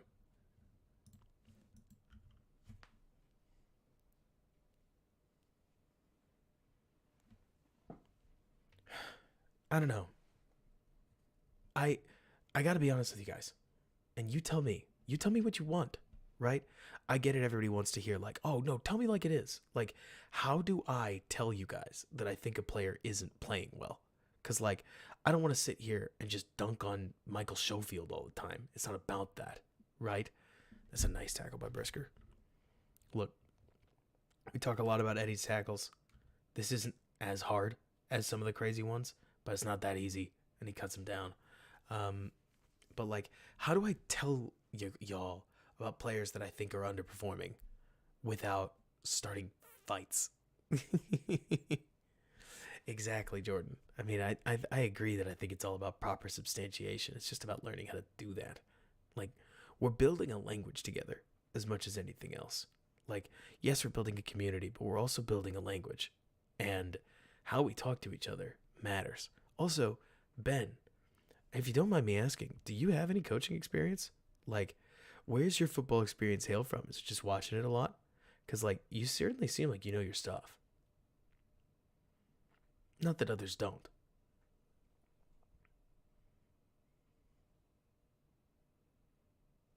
That was a Sanborn signing? Oh, man. Wasn't paying attention.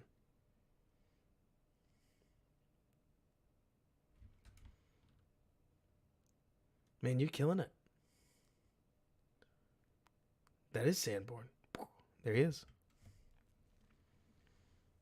Yeah, I think that makes sense, John. Unless it's, I don't know, unless it's funny. I try to make these as entertaining as possible so that it's not like we hate literally Sam Mustafer, um, but that we can laugh a little bit.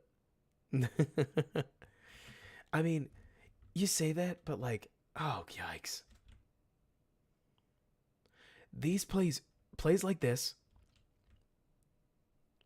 plays like this are great. These are great. This is checkbox because I am convinced every loss just like this helps a corner get a little bit better. I mean, I think so, right? Um, Brisker had a horrible one that maybe we'll go over, but like letting him that far inside, not good. You definitely want your quarter to be a little more competitive.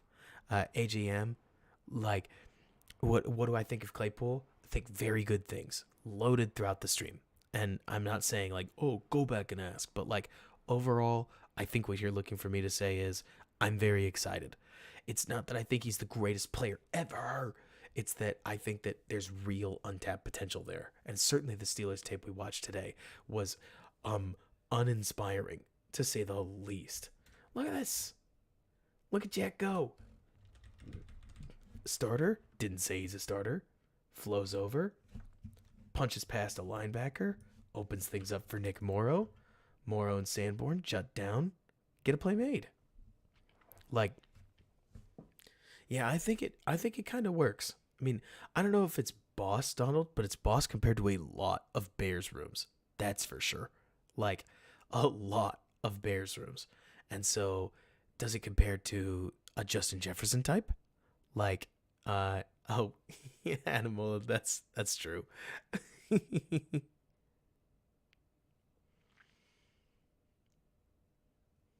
He blocked me, ripped me.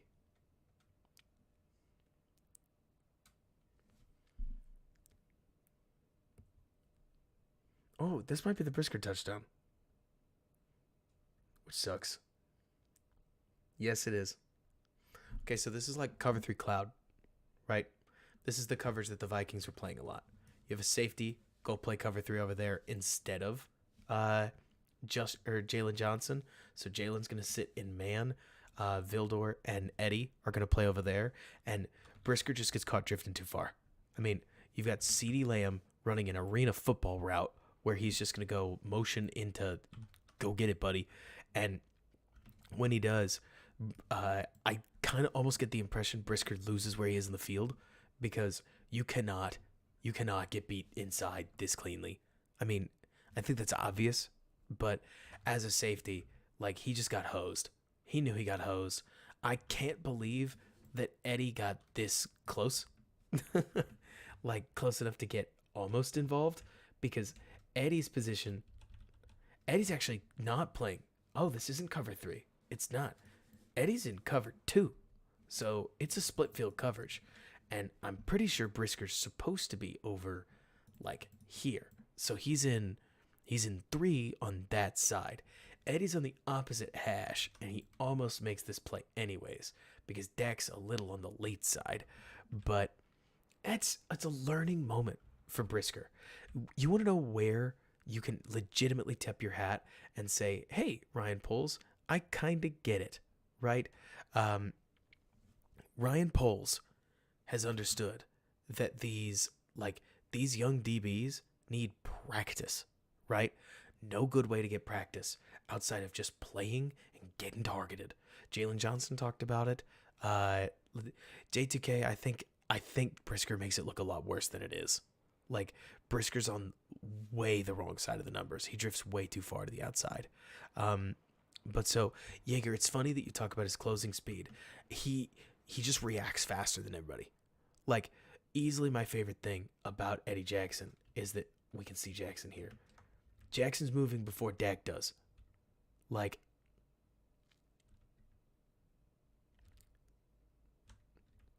foot open. Open foot before he even moves. Like boom. He's going. He just reacts faster than everybody. Like And so it's like, honestly, if you gave Eddie Jackson Kyler Gordon's physical gifts, he'd be even crazier. But, you know, AKS, it kind of seems that way a little. But, man, watch them get run on sucks. Though I will say, Travis Gibson is so fun to watch.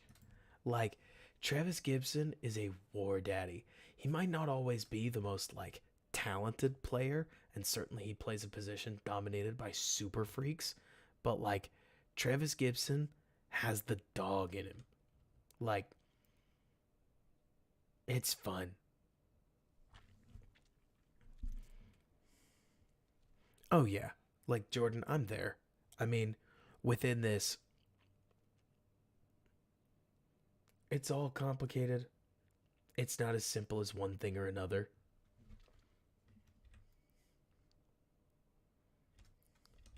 Wednesday better than Sunday. This tackle isn't that crazy necessarily. It's just a guy getting beat.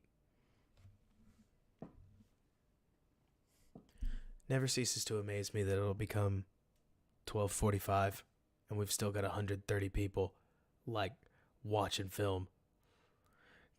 Kyler moves around to me, Jordan, like a first round pick. I mean, okay, so you were willing to draft Roger McCreary in the first. Kyler to me moves like a first rounder, uh, easily, and it's fun. Like he's got the right attitude, so to speak. He's got movement ability. He needs to learn to play corner, but hopefully he's getting there. I mean, he's playing enough nickel corner that you got to think that he's got like that he will get there. Oh, of course, Jaeger. I got you. I'm glad you're here. Anytime. Hey, Raging, how you doing? Man. Okay, so now we got Brisker in what looks like a man type set. Bears are showing cover 2. They dropped to like, it looked like 3, probably 3 cloud. Yeah, Raging, I did. I talked about both trades a lot. And if you don't mind, I don't really want to go over them again. Did Travis Gibson create some pressure? Is this first pressure all game? Almost.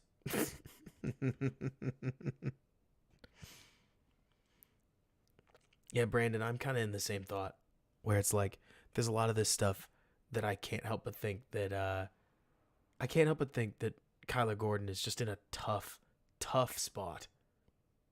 This sucked. I could not believe a QB sneak went for yards. Like yards.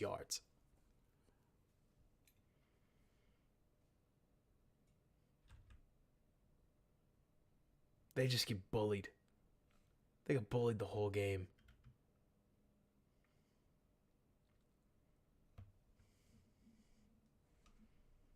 Man.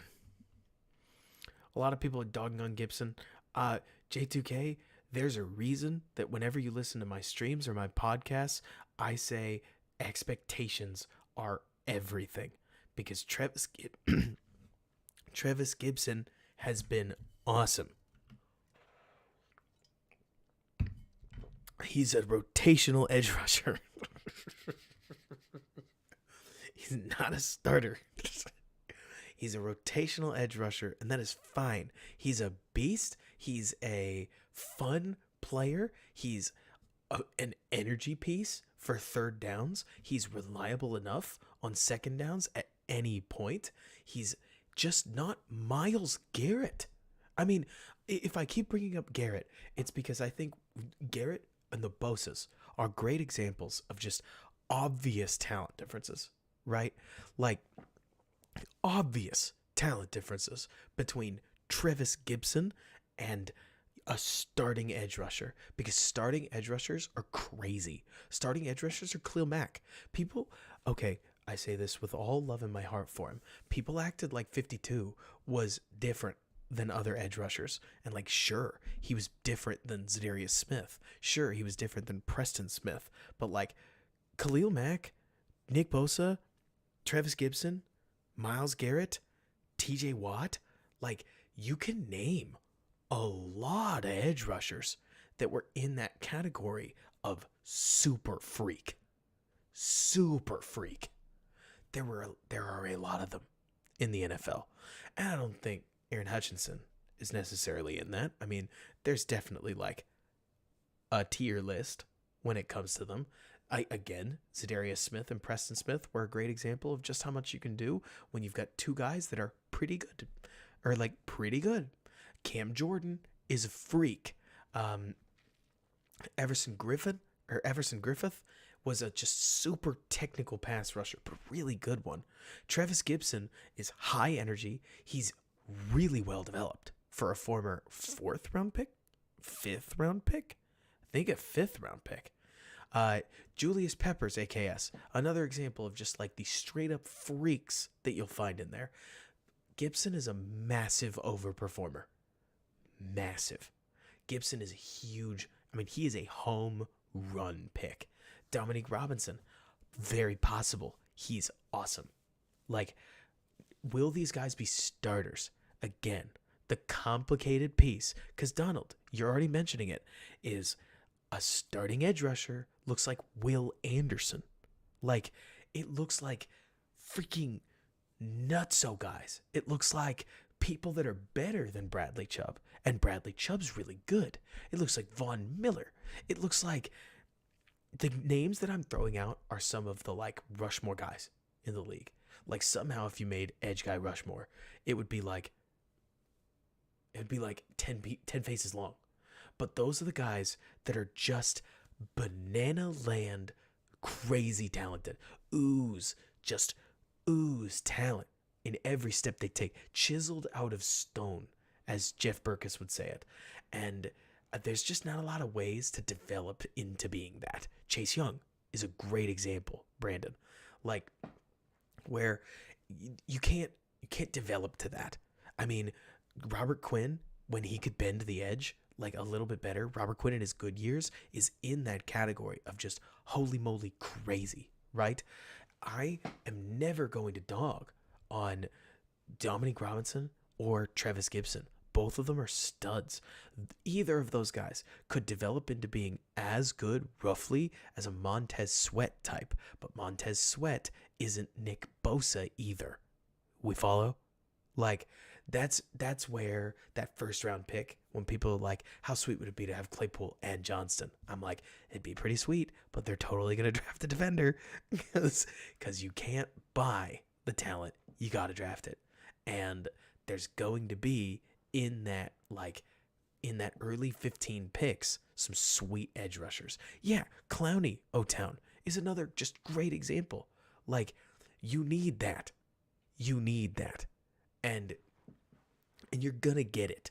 Like, it's so the Bears are gonna go get one. Like, they have to go get one. You can't not get one. You can't get one anywhere else. So I think it's just a matter of time. J2K, you asked earlier, seems like we need 4 new D linemen. Kinda. I mean, we need 4 new starters. I love Angelo Blackson as a rotational edge rusher. And I'm not a huge fan of Justin Jones. But that's mostly because I think Justin Jones blurs the line between starter and I think Justin Jones blurs the line between what's a starter level player and what's a rotation level player, and I want a better one. Does that make sense, Donald? It's like Justin Jones is just good enough to start, but he's not good enough to be DeForest Buckner. And so, I can't help but think that Justin Jones is actually a little more frustrating than Angelo Blackson, because Blackson, is a rotational guy. Jones, you might talk yourself into thinking you're good there. Give me Jalen Carter. Some of those defensive linemen, the 3 techs, the studs, will just change so much for the Bears, because eventually the Bears want to play cover 2, like variations of cover 2, and they want to rush the passer with 4. And when they rush the passer with 4, you got to have some guys that are going to go get the pressure on the quarterback. You can't let Dak Prescott kill you like he did to the Bears. There's just no answer. And until there is an answer, you need to get better dudes. Like, they have to play a different defense right now because most of the teams that they play just get smoked. Like, like most of the teams that they play smoke their defensive line. And so when they do smoke their defensive line, they have to adjust. They have to get an extra guy in the box. They have to play with stunts, with twists, with everything, like all sorts of things. But if they get the beast and then they add, imagine, like, let's see. Let me go here. I can't think of who we'd have at edge, but imagine if this was Jalen Carter and this was Deron Payne, and then you upgraded here in the probably not the second round, but I don't know, maybe. Like start there, just start there. How much better would that be? A lot. Like if the Bears had a ghastly interior that made teams a little nervous to play, that would do a lot. Is Zach Harrison, Jordan? Tell me about Zach Harrison. But like, if because you could feasibly get this one in free agency, one in the top of the first round, and then you'd keep the same back end.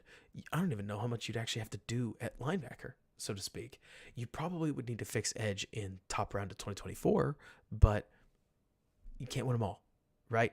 So it would be a matter of, is the 3-tech better or more important than your like, you're just agreeing that the 3-tech is more important than the edge rusher? They may think so. I mean, it depends.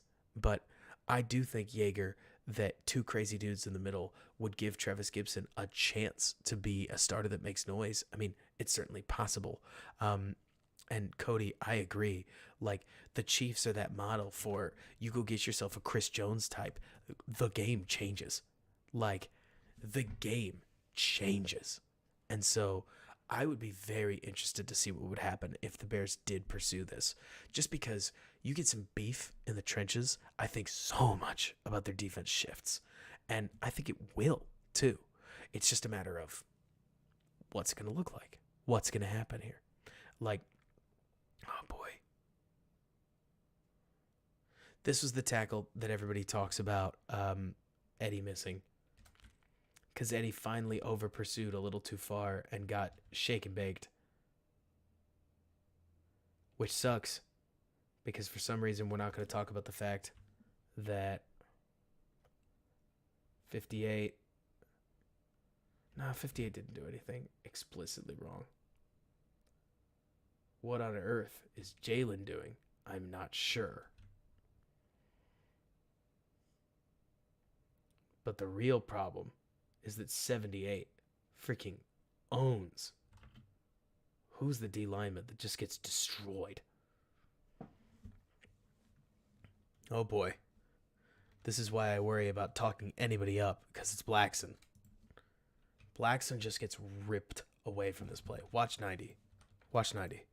Like, so Roquan dives, draws a lineman, forces a cutback lane right here. If Blackson can at least take up this gap, Gibson's actually winning.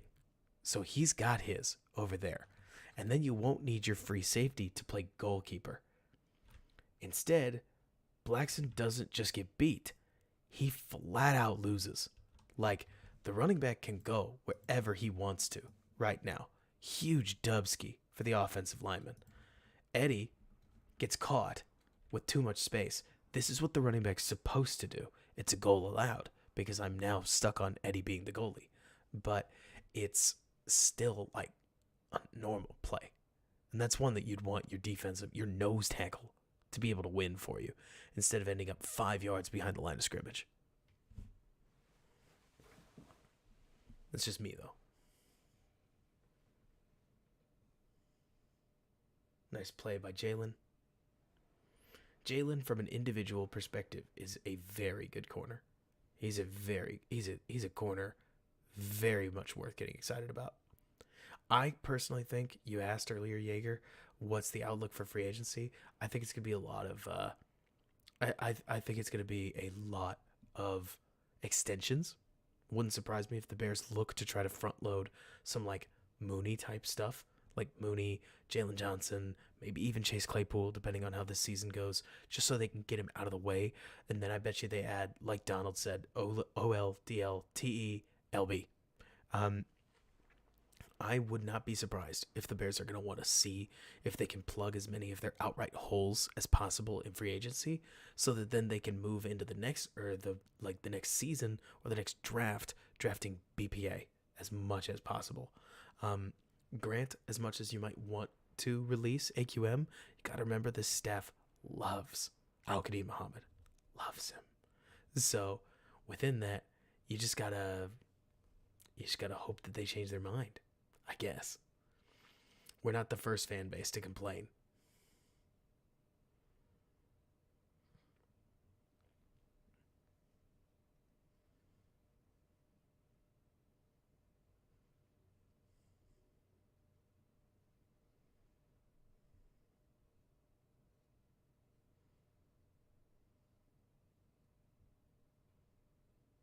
I agree, Donald. I can't pretend I know. There's Gibson creating some pressure. Gotta love it. Gibson's good at these, where like he's supposed to get bumped, but then he's just spicy. I agree, Grant. I think that, like, if anything, I like where Poles' head is at this point, and I'm hoping that he stays. I don't want to say hungry. That's a silly thing to say. But, like, I'm hoping that Poles stays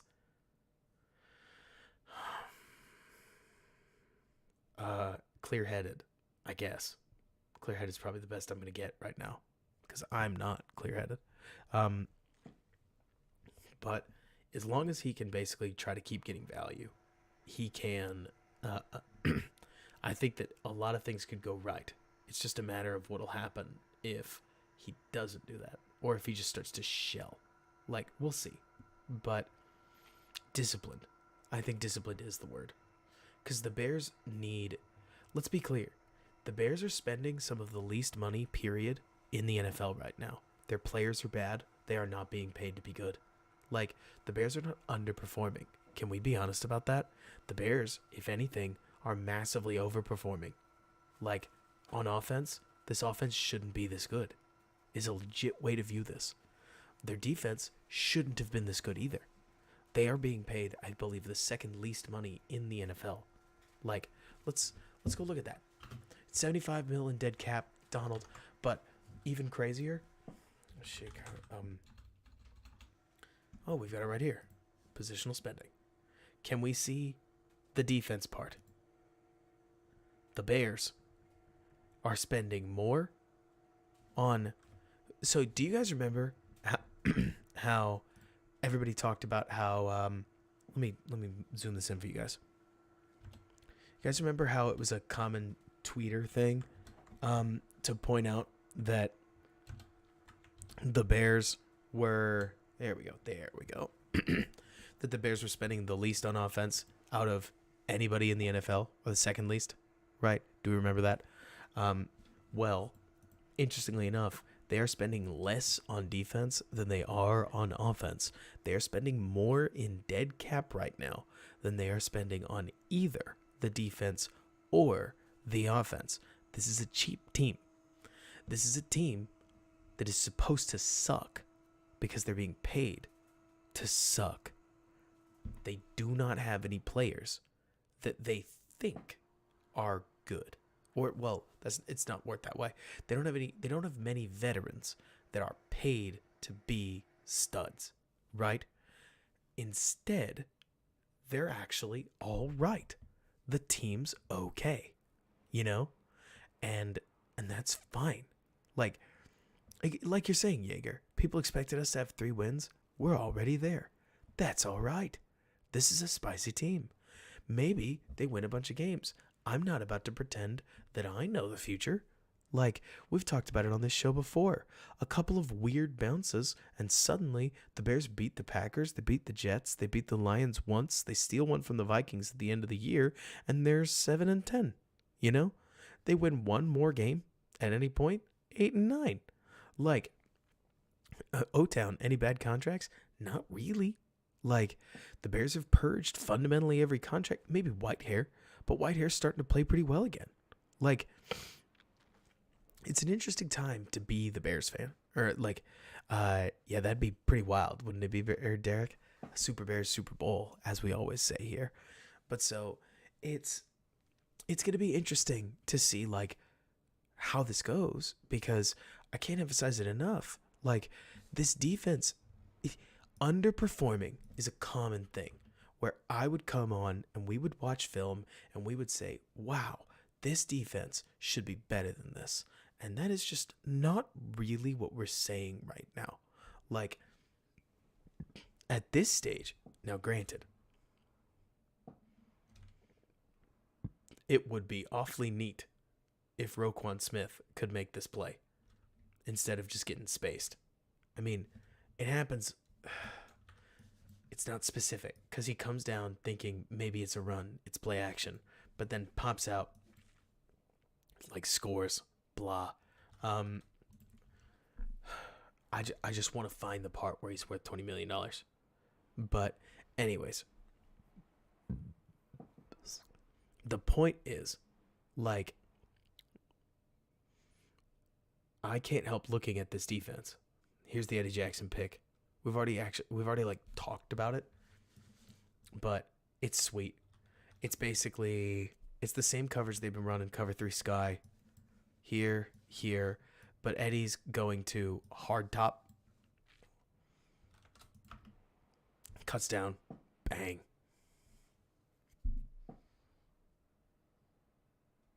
Love it. Eddie's the jam.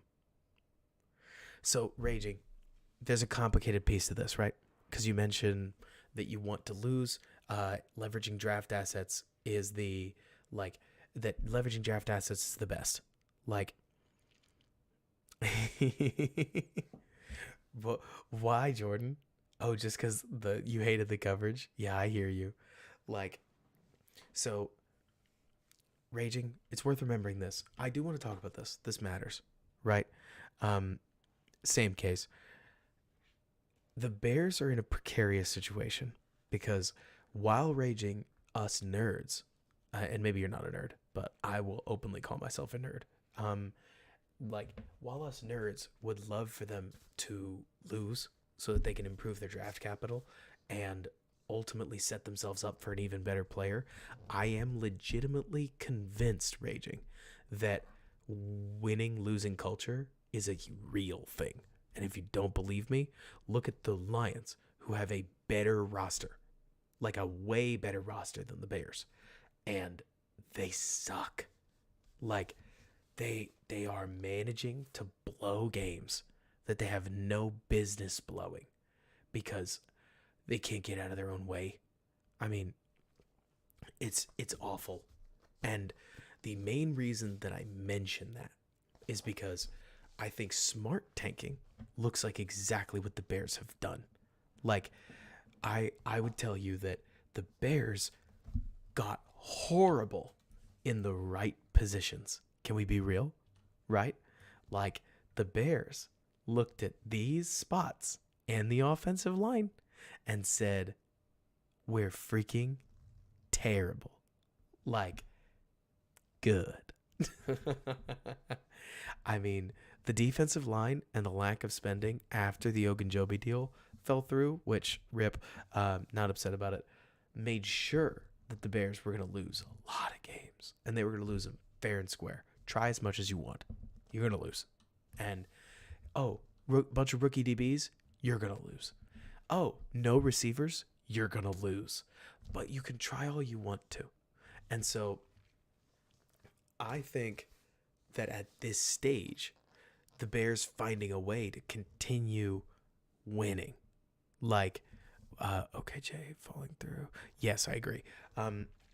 But so I think at this point, like, the Bears winning a couple games, going 6-11, is a massive win for the roster. I think they will treat it that way. Wins like the Patriots game fuel the next 5 losses, right? That's the key here.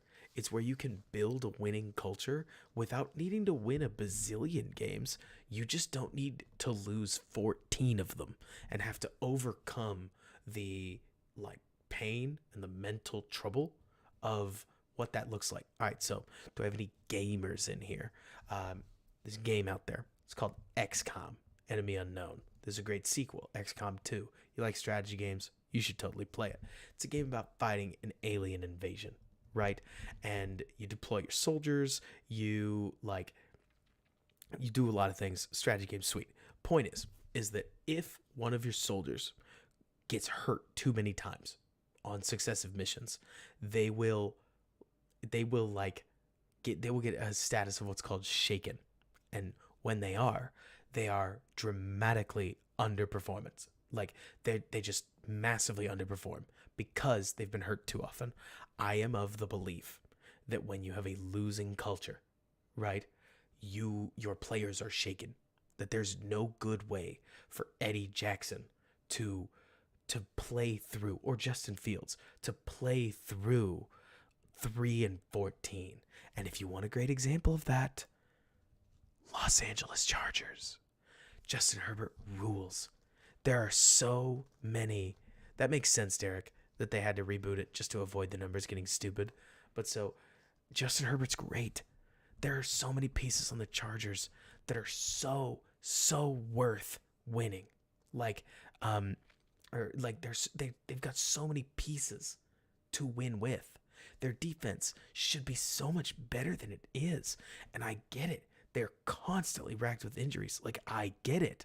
But they are losing a lot of games. Justin Herbert, if I understand correctly, has yet to make the playoffs, and it's not looking great this year. Is there something to be said for winning culture? Because the Patriots seem to just find a way. Like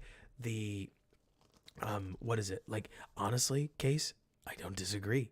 Like, there is, what is a word? Like, the Steelers tend to find a way. This year's not a great answer. But like, the Steelers tend to figure it out. The Bills are awesome. Yeah, I agree with you, Derek. Like, I was thinking the Steelers just now. Like, Bill Belichick tends to just figure it out. Like, on the other hand, I don't know. It's not as simple as one thing or another. I can't pretend that there's an easy solution, because I'm with you. Like, that you don't really have a choice and that you can't win with no talent. What I'm more thinking is that the Bears can win the games that they can. I think there's a huge difference between a 6-11 season where you can tell yourself that you lost 2 games. 3 games, raging. Velus dropped 2 punts, the Giants game and the Washington game. And then ISM, who you cut, had a ball stripped out of his hand. They're going to count those as, okay, couple bad bounces of the ball. Like, come on. I understand we're 3-4. We could be 6-1. That's the attitude they need. Like, this Lions aspect of, are we ever going to win a game? I don't know how you shake it. Like, and to be fair, Raging, you're 100% right that it's a totally different team. It's more to say that, like, the ability for these teams, I believe, to go into the locker room and say, we are good, and not like fake. You know what I mean? Like, they're not crying about it the way that the Lions were about, like, that wasn't us, and you know it's gnawing at them. Maybe it was us. Like, the Bears can sit here and say, we dropped a punt. That's why we lost to Washington. We dropped a punt. We were going to come back against Detroit, or like New York. We dropped a punt, or like ISM got stripped and we were on our way there. Like, it's easy. The Bears just need a couple more of those. The Dallas game, it sucks. You know what doesn't suck? 29 freaking points against the best defense in football. Or if not, a top 3 defense in football. Like, the funny part is that the Bears are low-key tank kings at this point. Like, Velus is my tank commander. Like, he's the only reason we're not 500. And that's fine. Like, exactly. What is that? Best type of loss? When you have a real reason to blame and then choose not to blame it on that reason. Like, it's it's weird because it's like, yeah, okay, so that one unlucky bounce is going to become many. J2K, you're right, but they also still play. I mean, if you guys watched Zach Wilson play with the Jets, the Lions, the wheels may come off. Like, the Bears may get a shell of a Lions team. I don't know, but they might.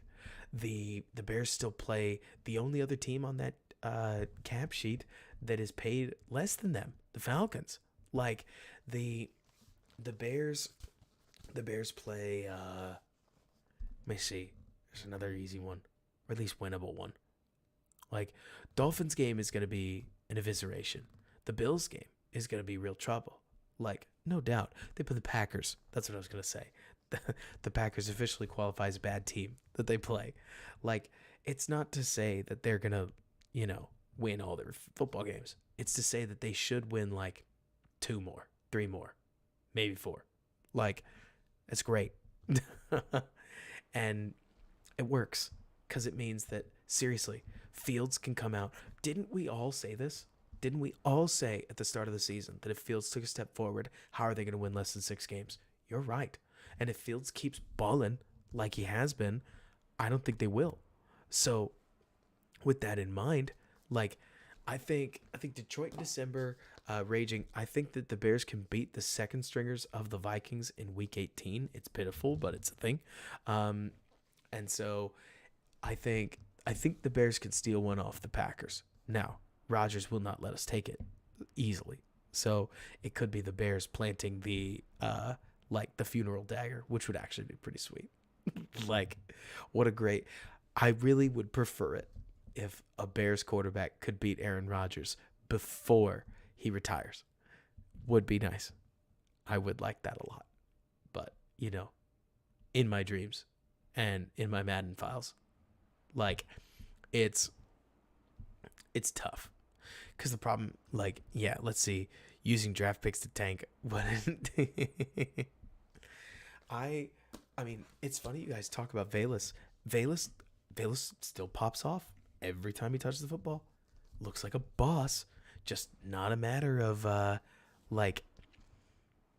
it would just, it's not a matter of how good is Roger, Velus needs to figure out how to do it in a normal offense. But when he's touching the football, he's showing you the right things. Like, that's really what I think I'm trying to say about Velus. Velus is getting the big picture right. Daz Newsome just looked like he sucked. Can we be honest? Riley Ridley just looked like he sucked. But Velus doesn't look like he sucks.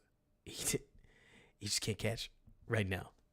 Velus Stones. I liked that a lot. But at least we've seen a little bit. Velus on tunnel screens, absolutely, Jordan. Velus on all the screens. Velus on just enough. Velus boomer bust. Velus MVS, please. Velus MVS would be prime. Defense got hosed, guys. We can keep talking about it. But the catching punt thing is a big issue, sure. But it's worth talking about that, like, it was Velus Stone hand bones. Yeah, you're right. It's the whole thing. Velus Stone hand bones Jones. I just liked shortening it to Velus Stones. Honestly, if he never needs Donald, if he never learns to catch punts, he's fine. Like, I think he's okay as a just flat out gadget player. Like, maybe I out here have incredibly low expectations. I probably do, but he's our filler roll. Gotta love it, Brisker. You kill it, buddy. Get in there and make that fit. Boom.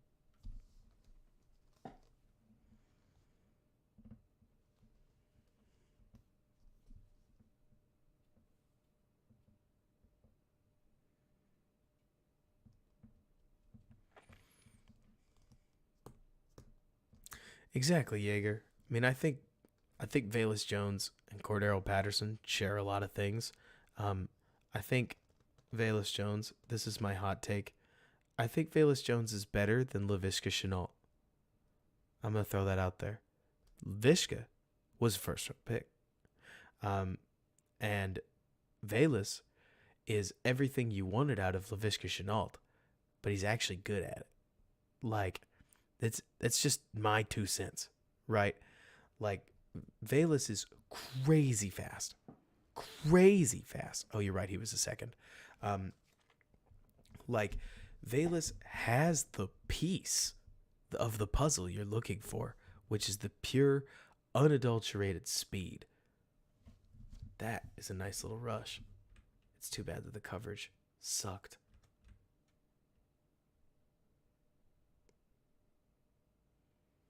Oh, I am so sad. I can't sit here and pretend that this is somehow Roquan's fault, but I do feel like incredibly good coverage linebackers just make a play.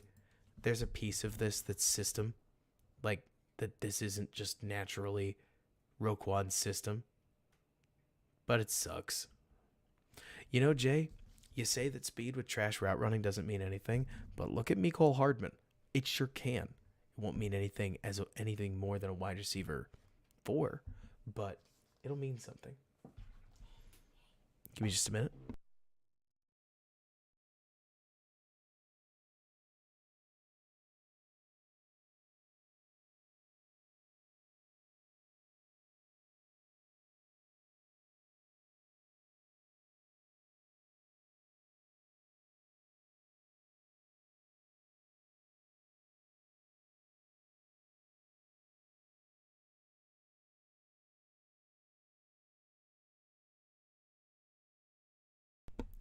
That's Mom. She comes over to help with my stream when my wife goes to bed so that Allison can sleep and so that I can, yeah, you can see the gamer indent. It's bad, the streamer indent for the hair. But, oh my gosh, did you seriously see me? That's hilarious. Yeah, late for her, absolutely. But so, let me see. John or Jay mentions like if he was good, he'd be getting receiver reps. There's truth to that. I also think that you got to remember he missed all of camp and the first 4 weeks. So unlike Roquan, who showed up week 1, like and got a couple weeks of practice, like Velus missed all of camp with an injury or with a major injury, and like let's see, right now, honestly, Jordan, I'm just gonna we gotta cut this off. Like I gotta we're all Bears addicts, and we gotta move on. Let's see. Fine. You know what? As long as it doesn't get me, as long as it doesn't get me demonetized. So I'm just gonna guess. Let me see. Is it the one you sent me, Jordan?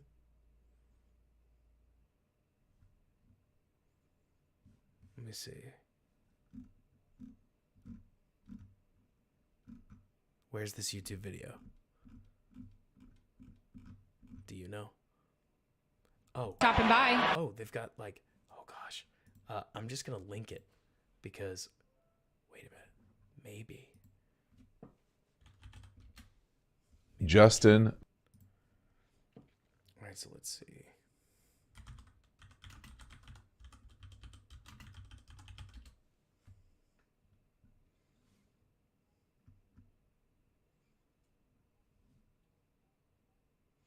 If the Bears YouTube channel posted it, they're absolutely going to demonetize me, which I would earn, to be fair. I'd be showing their video and making money for it.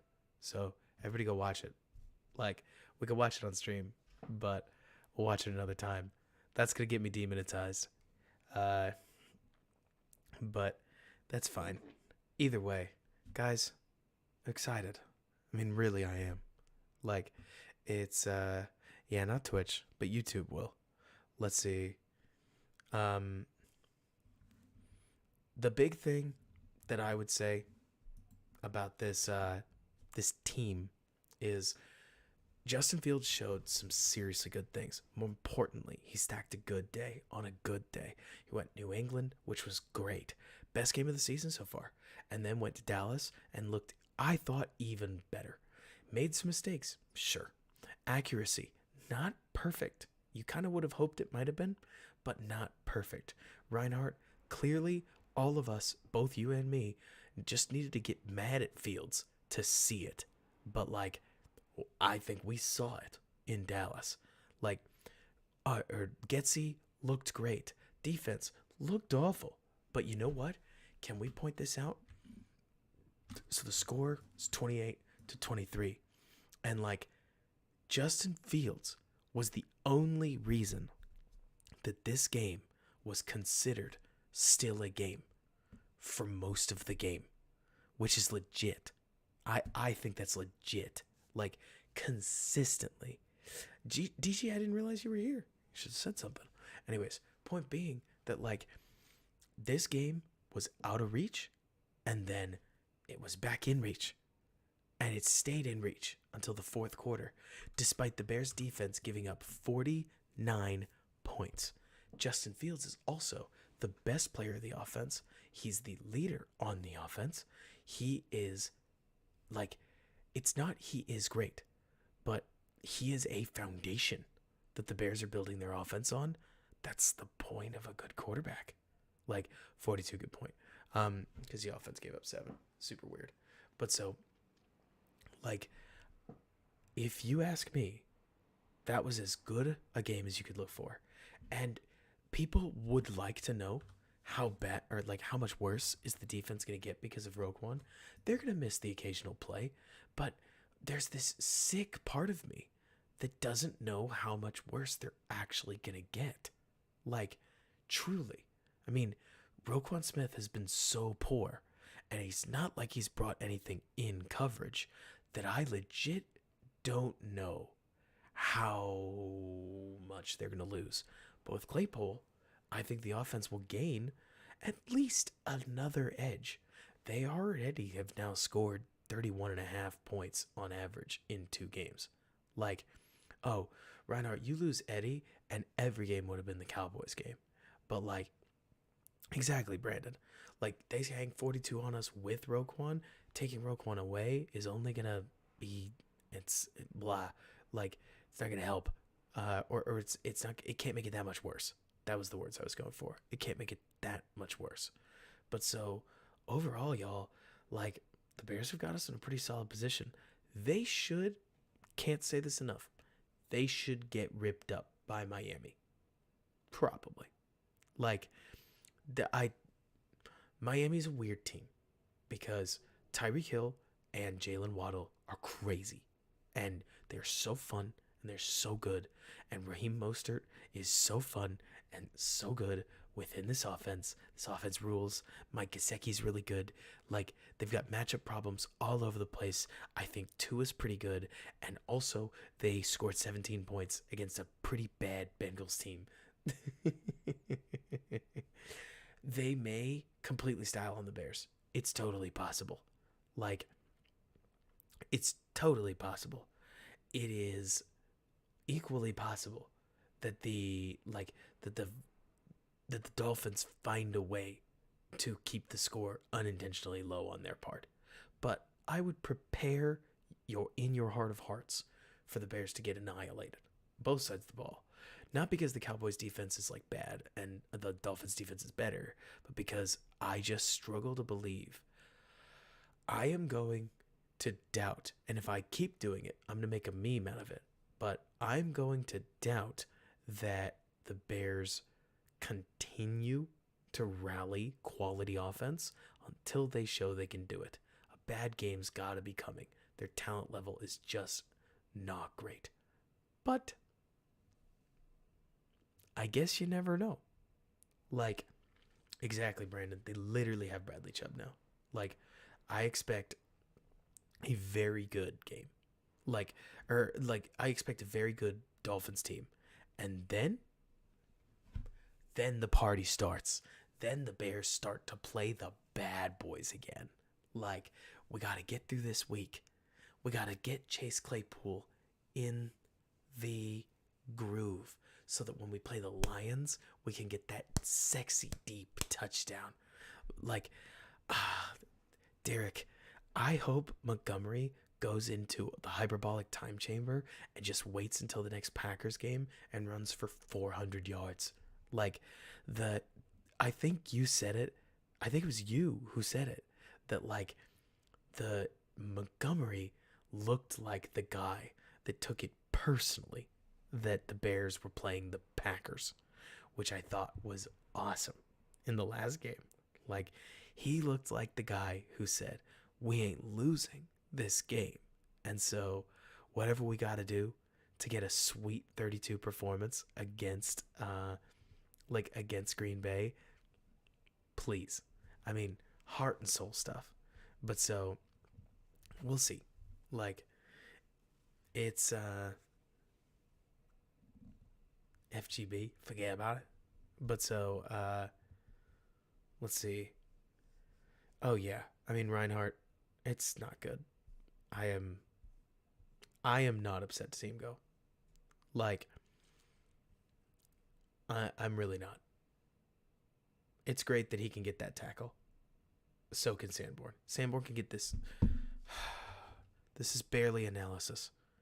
Sanborn can get this tackle. This one from 58.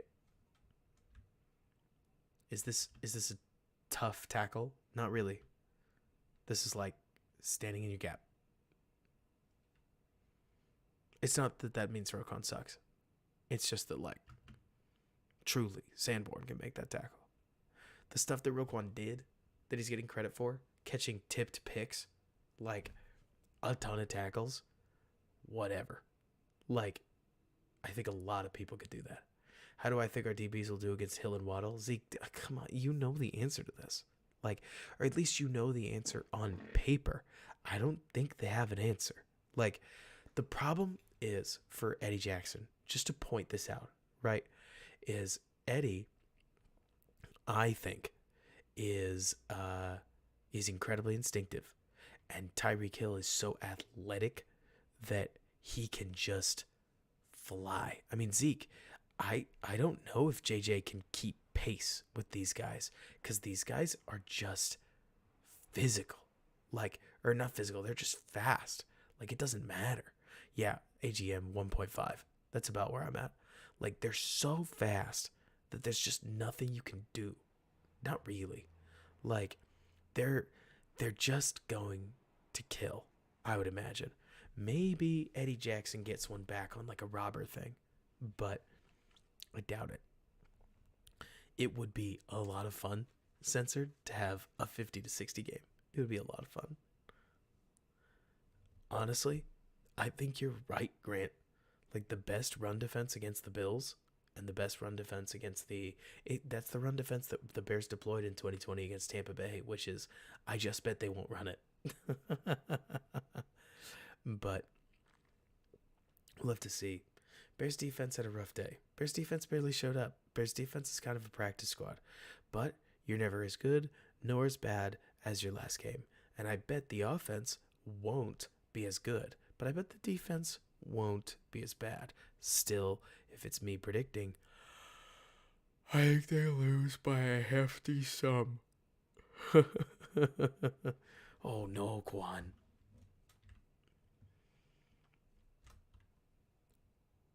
Goodbye. No. Oh.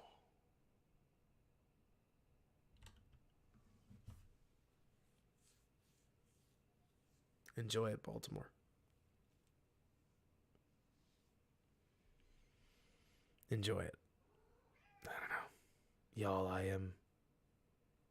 am so tired of Roquan Smith being told, or maybe me having to hear about how he's one of the Bears' best players and about his tackle numbers, because this that he just did, this is a Roquan Smith tackle. This is a Roquan Smith tackle. It's an assisted tackle, but it's a tackle. Roquan Smith gets credit for this tackle. And, of course, see you later, Ben.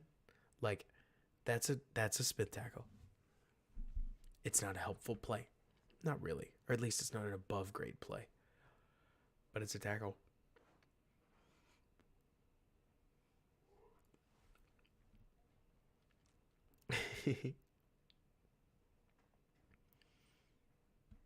Oh, who picked up the sack here?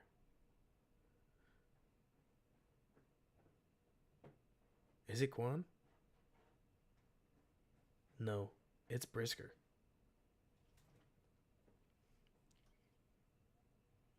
He's a player that I think has real potential to be a lot of fun once he really settles in. Like, once he really settles in. Because he could be a completely different, like, equally. He could be a very different weapon from Eddie Jackson, but a good weapon nevertheless. Eddie Jackson is like a sniper because he waits and he reacts and he breaks stuff up and he's unseen, right? Eddie Jackson or like Brisker has the potential. It's not to be like the hammer, you know? It's more to just be a Swiss Army knife. I mean, it's said too often, but like Brisker has potential to be a cover guy and a run fitter and a blitzer. Yeah, exactly. Exactly, Reinhardt. And I mean, like, we hope. The truth is, I mean, Reinhardt, if I could get Eddie like Ed Reed and Brisker like Ike Taylor, that'll be fine. You know? Like, if you got Ed Reed and Palomalu, holy smokes. That's too much to wish for. Like, Amos with his hair on fire, Amos's consistency would be pretty incredible. But either way, team,